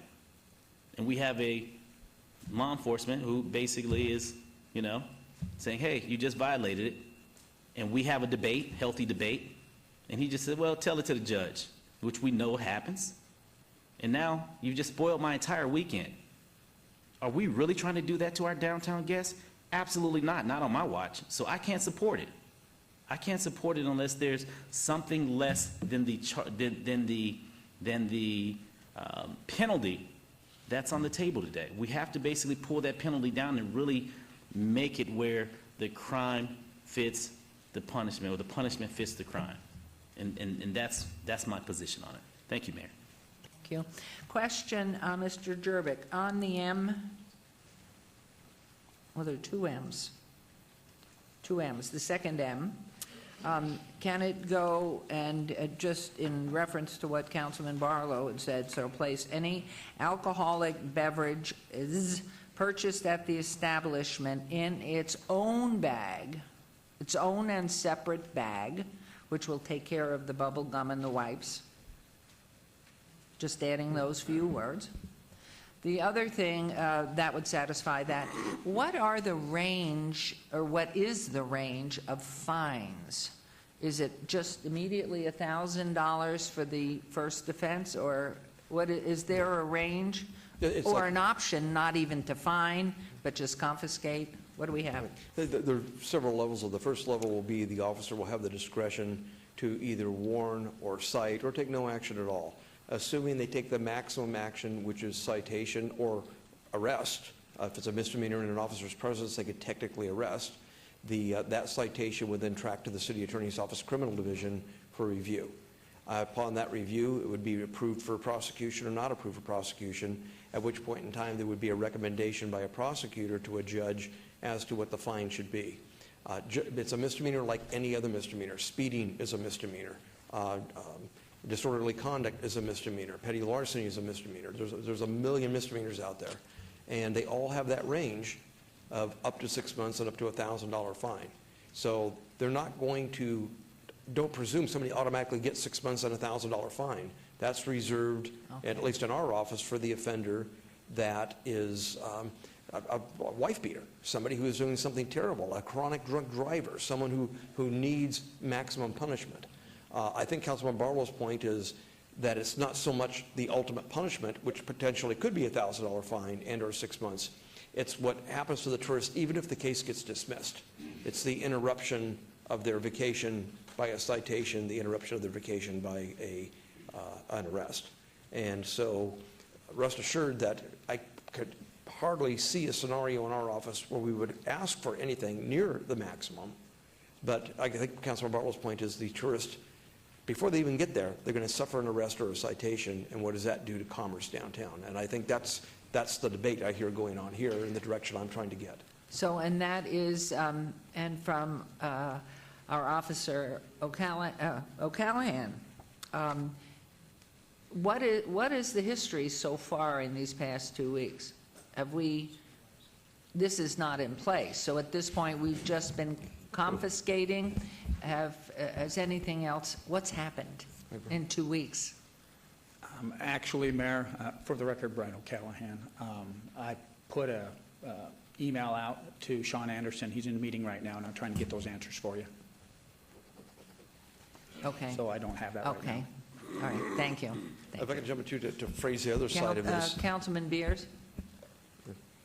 Thank you, Your Honor. I guess I'm not a very good tiptoer at all. Probably I'm the worst of the 7 at tiptoeing. So in my mind, the goal here is to eliminate the packaged liquor stores under the canopy. And the ordinances that we have passed are all aimed at that task. There's a variety of reasons and issues that they've caused. We've learned over the course of our collective research that this is about the only adult playground in America that has packaged liquor stores within its immediate environment. And so in my mind, the concept of, we already have an ordinance that if someone is drinking out of a packaged liquor that they brought or bought, they're potentially going away for at least a couple hours. But the bigger piece of this in my mind was to give our licensing people and our law enforcement people more tools to be able to either get these liquor stores to not engage in the behaviors that they've been engaging in, or to find them violating ordinances frequently enough that we can yank their special use permit. And I have a hard time seeing how this gets us any more muscle than we've already got in reaching those 2 goals. Certainly if the council did proceed with the criminalization of opening a bag, I wouldn't want it to be an arrestable offense. So I would like option 2 better than option 1, where the sole penalty is confiscation.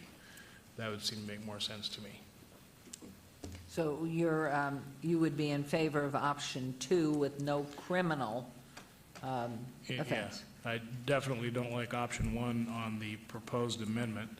I'm kind of ambivalent on taping the bag up. It took me about 45 minutes to get these out of the plastic that I bought them from a Costco. If we could get that kind of packaging around our packaged liquor down on Fremont Street, why you need a battery of knives to get through.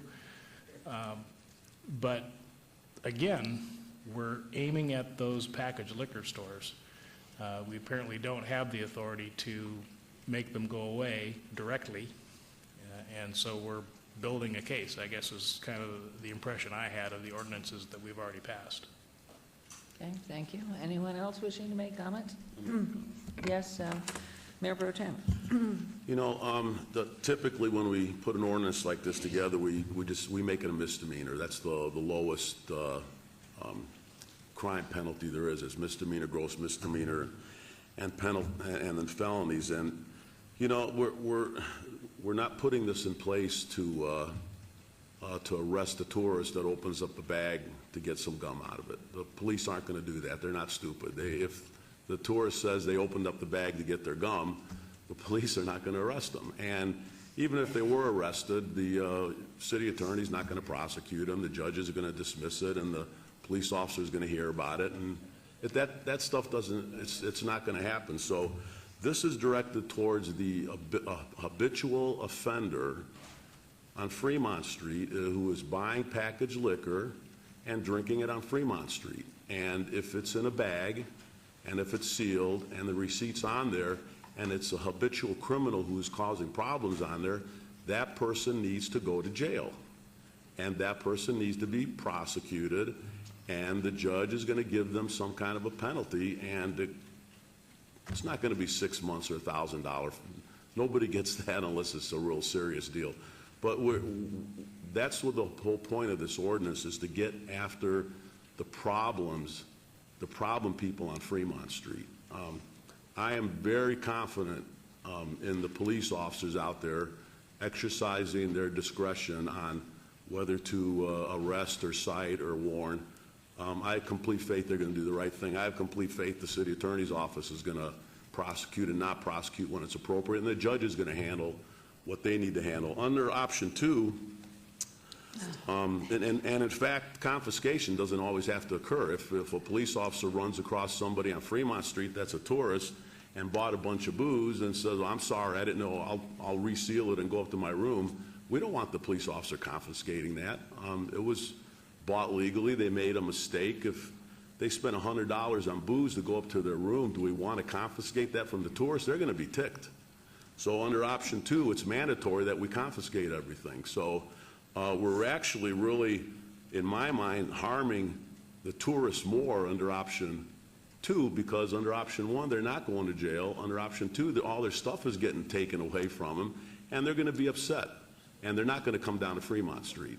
So the whole point of this is to get to the bad guys that are causing problems down there, and that's what this ordinance does, which is typically made into a misdemeanor, and then we allow the enforcement, the criminal justice system, to handle it. And if it comes back that the criminal justice system isn't handling it, which I don't believe would be the case, we can always make changes to it. So I'm going to support the ordinance with the First Amendment to make it a misdemeanor crime, and allow and give Fremont Street the opportunity to work with law enforcement and the city attorney's office to deal with the idiots that are down there that are causing problems, not the tourists that are accidentally opening up a bag. Thanks. Thank you. Anyone else? Yes, Mayor. Yes. Thank you. Councilman Barlow, please. Mayor, there's some truth to what Mayor Pro Tem has shared. So I believe there's an option 3 that has come out of what he has shared. And that is, if that's the case, then someone should be addressed if in fact the container is opened. Yeah. The beer is open or the bottle is twisted off. That way we have something more tangible. So therefore, if a bag is opened, it's not a problem for the officer to address them and approach them and to let them know that they can't do that if it opened accidentally. No foul, no harm.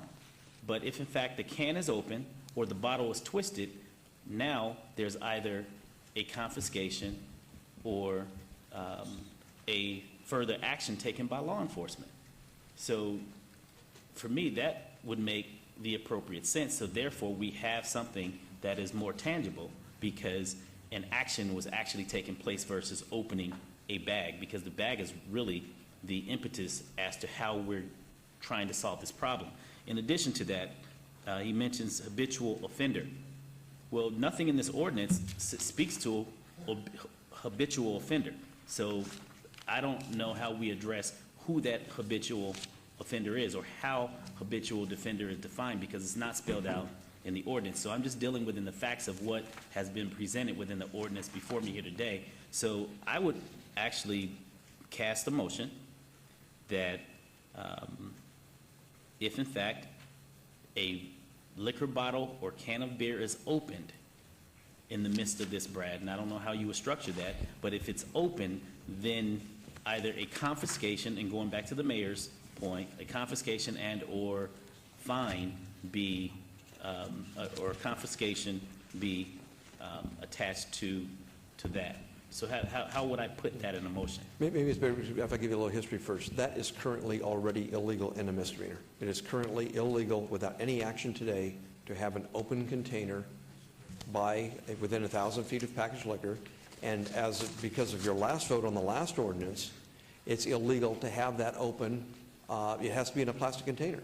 So if you have an open beer right now, or an open bottle of wine, or an open bottle of anything on premise, that's a misdemeanor right now. What I was directed to do was draft an ordinance that made it an additional misdemeanor to open the package that the container is in. And so if you think we've gone far enough by just criminalizing the open container, and you don't think we need to criminalize the opening of the package to get to the container. Meaning opening of the bag. Opening up the bag. If you don't think we need to criminalize that, and you think we need to just confiscate the liquor if the bag is opened, because if you go one step further, you open the bag, right now the debate is confiscate or misdemeanor and confiscate. Right.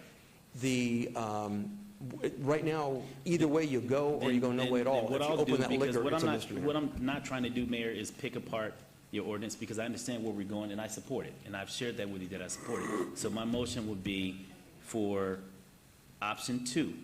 Okay.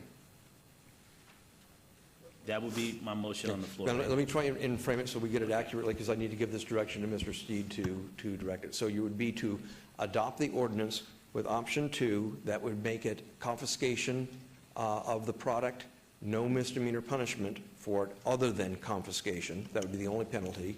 We would have a receipt stapled to the bag, and I believe the mayor suggested another amendment, and that is to have signage that reflects the fact that the bag cannot be opened once it leaves the store. That is correct. Now, also, Brad, And if I might, very important that liquor be in its own bag.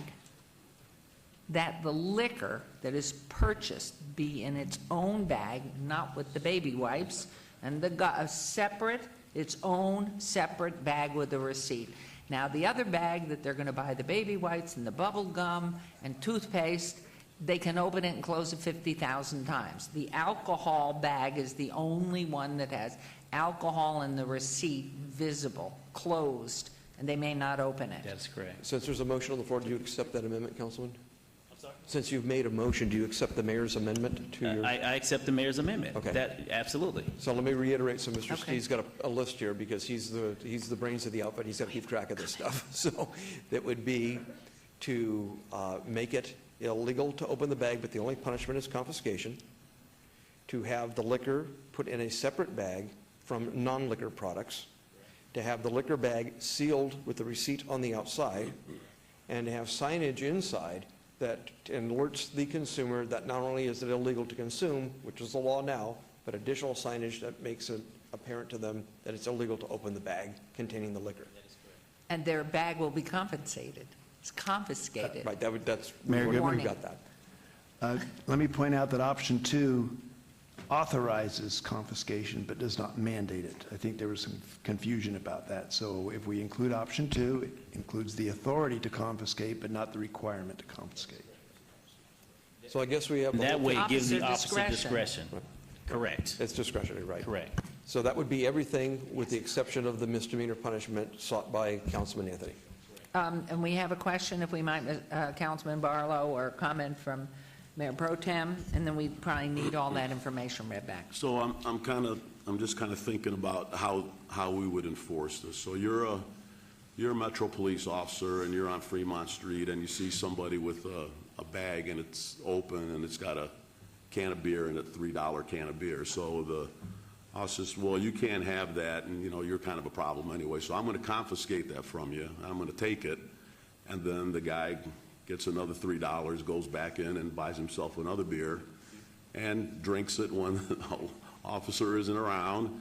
And the officer's sitting there going, what am I doing here? I'm not solving any problems here. I'm just kind of a babysitter. I can't enforce anything. I'm just taking somebody's can of beer. I'm not stopping anything. So I'm just wondering how that would really solve anything. And in fact, what Councilman Barlow mentioned, which was I found interesting, is I guess what we're trying to do here is criminalize the liquor in the bag. Because right now you can't drink it on Fremont Street anyway. You can go to jail for that or get warned. So, I mean, either we criminalize opening up a bag on Fremont Street with the liquor in it, or we don't. And if we do, we can solve that problem. If we don't, then we're not solving that problem. And I guess maybe the Fremont Street experience and the downtown folks need to tell us: do they care if the bag is open with liquor in it, as long as the liquor is not open? You know, I guess that's what you mentioned. Yeah. So does anybody care if somebody is walking around on Fremont Street with the liquor in the bag and the bag is open, as long as the liquor is not open? So I guess that's what. And it's really, I'd like to hear from Fremont Street and Police and Metro on that particular issue, because that's what we're really doing here, and maybe we need to give a couple of weeks on this just to let everybody talk about that. I don't know. Brian O'Callahan, Las Vegas Metropolitan Police Department. I think, I mean, if you don't criminalize it, there's no reason for us to even to pursue that. And then the problem children keep coming back. That's one side of it. Now, if it's closed, the bag is closed, has the staple on it. I mean, if the bag's there and they have their drink in there, they could be sneaking that drink out. We don't know. But if it's closed and sealed, we know, or with the receipt on it, at least we know it's enclosed and it hasn't been tampered with inside the bag. Right. So that's the issue, is when the person buys the alcohol and the packaged liquor, they're being told, not only told, but they're being shown, this is enclosed, it's got a staple on it, there's a sign that says, don't open it on Fremont Street. That is the message, so that's a good point. My question to you would be, you can always add and amend. What if, at this point, in those suggestions that were given to Mr. Steed, that we add in its own bag with the receipt, and to open it, it will be confiscated, noted at the cashier's thing, and we try it for 3 months or 6 months, whatever, and if it's not working, then go to the next step of criminalizing it. Review, that's better. Review of the condition. Obviously I can understand what you're saying, and if you expect something to happen, you better inspect and you better put some muscle behind it. But if in fact compensation, it would drive me crazy if I had spent $12 on something and then you took it away from me, which is what this number 2 is saying. You evaluated it after a period of time and it's obviously not working. Then you move to the next step and you put possible criminal punishment and fine. I would say no to that, but we will follow the directions that you have. But I just, as a police officer down there working the street, it's not worth for the officer. And when I say worth, that's a poor word. Right. But to be active, just here, I'm going to confiscate your beer, or take the beer or the alcohol, and then move on. That would be kind of hard to digest, especially for the officer on the street. Mayor, if I can, That's like feedback. It's like sitting on the bench, you're actually swinging the bat. It's like Don't you ever do that? Sit on the bench, yes, a lot. Again, we are just dragging this thing on. Let's make a decision. Let's put the cuffs on. Let's change the climate down on Fremont Street and get this over with. This is ridiculous. I call for the question, Mayor. Okay, and Councilman Beers? Thank you, Your Honor. We already are putting people in jail. We put people in jail the last 2 weekends because we've criminalized walking around with an open container. What about as an alternative? We mandate that the liquor store put it in a sealed bag, but we don't address unsealing the bag at all. We go ahead and add the signage, you can't take it out of the bag. Does that get where we're trying to go without the potential for even one tourist riding a a nasty gram on Yelp. We have a requirement right now that we put in a sealed bag. As of today, if you take no action at all, the requirement is that the packaged liquor or beer, wine, and cooler store put it in a bag and seal the bag. We don't have signage that tells the tourist not to open it, but we have that requirement they put it in a sealed bag. We have signage that the tourist can't open the container. That's correct. Yeah. Maybe in the other end of the spectrum, we could have Brad instruct Val to draft an ordinance to criminalize people thinking about. I like that. That could be a great amendment to Councilman Barlow's. Mayor, If I could point I'd out, like we- a review of condition. So I would like to add a 6-month review of condition of the motion that's on the floor right now, Brad. What we would do is, I think I understand the motion, Mr. Siege, I think you understand it. Anybody who is for the 4 elements without criminal punishment would vote yes. If you're for criminal punishment, you would vote no, and then propose another a motion at the end of it. If you would like a 6-month report back to the council, we'll be happy to do that, Councilman. And you don't need to include that in your motion. We'll just So do noted. that. Thank you, Brad. So I'll be voting in the affirmative. Very good. Thank you. Because I'm going to Okay. vote no. I want to say why. I'm going to vote no because I don't think we should be making any change here at all. We've had enforcement for 2 weekends. It appears to be working. I'd like to see it continue as it's drafted, or as it's enacted right now. Which is with option 1? Is that the way it's No, done? I would support not amending our ordinance at all at this time. Okay. Because it's already Okay. illegal to open the can. It's Okay. already illegal to open the bag. So you're explaining why you're voting against this? Correct. And then can we, again, what is, as Councilman Barlow's motion, Mr. Steed, what are the changes that we're adding to this, that the liquor be in its own bag with a receipt? What else? Let me see if I can go through it. Okay. The confiscation optional would be the only punishment if a bag is open on the street. If you want to add that the liquor goes into one bag and everything else goes into another bag, we can do that. I need to point out that we have a problem now. There's only one receipt, and you could have multiple bags. And now you're going to get into which bag do they staple the receipt to, which one don't they to, do we want different colored bags? Every one of these policy changes that you suggest can be achieved. Each one has a consequence. So if we simply want to say liquor in one bag and everything else in another, and the receipt goes on the liquor bag only, we can do Right. that. Right. But, so if you want that, so we have confiscation only, we have bag with the liquor in it, or liquor in its own bag with the receipt stapled to it. We have signage inside warning the customer not to open the bag in the pedestrian mall. And review in... And we have a 6-month review that we'll come back to the council, tell you how many citations have been issued and what happened as a result of And those that's citations. Councilman Barlow's motion. Is Right. that what you said? Yes, one comment. Just one comment before we vote on this. I just want everybody to understand when police officers confiscate this stuff, they just don't throw it in the garbage. They have to take it back to the station. They have to fill out a report. They have to put it into a bag, into evidence, and then it's put in the evidence vault. So there's some police officer time involved in this. I just want to make sure that's very clear. So I'm ready to vote. Okay, so we're all clear. If I think we've got all the elements. If I left anything out, Mr. Steed's going to certainly bring it to my attention, but that would be, if you want those elements in this ordinance, you would vote for that motion made by Councilman Barlow as First Amendment. Okay, we have to wait for Councilman Barlow, or did he vote? He made a motion, so we can go that far.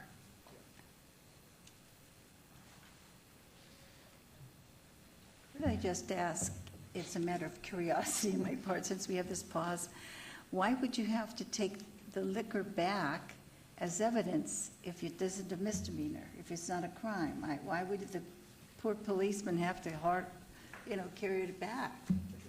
Well, because the police can't take someone's private property. They have to take it and confiscate it and book it in as It has to be impounded. evidence. Yeah, so you just can't go around taking everybody's property and throwing it away. I see. Thank you. It's helped. Could I ask a question, too? I mean, my comment to you, Councilman, was 6 month. I think that may be too long, a 3-month review. because we have a lot of things going on every month. We've had 2 weeks, we know we've gotten 2 weeks already, 6 months, a half a year, allowing it without, I mean, if in fact on your motion, Well, the only thing, Mayor, is that I know that the impact to the businesses they have to work out how they're going to do this from a business model standpoint. And so we have the gamers on one side and the smaller businesses on the other side. So I'm not sure if that's enough distance in time to really get the true accurate account of an assessment. But it can always come back before us sooner than that. If something egregious takes place, the city attorney can bring it right back to us. So I just want to make sure that we had enough. I'd be very anxious to hear. I'm sorry? Just personally, I'd love to see, because if in fact we vote on your motion, which is the softer way, to see how it goes. Right. I'd hate to wait that long a time. I'd like an assessment in a month or 3 months. So, Can I make a suggestion, Your Honor? If we stick with the 6 months, what I will commit my office to do is every month we'll get a written report to you. Good. Okay. And if that written report triggers something, you can put it back on the agenda. If not, Right. you won't see it again for 6 months. Okay, now, Does if that in work? fact, let's assume you brought back a report the first month, and let's assume that it was obvious this wasn't strong. If everything's fine, it goes on. But let's assume on the other side that we find this is really not working. How long does it take then, with notification, to get back on the agenda to change? If it were an ordinance change, you would direct me to draft the change that you think would fix the problem that you saw in the report. That would probably take less than a month to get back on the agenda, and then it would be introduced. We would probably fast track it for you, and then adoption is probably looking at about a 2-month turnaround time. So that will become part of this. It's accepted that he will be making, or someone from his office, a monthly report. Yes, ma'am. Perfect. Okay, that changes my mind. Thank you. Okay, there's any more comments before we vote? Some of you have all voted, so please post. That's Wait, That is the Councilwoman. First Amendment. Sorry. Yes, First Amendment. Okay, it carries. I was Thank you. the swing on that, I want you to know. And we appreciate the breeze that was Well, passing because by, Mayor. 1 month, and if it doesn't work, not again. Okay. Okay, so that was with all those changes. And now we'll go on to agenda item, where are we, 62? Item 62 through 66, bills number 2014-39, 2014-44 through 2014-47 will be heard at a later meeting. Item 67, may I have a motion to go into closed-door session for the annual reviews of the city attorney and city auditor? So moved. Thank you. This motion, please vote.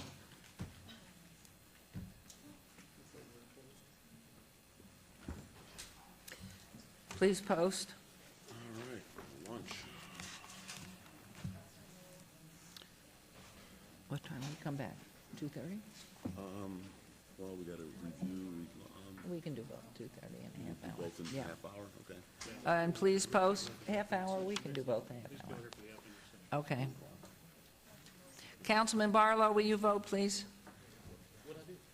And Councilman Beers? He left, okay? Okay, this is on closed door. Okay, motion carries. We will be back here at 2:30. It's 2 minutes out. Okay.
Okay.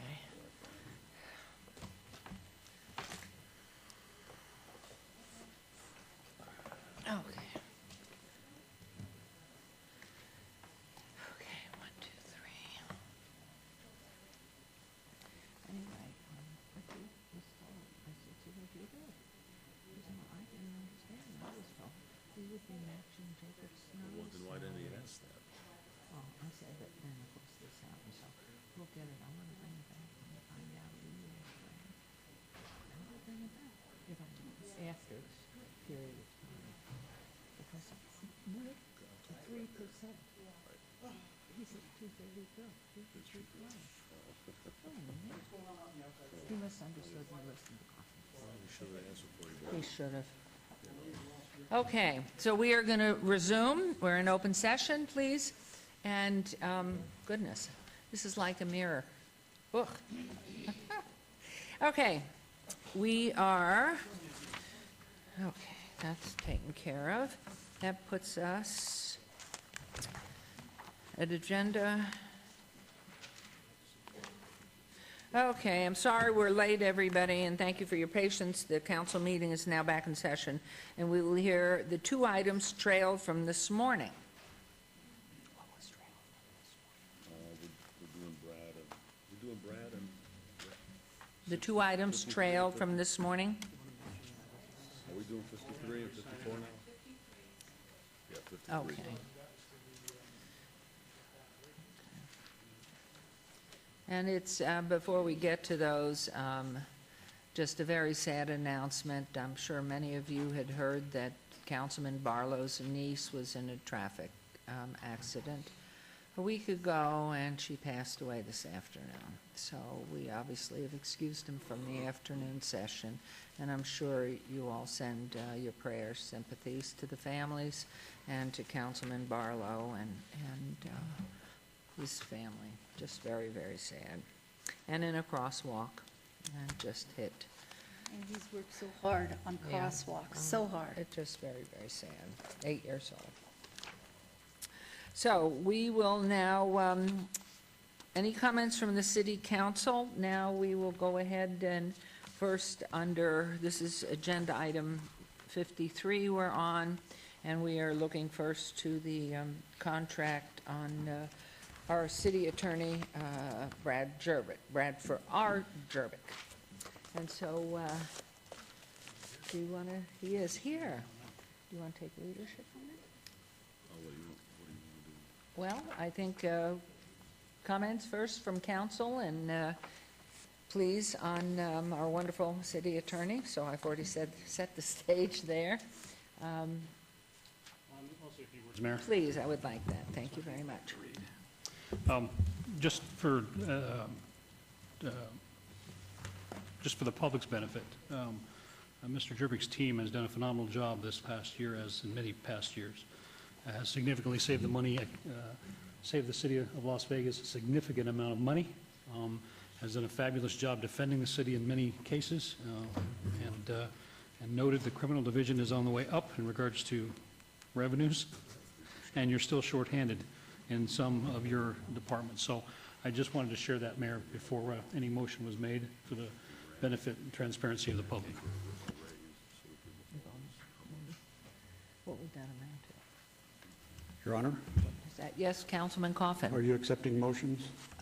Just 1 second, if you wouldn't mind. We're getting our agendas cleared up here. I'll be 1 second with you, please.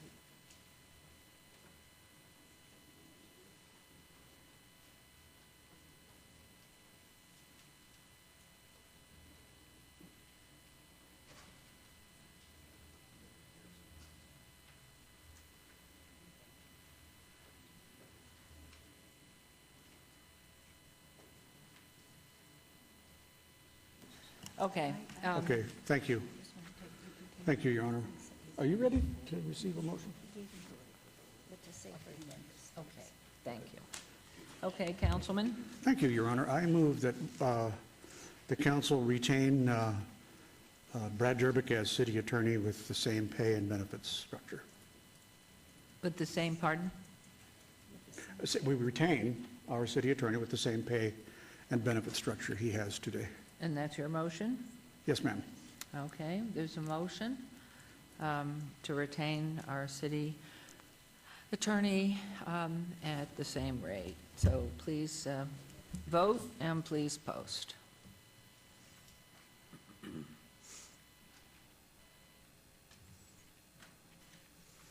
Okay, we would entertain that motion failed. Mayor, may I make a motion, please? Yes, please. I would move to give Mr. Jervik a 3% increase, and this is how I would suggest we do it. 3% or 1.5% on the check and 1.5% as bonus. Looking at the history of past merit increases during the times and heyday of our city when we were doing well, this is pretty modest. I don't think we're entirely out of the woods, but that would be my motion, Mayor. Okay, thank you. There's a motion. The motion is to increase Mr. Jervik's salary by 3%. 1.5% will be on the check. 1.5% will be a cash bonus. Thank you. Thank you. There's a motion. Please vote.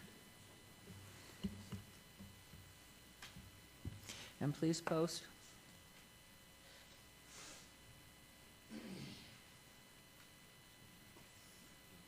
That motion carries.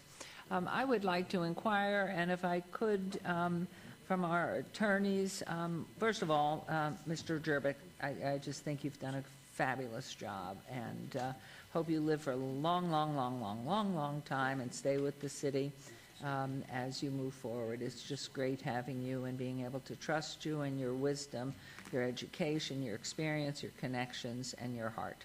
So we thank you very, very much. Well, thank you and the council, too, for your consideration today.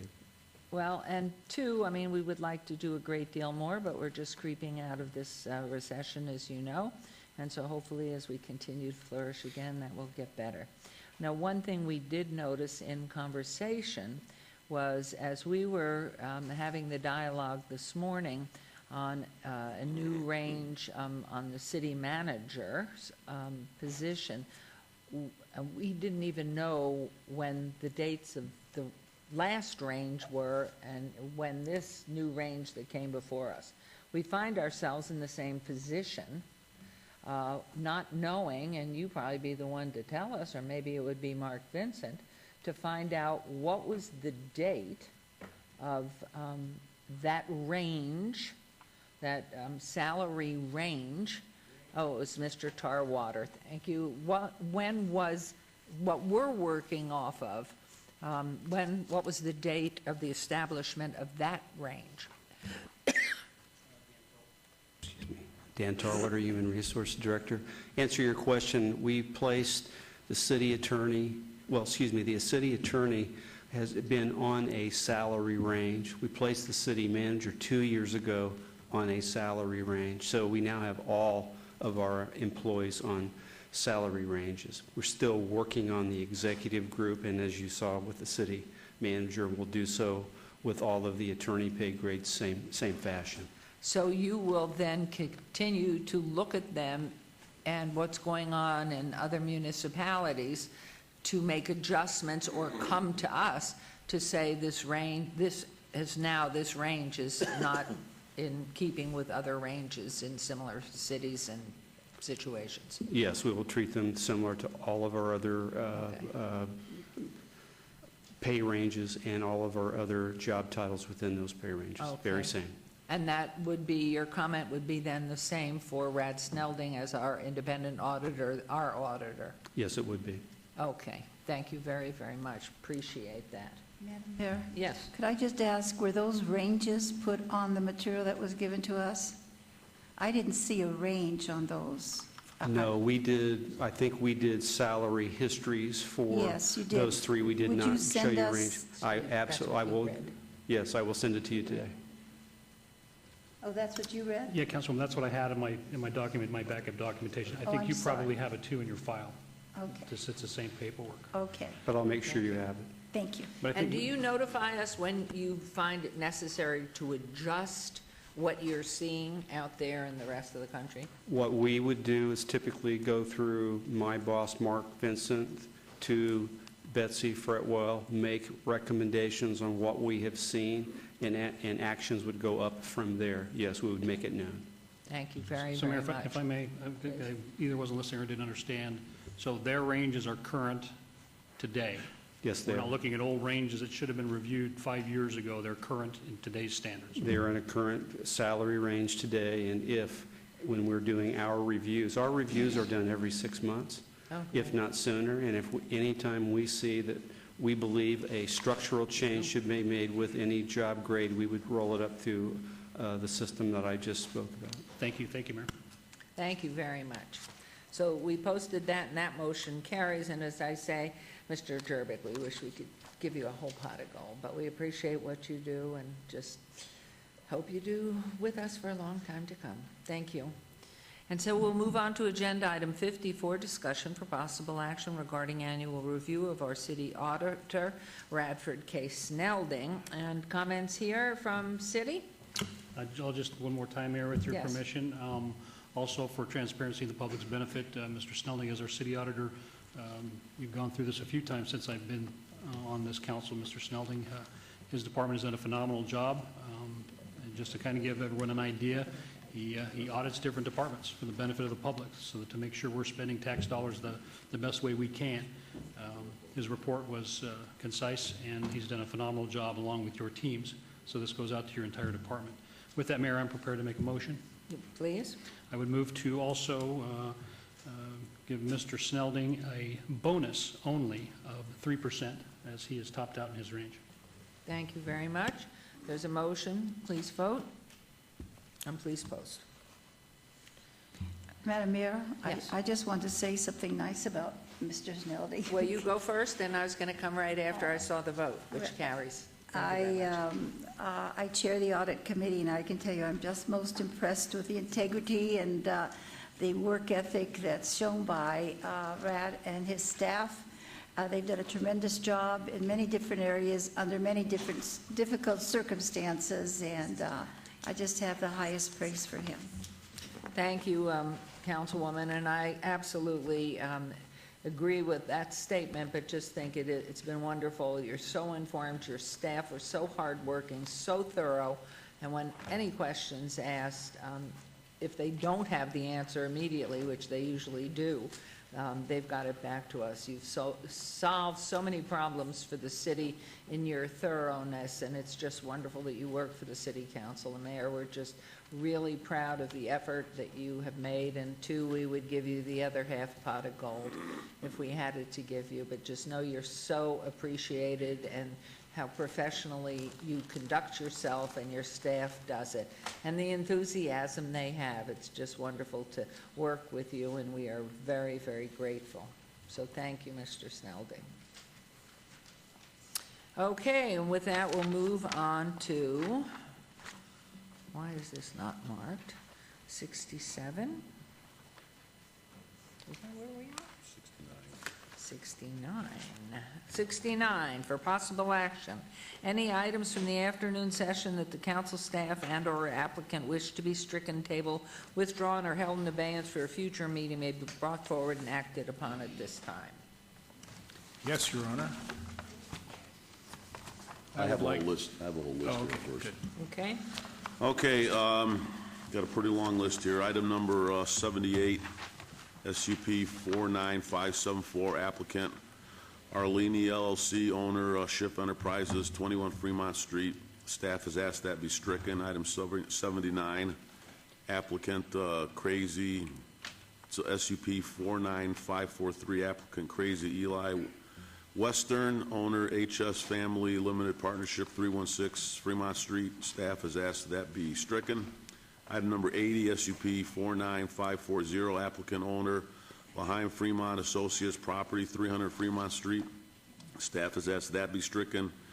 Item 81, SUP 49539, applicant Arlene LLC, owner TLVCR LLC, 18 Fremont Street. Staff has asked that be stricken. Item number 83, SUP 53352, applicant Las Vegas Billiards, owner Gibbs Family Trust, 1111 A Street. Staff has asked that be stricken. Item number 84, 85, and 86, MOD 53701, variance 53502, SDR 53503. Applicant owner Queenswich Towers, 20.1 acres on the south side of Alta Drive, approximately 410 feet west of Rampart Boulevard. Applicant has asked that be abated till August 6, 2014. Item number 89, variance 53482, applicant owner BMLJHL 2011 Trust on a 5.2 acres at 200 Homeview Court. Staff has asked that be abated till August 20th, 2014. Item number 94, SDR 53435, applicant Ernest Patton, owner Prayer Center Revival Ministries, 1316 and 1352 Miller Avenue. Staff has asked that be abated till August 20th, 2014. And then finally, items number 95 and 96, ROC 54251 and ROC 54252, applicant owner D.R. Horton, southeast corner of Durrell Lane and Hualapai Way. The applicant has asked that to be withdrawn without prejudice, and that's my motion. Your Honor, and Mayor Pro Tem, if I could, before you vote on that motion, I need to make a record very briefly on the reason for striking items 78, 79, 80, and 81. Earlier this year, this council adopted Bill number 2014-29, First Amendment, which states in relevant part that no person is entitled to apply for consideration or issuance of a beer, wine cooler off-sale license for any establishment located on or adjacent to the pedestrian mall. That's an amendment to 6.50.050. And it further states in relevant part that no person is entitled to apply for consideration for issuance of a packaged liquor license for any establishment located on or adjacent to a pedestrian mall. That's an amendment to 6.50.170. Item number 78 is a special use permit. That's the predicate for the license eligibility for a beer, wine, cooler license on the pedestrian mall. 79, 80, and 81 are all separate special use permits that are the predicate for a for a packaged liquor license on or adjacent to the pedestrian mall. Since none of those licenses are eligible for issuance as a result of Bill number 2014-79, staff is recommending all 4 items be stricken. Thank you for the clarification. And Madam Mayor, if I might also interject as well, on item number 3, we also need to make a record on that one, why it's being stricken On which from the agenda. one, please? Item number 83. Yes. This is for SUP 53352, the billboard on the Gibbs Family Trust property. This was heard by City Council last month.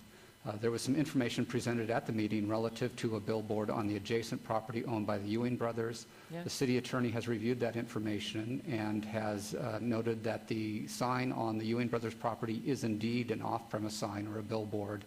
And so consequently, this item cannot be considered as it does not meet the separation distance requirements. And so that's why it has been requested to be stricken from the agenda. Thank you. Thank you for that clarification. So that is a motion. And did we have a motion there? Now we do. So please vote and please post. Don't go. Wait. What? Who failed? We can vote it. We can do whatever you like. All right, we'd like to vote again because something didn't work. Would you please re-vote? And holding up, here comes Councilman Pierce. And then if you would post.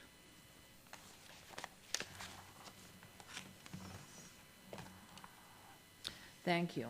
And we are now going to move on to agenda item 70, and I'm going to ask you to read it because I have to excuse myself for one quick second before. Sure, we're on items number 70 through 77 may be considered in one motion, one vote. They're considered routine, non-public, and public hearing items with no condition changes. Any person representing an applicant or a member of the public or a member of the council not in agreement with the conditions and all standard conditions for the application recommended by staff should request to have that item removed from this portion of the agenda. So we have items 70 and 71, EOT 54008 and EOT 54009, non-public hearings. Applicant VGas 1 Decatur Apartments LLC owner, City of Las Vegas redevelopment. A request for an extension of time of an approved special use permit and a site development plan review for proposed senior citizen apartments with waivers to allow no ground level non-residential development and residential apartments located on the ground floor on the west side of Decatur Boulevard, approximately 150 feet south of Vegas Drive. This is C1 zoning, Ward 5, Councilman Barlow.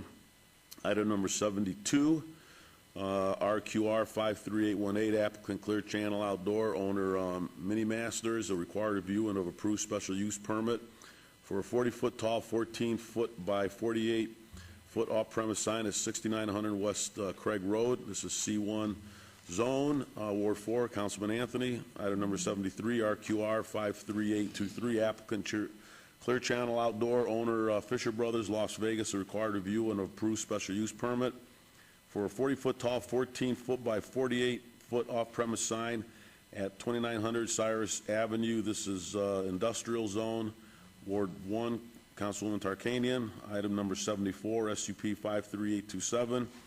Applicant Marocas Playa Escondida, LLC owner Gardner and Associates, a request for a special use permit for a beer wine cooler on sale establishment within an existing 1,035 square foot restaurant at 1203 East Charleston Boulevard, Suite 140.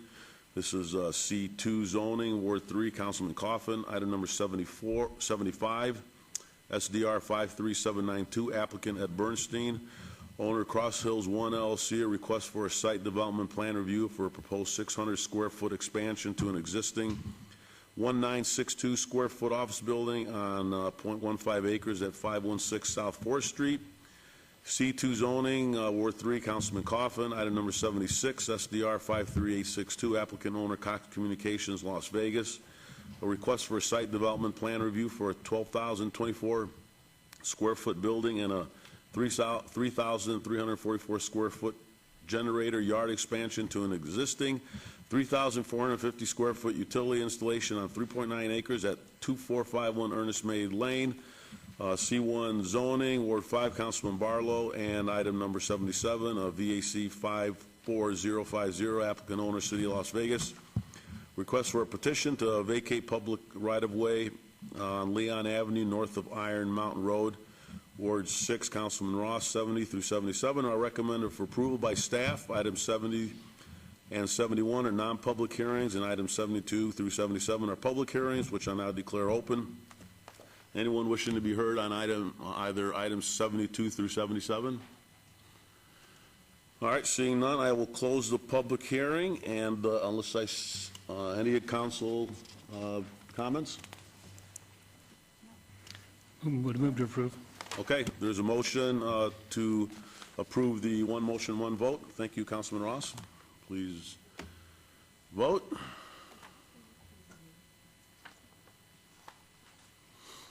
And post, and all those pass. Thank you very much. Thanks. Item number 70. Okay, 78, whoops. Item 78, 79, 80, 81 have been stricken. Agenda item 82. Okay, got to catch up with myself here. Okay, pardon? 82.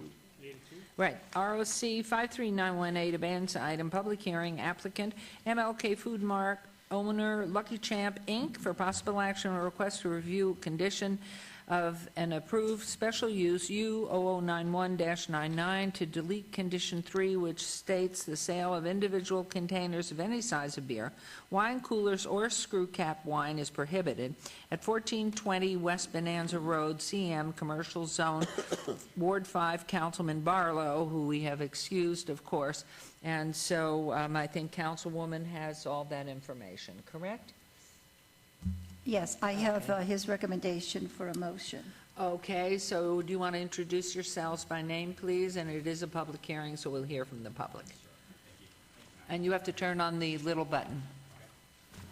Thank you, Madam Mayor, City Council members. My name is Brent Ellison. I'm here on behalf of applicant MLK Food Mart, the principal of MLK Food Mart. Batra. Raji Kumar is also present before you today. We've submitted a application for review of condition. My clients were previously before this committee in March, at which point they were approved of a temporary license for a beer and wine cooler off-sell license. There was a condition placed upon that license which prohibited the sale of any individual containers of beer, wine coolers, or screw-top wine bottles. It's my understanding from my review, I actually did not represent them in those prior proceedings, but from my review of the record of those proceedings, there was debate between, or discussion between Councilman Barlow and Karen Duddleson of the Department of Business Licensing regarding the basis for that condition. At that point, my clients were directed to submit an application to the Department of Business Planning and bring that issue back before you in relationship to review of that condition. And if I could just provide a quick factual background, kind of illustrating the necessity for this application submission. My client's store is located at 1420 West Bonanza. It's not located in the monetary affluent neighborhood. The restrictions that are placed on their license right now prohibits the sale of individual containers of alcohol and screw-top wine, which is cheaper than packaged alcohol sales and corked bottles of wine. There's a store located directly across the street from my client's business that is permitted to sell individual containers of alcohol. My clients are just seeking the ability to compete in the neighborhood in which they're located against their similarly situated competitors and have the ability to be provided to sell individualized alcohol containers. Thank and you. I just want one additional issue, if I may, Madam Mayor. I noticed in a staff recommendation report that I reviewed, it identified that there was an issue associated with a code enforcement measure that was previously issued against my clients, and it incorrectly identified that matter was still open. That matter has been closed, and I have documentation in support of that. Okay. I'm going to ask Mr. Fagg, before we go to the public hearing, staff had recommended denial on this application, and so if you would be good enough to explain to us, and were you aware of what was just mentioned about? Yes, thank you, Madam Mayor. As we note in our staff report, there actually are two recent cases that are cause for concern relative to the sales of singles here. Number one is the case that the applicant has mentioned that was back in February of this year relative to selling singles, and then also there was drug paraphernalia for sale at that location. And then in March, on March 20th of this year, Metro was there inspecting, and their cashier did not have a work card. So for those two reasons, staff has recommended denial of this review of condition, and we would recommend that the applicant wait at least 12 months. We can review any cases of enforcement in that 12 months and come back at a later point in time with a review of condition. Okay, thank you. This is a public hearing. Anyone here who wishes to make comment, please come forward and state your name. If I could quickly just address those two issues, Madam Mayor. Okay, well, let me just see if anybody's Sure. coming up, and then I'll have you do that.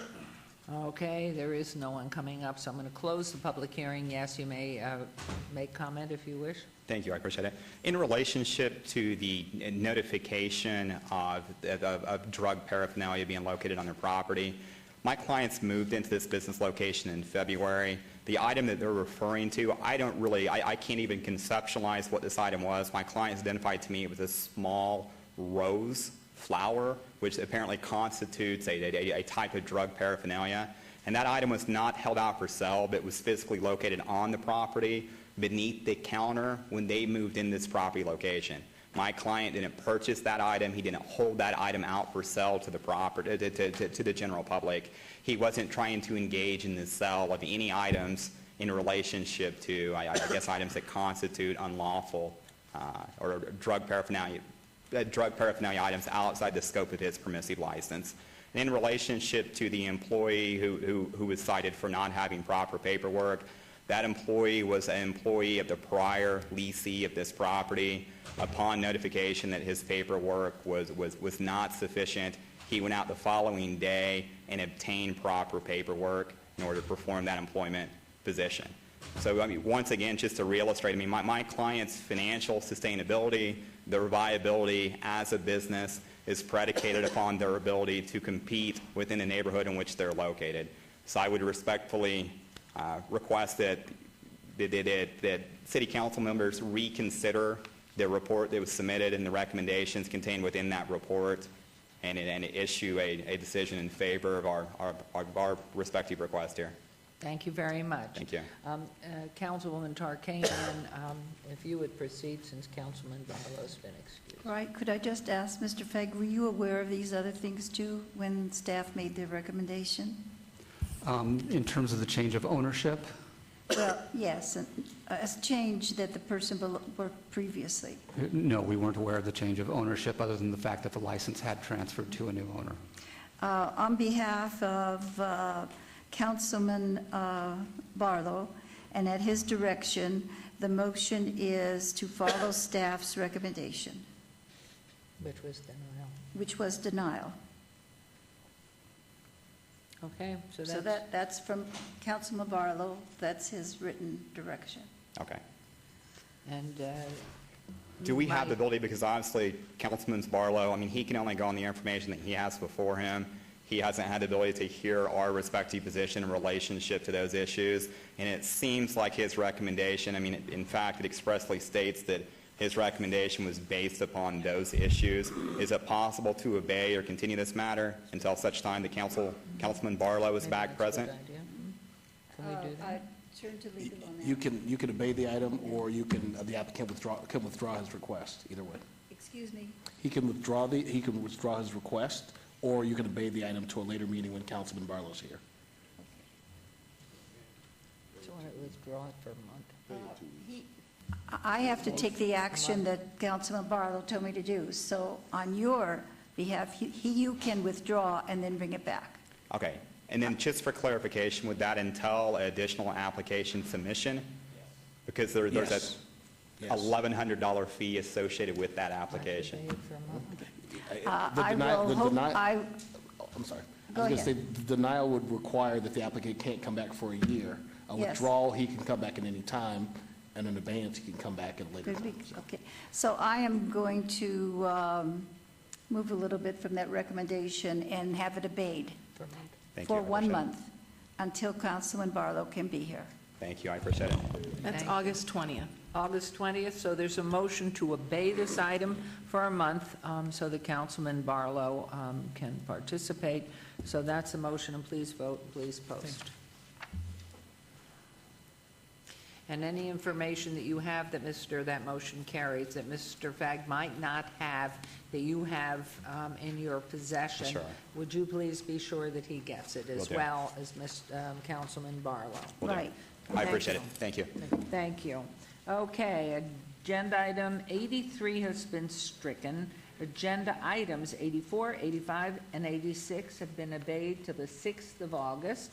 So we now turn to agenda item 87. Okay, VAR 53860, a request for variance to allow 13 parking spaces, whereas 19 parking spaces are required. Agenda item 88, SUP 53858, a request for a special use permit for a private school primary use. The applicant is Tammy Cross and the owner is Sandcastle Enterprises, Tenaya Series at 124 North Tenaya Way. Staff recommends denial and planning recommends approval on both items. These items are in Ward 1 with Councilwoman Tarkanian. Our public hearing items, which I now declare open. Is the applicant or representative present? And Yes, Mayor, Nathan Taylor, representing Crossroads Christian Academy. And with you is? One of the teachers. My name is Catherine Bilecki. How are you? Nice to meet you. Okay, Mr. Fagg, shall we start with you, please? Certainly. Thank you, Madam Mayor. Staff had recommended denial of these applications solely for the parking variance. One of the things I do need to make clear for the record, though, is the applicant is not adding any additional space onto the existing building. It has been operated as a daycare facility for quite a number of years. What they're proposing to do is to add kindergarten and first grade to this facility, which is a different parking requirement, requires additional spaces. And so that's why the variance is needed and why staff has recommended denial. Again, this facility has been used as a preschool, and so relative to the special use permit, we have already found that it's appropriate for the neighborhood. Okay, thank you very much. This is a public hearing. Anyone? Madam Mayor, Yes. excuse me, I forgot one more thing. We do actually have 3 additional conditions that we need to add to this application. It's actually on item number 88. And if you wouldn't mind, I'll have Mr. Anderson read those in as they are Public Works conditions. Hello, Mayor. Bart Anderson, Public Works. I'd like to read the following 3 conditions into the record for item number 88. Number 7 should be the number of occupants on this site shall be limited to a maximum of 165 people. Number 8, prior to opening as a school, install school zone signs at locations acceptable to the city traffic engineer. And number 9, the Traffic Engineering Division of the Department of Public Works shall review the vehicular circulation as it relates to the adjacent public streets during a 12-month period following the school opening. If traffic-related issues arise due to the operation of the school, the applicant shall coordinate with the Traffic Engineering Division to mitigate such issues to the satisfaction of the city traffic engineer. The required mitigation may include the installation of school flashers on Teneo Way. And that concludes the conditions. Thank you. And the limit to the number of persons, that's adults and children? That's total occupants, and that's fire code. Fire code. Okay, thank you. Public hearing, anyone wishing to make comment? Yes, please. Go ahead. Again, repeat your name if you would for the record. My name is Catherine Bielecki, and I'm currently the kindergarten teacher at Crossroads Christian Academy, and I have been employed there for the past 2.5 years. I'd like to thank the city for their support, and we look forward to keeping the school expanding as we have. We have wonderful support from our parents, and the students absolutely love coming to our school, so I appreciate your support. Thank you. Thank you. And anyone else wishing public comment? I'll close public, and you still may go ahead. Mayor, through you, I want to first thank Councilwoman Tarkanian and her staff, especially Kimberly Reed, for working with us on this. Kind of a unique situation with a school that, or actually a daycare center that's been in operation since the early 90s, and then with adding the kindergarten and first grade, learning that it changes the use, and we had those discussions, and I just wanted to say thank you. I appreciate you working with us. It's a great school. It's great for the community.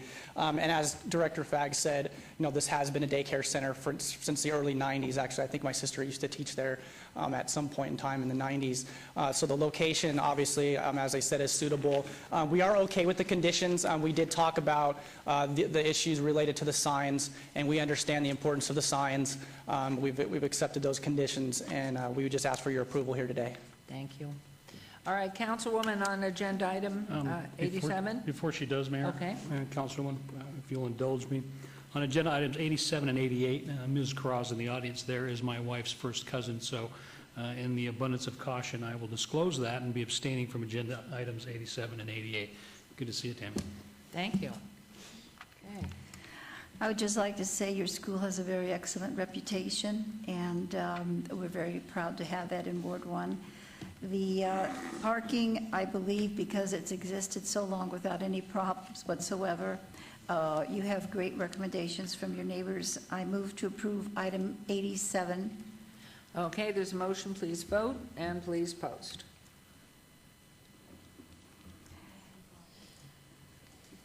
Councilman Coffin, did you vote? Did vote. I know. Okay, that motion carries. And agenda item 88, please. Agenda item 88, which includes the conditions of the maximum of 165, and that seems that you can easily meet that. Also with the vehicle circulation being evaluated for 1 year, and you agree to that? Yes. And the key thing is having, because of state law, those signs up before school starts. We agree to that. It's going to start very soon. Yeah. And you accept all those conditions? Yes, we do. I thus move to approve with, what was that? Mr. Fagg might have one more. Oh, is there another Actually, one? the school signs is the third condition, but just to make sure that we're clear for the record, it's the 3 conditions as read into the record by Mr. Anderson. Okay. We agree to those. I was going to say with all conditions as read into the record. Thank you. There's a motion on 88. Please vote and please post.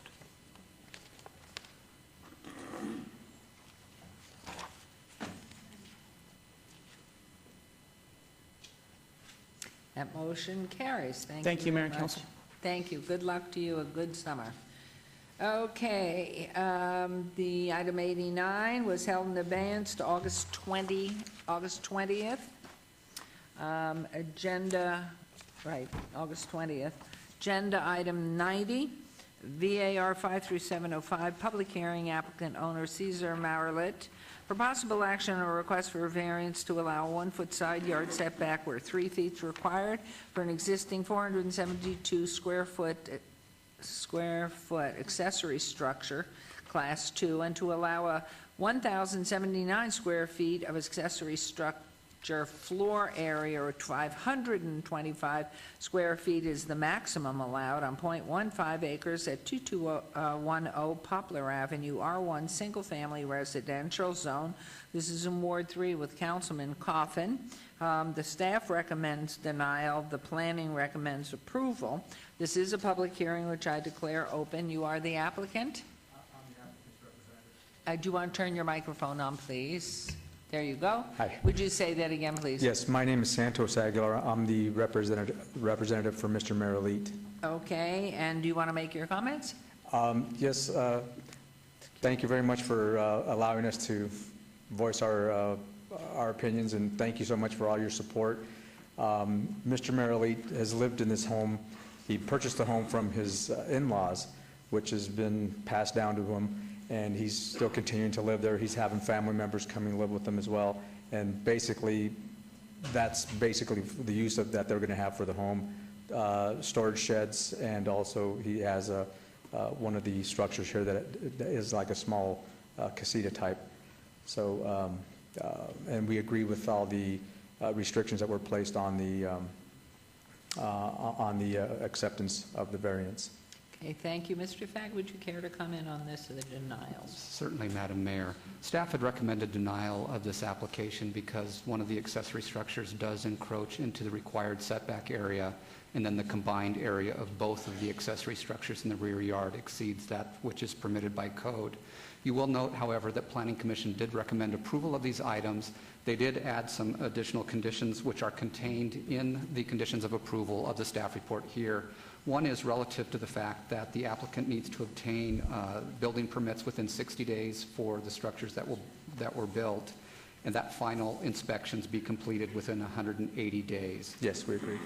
And then the other one was that the accessory structures shall not be rented out as living spaces without an approved special use permit to do so.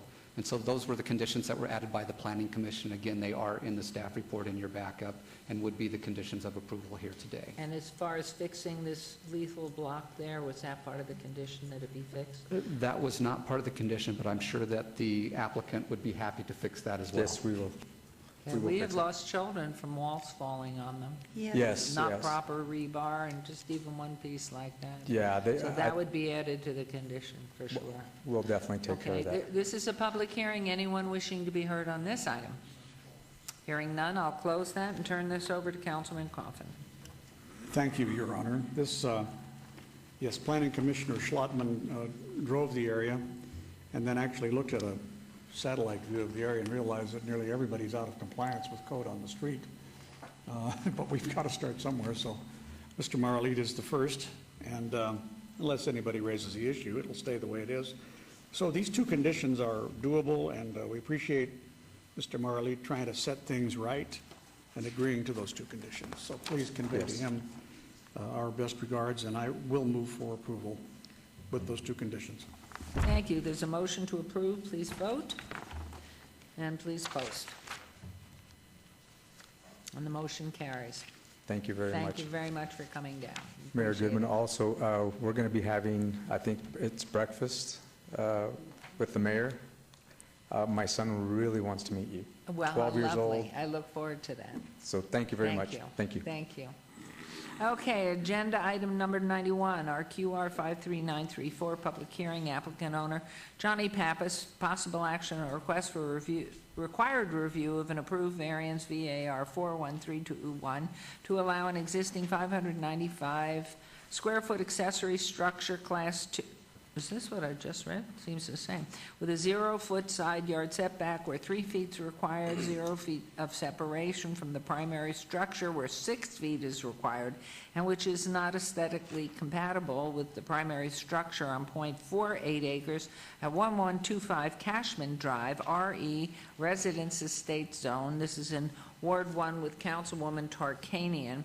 Staff recommends denial. This is a public hearing, which I declare open. Are you the applicant or representative? Hi, I'm Nanette Ellis. I am the representative.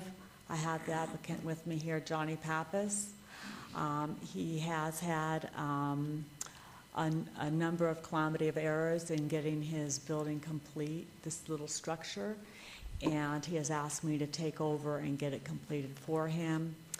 I believe it was April, we got a notice for this particular hearing. I checked because his permit was getting ready to expire, or was expired, and they said I needed to get a new permit. So I went ahead and spent the $800 for the variance and all the paperwork, and then I was told I needed to see Mr., I think it's Michael Boss, I believe, or Michael Bossley. Boss? Bouse. Bouse, okay, I'm B-O-U-S-E. sorry. Which I went upstairs and I did meet with him, and he said that because I thought that I could get the permit. It's only a 10-day project, if that, to get this done. It's to put a garage door on and some drywall, and it's done. He needs to, we've got subcontractors, I've got it handled, I have a plan, I can have it done in 10 days. Mr. Boss said I needed to get the variance before he would give me a permit, which didn't help me to come here today, because if he would have given me a temporary permit, I could have been here with all the final paperwork, and so I'm going to catch 22. I didn't want to bother Mrs. Tarkanian because she has big projects to do, and this is a very tiny project. So I did call Doug Rankin, and I spoke with him, and he did say that really the overall consensus was that the feeling that it was just not going to get complete. And that's where I had stepped in, and I've been in real estate 35 years, construction 35 years. I can do it. I mean, and I can set my reputation on that.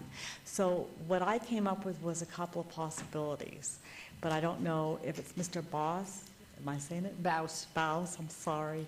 I don't know how this would work with him.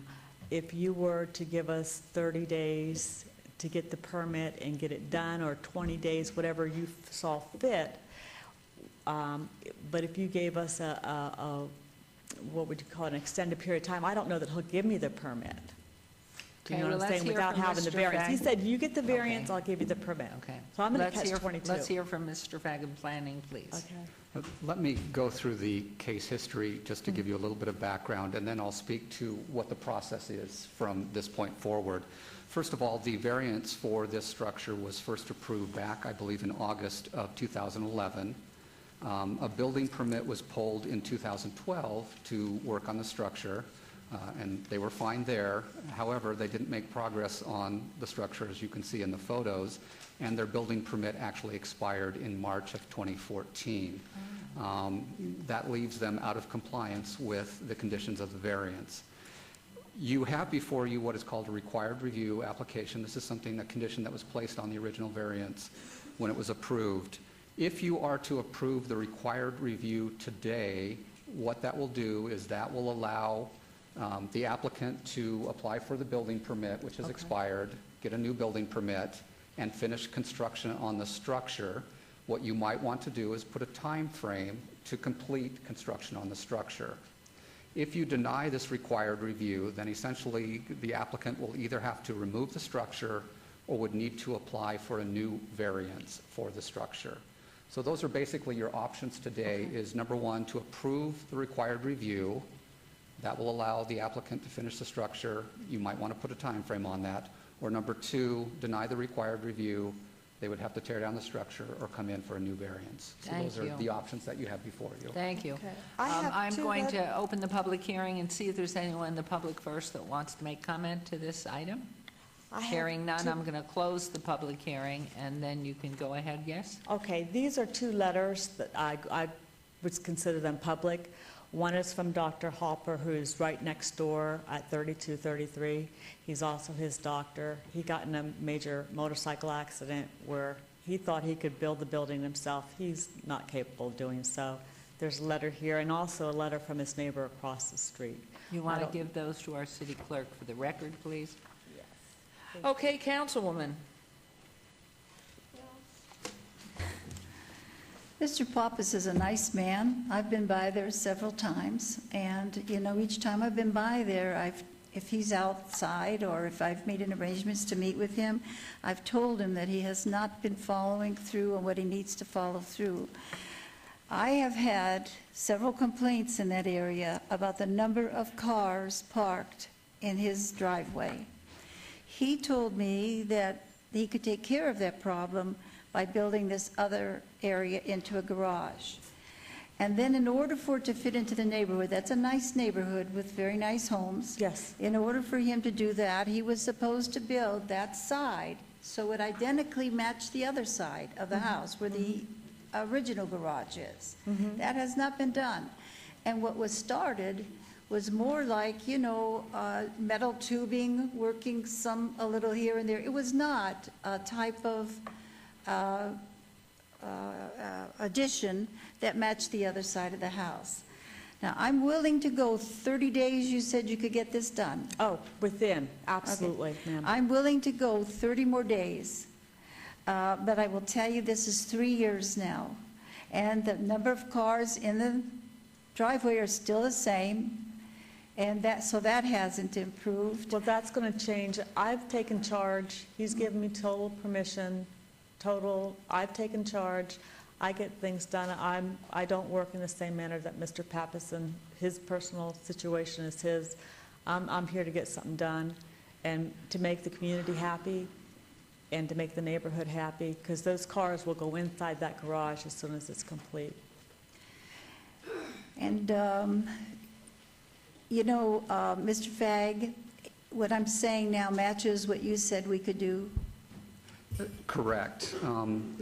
Because you did bring up the issue of being aesthetically compatible, we do have condition number 2 here listed, saying that we need to see drawings showing that it will be aesthetically compatible with the principal structure on the site. And Councilwoman Tarkanian, what I would recommend, instead of having them complete this in 30 days, let's give them 60 days just to make sure that they have adequate time for us to review their drawings, issue the building permit, and for them to get a contractor to finish the work. Okay, and who would I see then who would I see to bring the drawings to, or to make You sure? can bring those to me, and I will assist you with that process. Thank you. I'll Okay. give you my card. He's the one. If it meets his approval, then that's fine. All we want to do is the clutter that was so many cars in the driveway, the neighbors, not the ones who wrote to you, of course, but several others, are concerned about that, number one. And number two, that we have it so that it fits within the neighborhood. I totally understand. And we're really running thin on patience, really running thin. So this, with the suggestion of Mr. Flagg and how this might be worked out, I will make a motion to so move. Did you? And that was 60 days? 60 days. Excuse me, Mr. Knight, did you want to say anything? Mr. Pappas, did you?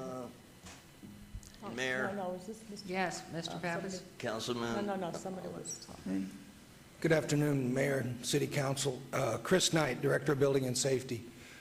We've been looking at this in conjunction with the Planning Department. We currently have a code enforcement action on the property because of our non-renewal of their permit. It's non-permitted work, and this would resolve that. However, we have a couple of issues that we think you need to be aware of. If we can go to the overhead, I think you already had pictures of the building, but I have some pictures Can we go back here. to the overhead, please? Or can you show it? Okay. I'll put that in there, if they can get on the overhead. Is that your overhead up there now? Oh. That is. That is the structure itself looking from the street. Can we turn it the right way? I can turn it the right way. That was taken, you see, on May 27th of this year. One of the problems Mr. Pappas has had is you'll see his support columns for his roof structure right in here are basically on his property line. The building code requires if you're on the property line or within 5 feet of the property line that you have a 1-hour rated firewall. We can use the block wall as a fire-rated wall, but the portion above the block wall will have to be constructed as a fire-rated wall. There are 4 alternatives that Mr. Pappas can use in the construction of it. He can use a 3-coat stucco outside exterior finish with studs at 16 inches on center. He does not have 16 inches on center right now. A second option is he can use 5/8-inch exterior drywall that is rated or listed as a finished product. A third option is he can extend the metal finish that you see on that picture down to the block wall and put interior 5/8-inch drywall inside all the way up to the roof structure, or he can extend the block wall, but that would require engineering and the height and the foundation would be a very expensive proposition. One of the other concerns is his roof line is sloped, and it is putting water off of his property when it rains onto the adjacent property. The building code requires a 5-foot, or I'm sorry, under the residential code, a 10-foot drainage swale away from the foundation of a building. He does not meet that requirement. The resolution that we think is one of 2 options and be his to do, either putting a diversion on the roof at the apex of the curve in the sidewall that diverts the water to the front and back of the building, or use rain gutters and downspouts.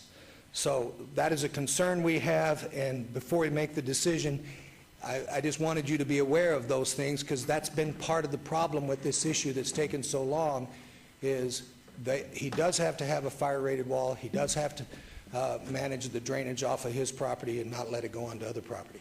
So Thank you very just wanted to share that with you, and we're happy to work with him. Rod Clark in our office has met with him before and explained those options, but it's just, if it's going to be built, there are some things he needs to understand in there. Thank you. Thank you, Mr. Knight. All right, and then do we need to put that into it as a condition, or is that just expected? I think with the corrections, maybe should be a condition.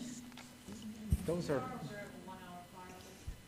Those are already firewall. required by They're already code. part of the code of the way we have to build it. Okay. Yeah. We're aware of it. They're required by code, and he will, he'll have to resubmit his plans to us because his permit's expired, and he's going to have to start the permitting process over, and we will require that in the plan review process. So how about the roof? How about the roof line? The roof, Do we need to put a condition or anything in there? I just want, I'm going to extend this 60 days. yes, ma'am. And you probably think I'm nuts to do that. I know my staff will tell me that, because we have been driven crazy by this. But I will, the 60 days, I would move for that. However, I want to make sure that everything is in there conditionally or whatever, so it's done. And if at 60 days it is not completed, then we will, that'll be it. I don't care if it's got gold on the door. If it's not completed right, then you'll have to tear it down. I agree. Okay. Mr. Fagg, would that fit in accordingly? And Mr. Knight? Do I need to put anything in the record today? No, I think the roof line is a planning issue or an aesthetic issue that belongs to you in planning. There's no building code requirement for that. Okay. And we do have a condition that does say that they have to comply with all city code requirements, and so that incorporates any building code requirements, as Mr. Knight has indicated. And also, we have the condition that it's to look like and be built similar to the garage on the other side. So that, and I'm assuming from what I've heard that that's all right. So if that's done correctly, that should take care of the problem. Correct. Okay. Then with all of those conditions, I will move to extend this for 60 days. And do the applicants orally agree to all that Councilwoman has said, Mr. Knight and Mr. Fagg? Are you in agreement with what you? I am in agreement. Are you in agreement? Yes, It has to 100%. match You the are. garage on Okay. the other side. Thank you. There's a motion then. September 17th. September 17th will be the date of 60 days from now. Okay, now, do we come back here again? Do we apply again and come back here, or? What did they do? We'll just No, be I will done? obey this to, is that how I would do it, obey it to this? How would I do this? Actually, Madam Mayor, through you, what you would do is go ahead and recommend approval of the required review with the conditions in the staff report, and an added condition that all work on the garage structure shall be completed within 60 days. Otherwise, this variance is revoked.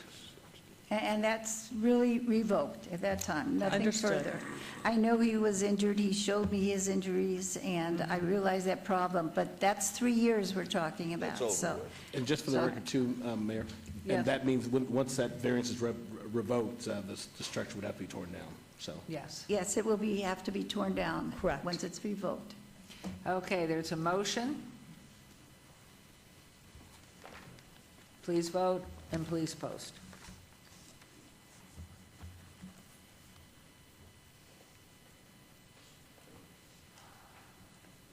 Thank you, that motion carries.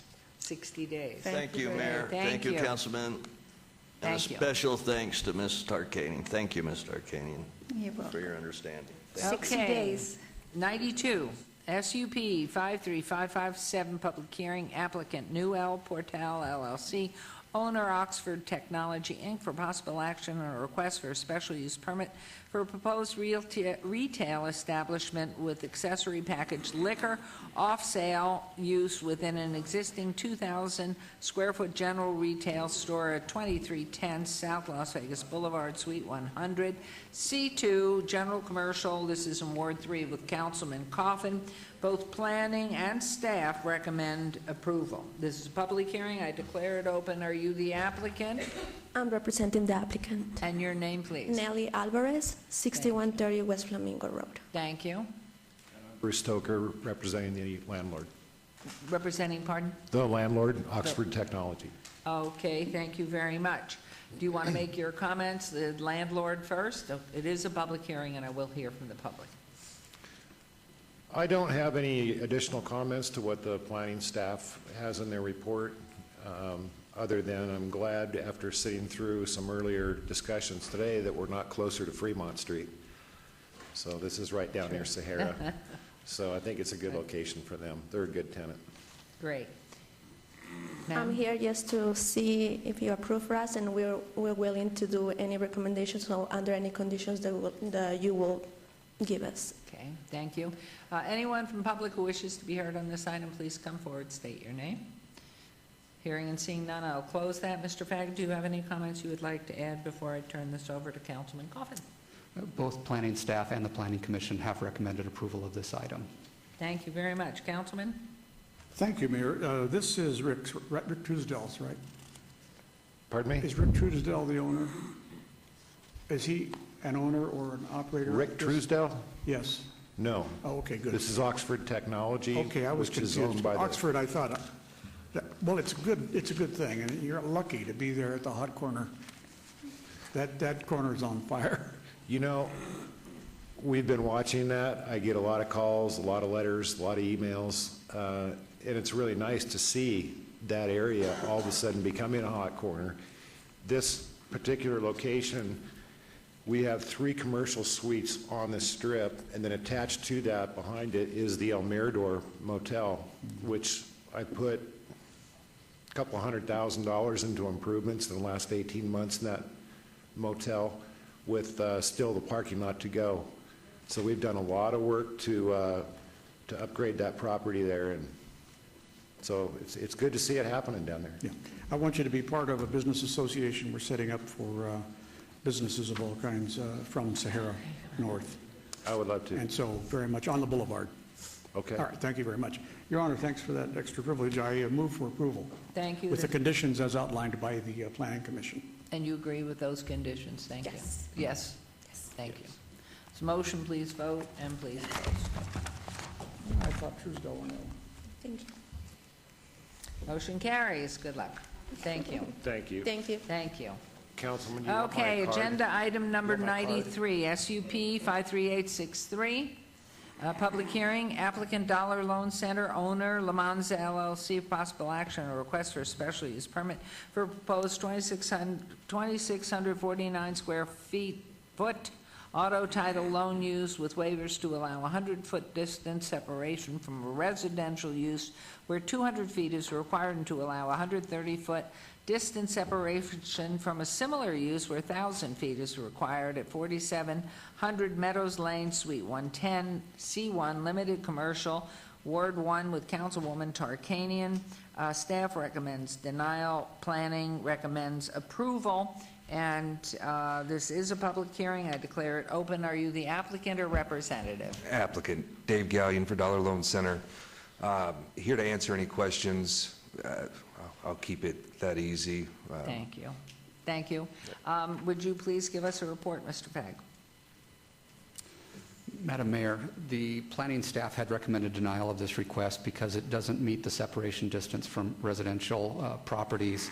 Also, it doesn't meet the separation distance from another loan center, and it's basically itself. They're moving from one location near the former Target store over across the street to Cardenas Market, and so that's why it's advertised as such, but really the separation distance is from their existing location. Planning Commission had recommended approval of this, and so consequently you have it before you today. Thank you. Thank you. This is a public hearing. Anyone wishing to be heard? Hearing none. Councilwoman. I Close the haven't, public hearing.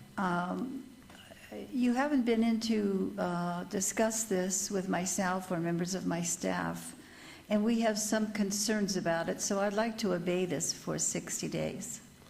Okay, is there any way I could answer your concerns at this time? I don't think you can. I think we have to meet and discuss this and also any possibilities. What you're doing is you're setting up a situation that I'll have two, I'll have your new place as a loan center, and I'll have the other one remaining as a loan center.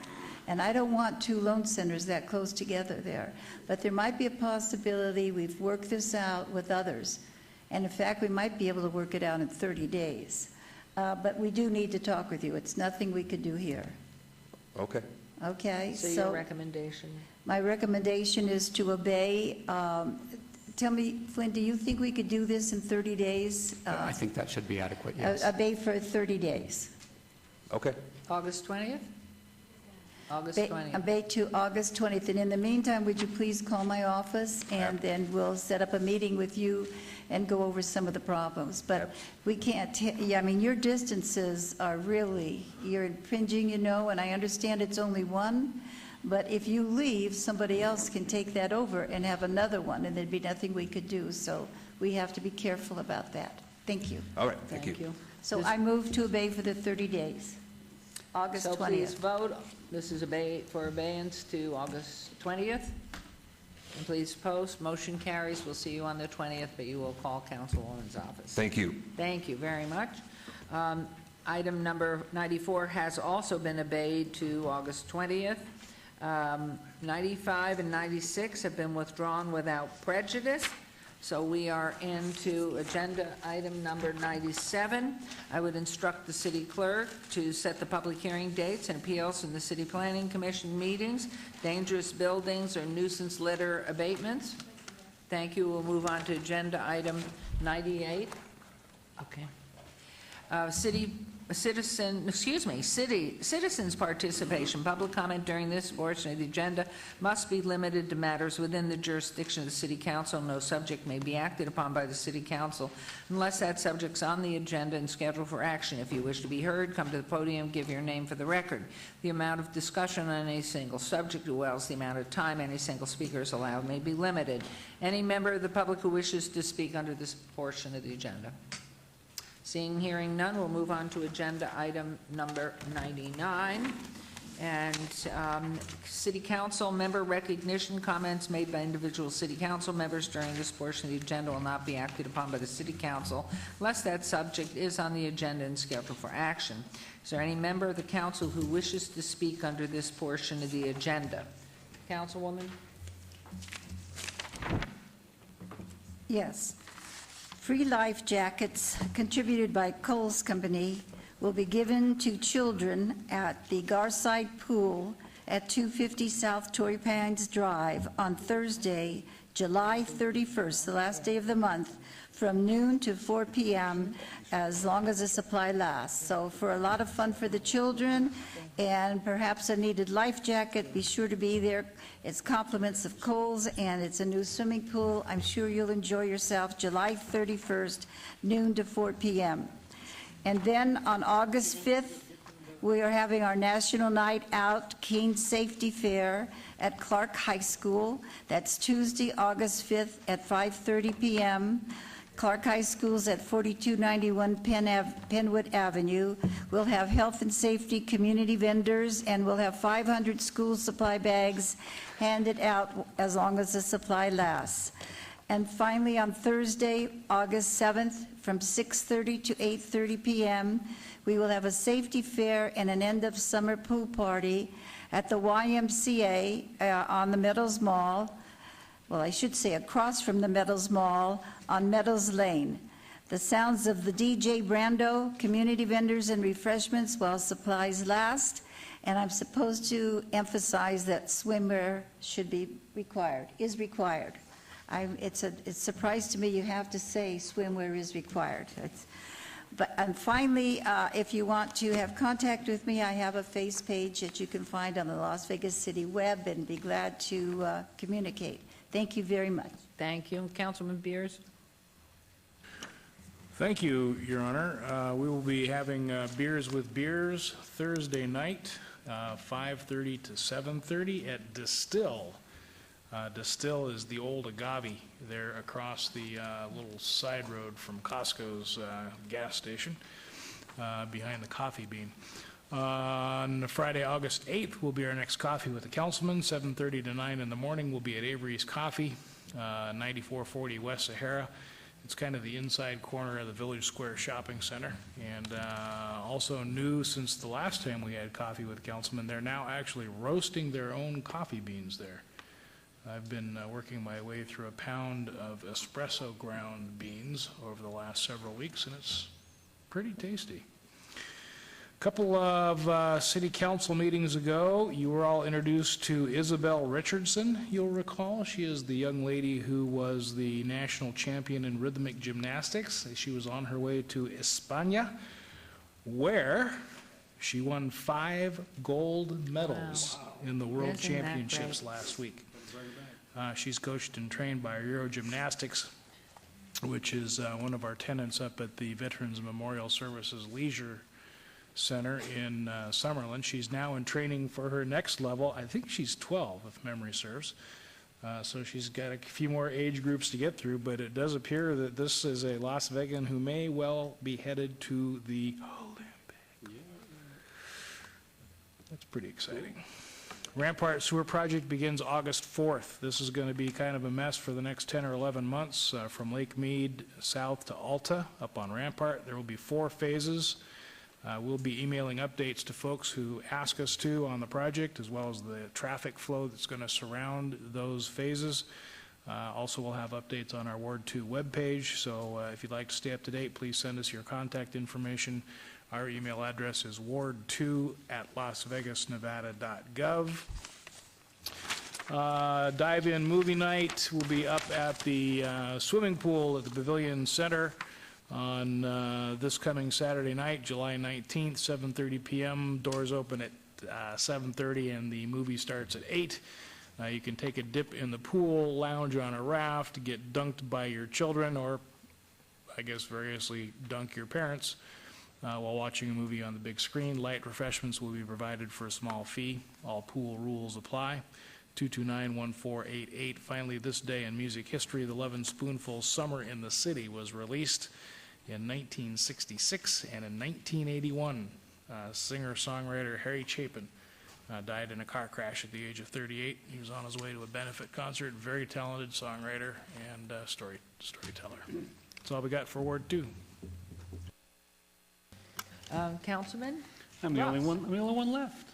No, me too, me Yeah, too. so you still have Okay. you, that's good. Well, Mayor, tomorrow we're going to be in Centennial Hills for your Coffee with the Mayor as you go around the city of Las Vegas. Unfortunately, scheduling conflicts did occur, so we are going to reschedule that for Thursday, August 21st at 8 a.m. at Waffles Cafe on the corner of Durango and Centennial Parkway. So that's, just wanted to make that announcement, and I appreciate you being patient with me, Mayor, and getting that worked out. Well, I'm sorry we had the conflict, but I'm really looking forward to being at Waffles And they love, meeting yeah. everybody. They're a great family over there. And unfortunately or unfortunately, depends on how you look at it, it is almost time for kids to go back to school. So on August 8th, Friday, I am having my annual back to school fair and movie in the park at Centennial Hills Amphitheater. We are watching Despicable Me 2. I wish to express my appreciation to CenturyLink for being our sponsor, Baskin-Robbins for coming out, and Gelato Veneto Ice Cream is going to be out there for sale. At 6:30 in the Butterfly Park at Centennial Hills, we will be giving away school supplies. While supplies last, your child must be with you. You just can't come up and get the supplies. Your child must be present and with you to get the supplies. I think everyone is familiar with Centennial Hills Park is 7101 North Buffalo Drive. Right after we give away all of the school supplies, we will be having a movie, and it's a great event, Mayor. We get easily 2,000, 2,500 people out for that event. So looking forward to that. Again, Friday, August 8th, starting at 6:30, we'll start handing out school supplies. And finally, our continued relationship, partnership with Nevada Child Seekers. We do have a missing young lady. Her name is Haley Chambers. She is 17 years old. Do we have a photo of that? He's working on it. Get her on the screen here in a minute. There she is. 17-year-old Haley Chambers. She's 5'2". She has bleached blonde hair.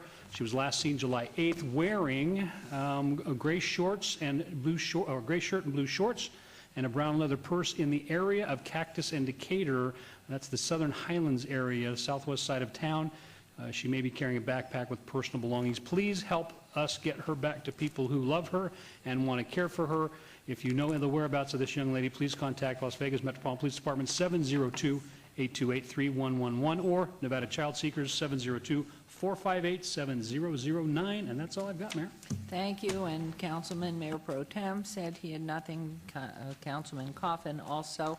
And so my only thing is I'm really sorry for those of you who are planning to be out there in Ward 6 having waffles with Councilman Ross and me.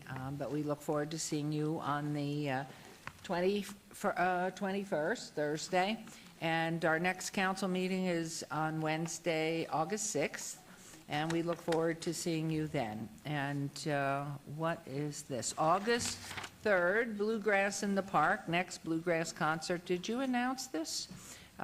Will take place Sunday, August 3rd, from 7 p.m. to 9 p.m. Come out, enjoy the music and local bluegrass bands playing traditional American music with banjos, fiddles, guitars, and mandolins. This is free, in which the entire family can participate and enjoy. Please visit Councilman Barlow's website. Coffee with the Councilman, next Coffee with the Councilman, 9 to 10. Conversation at Starbucks at 751 at Bonanza.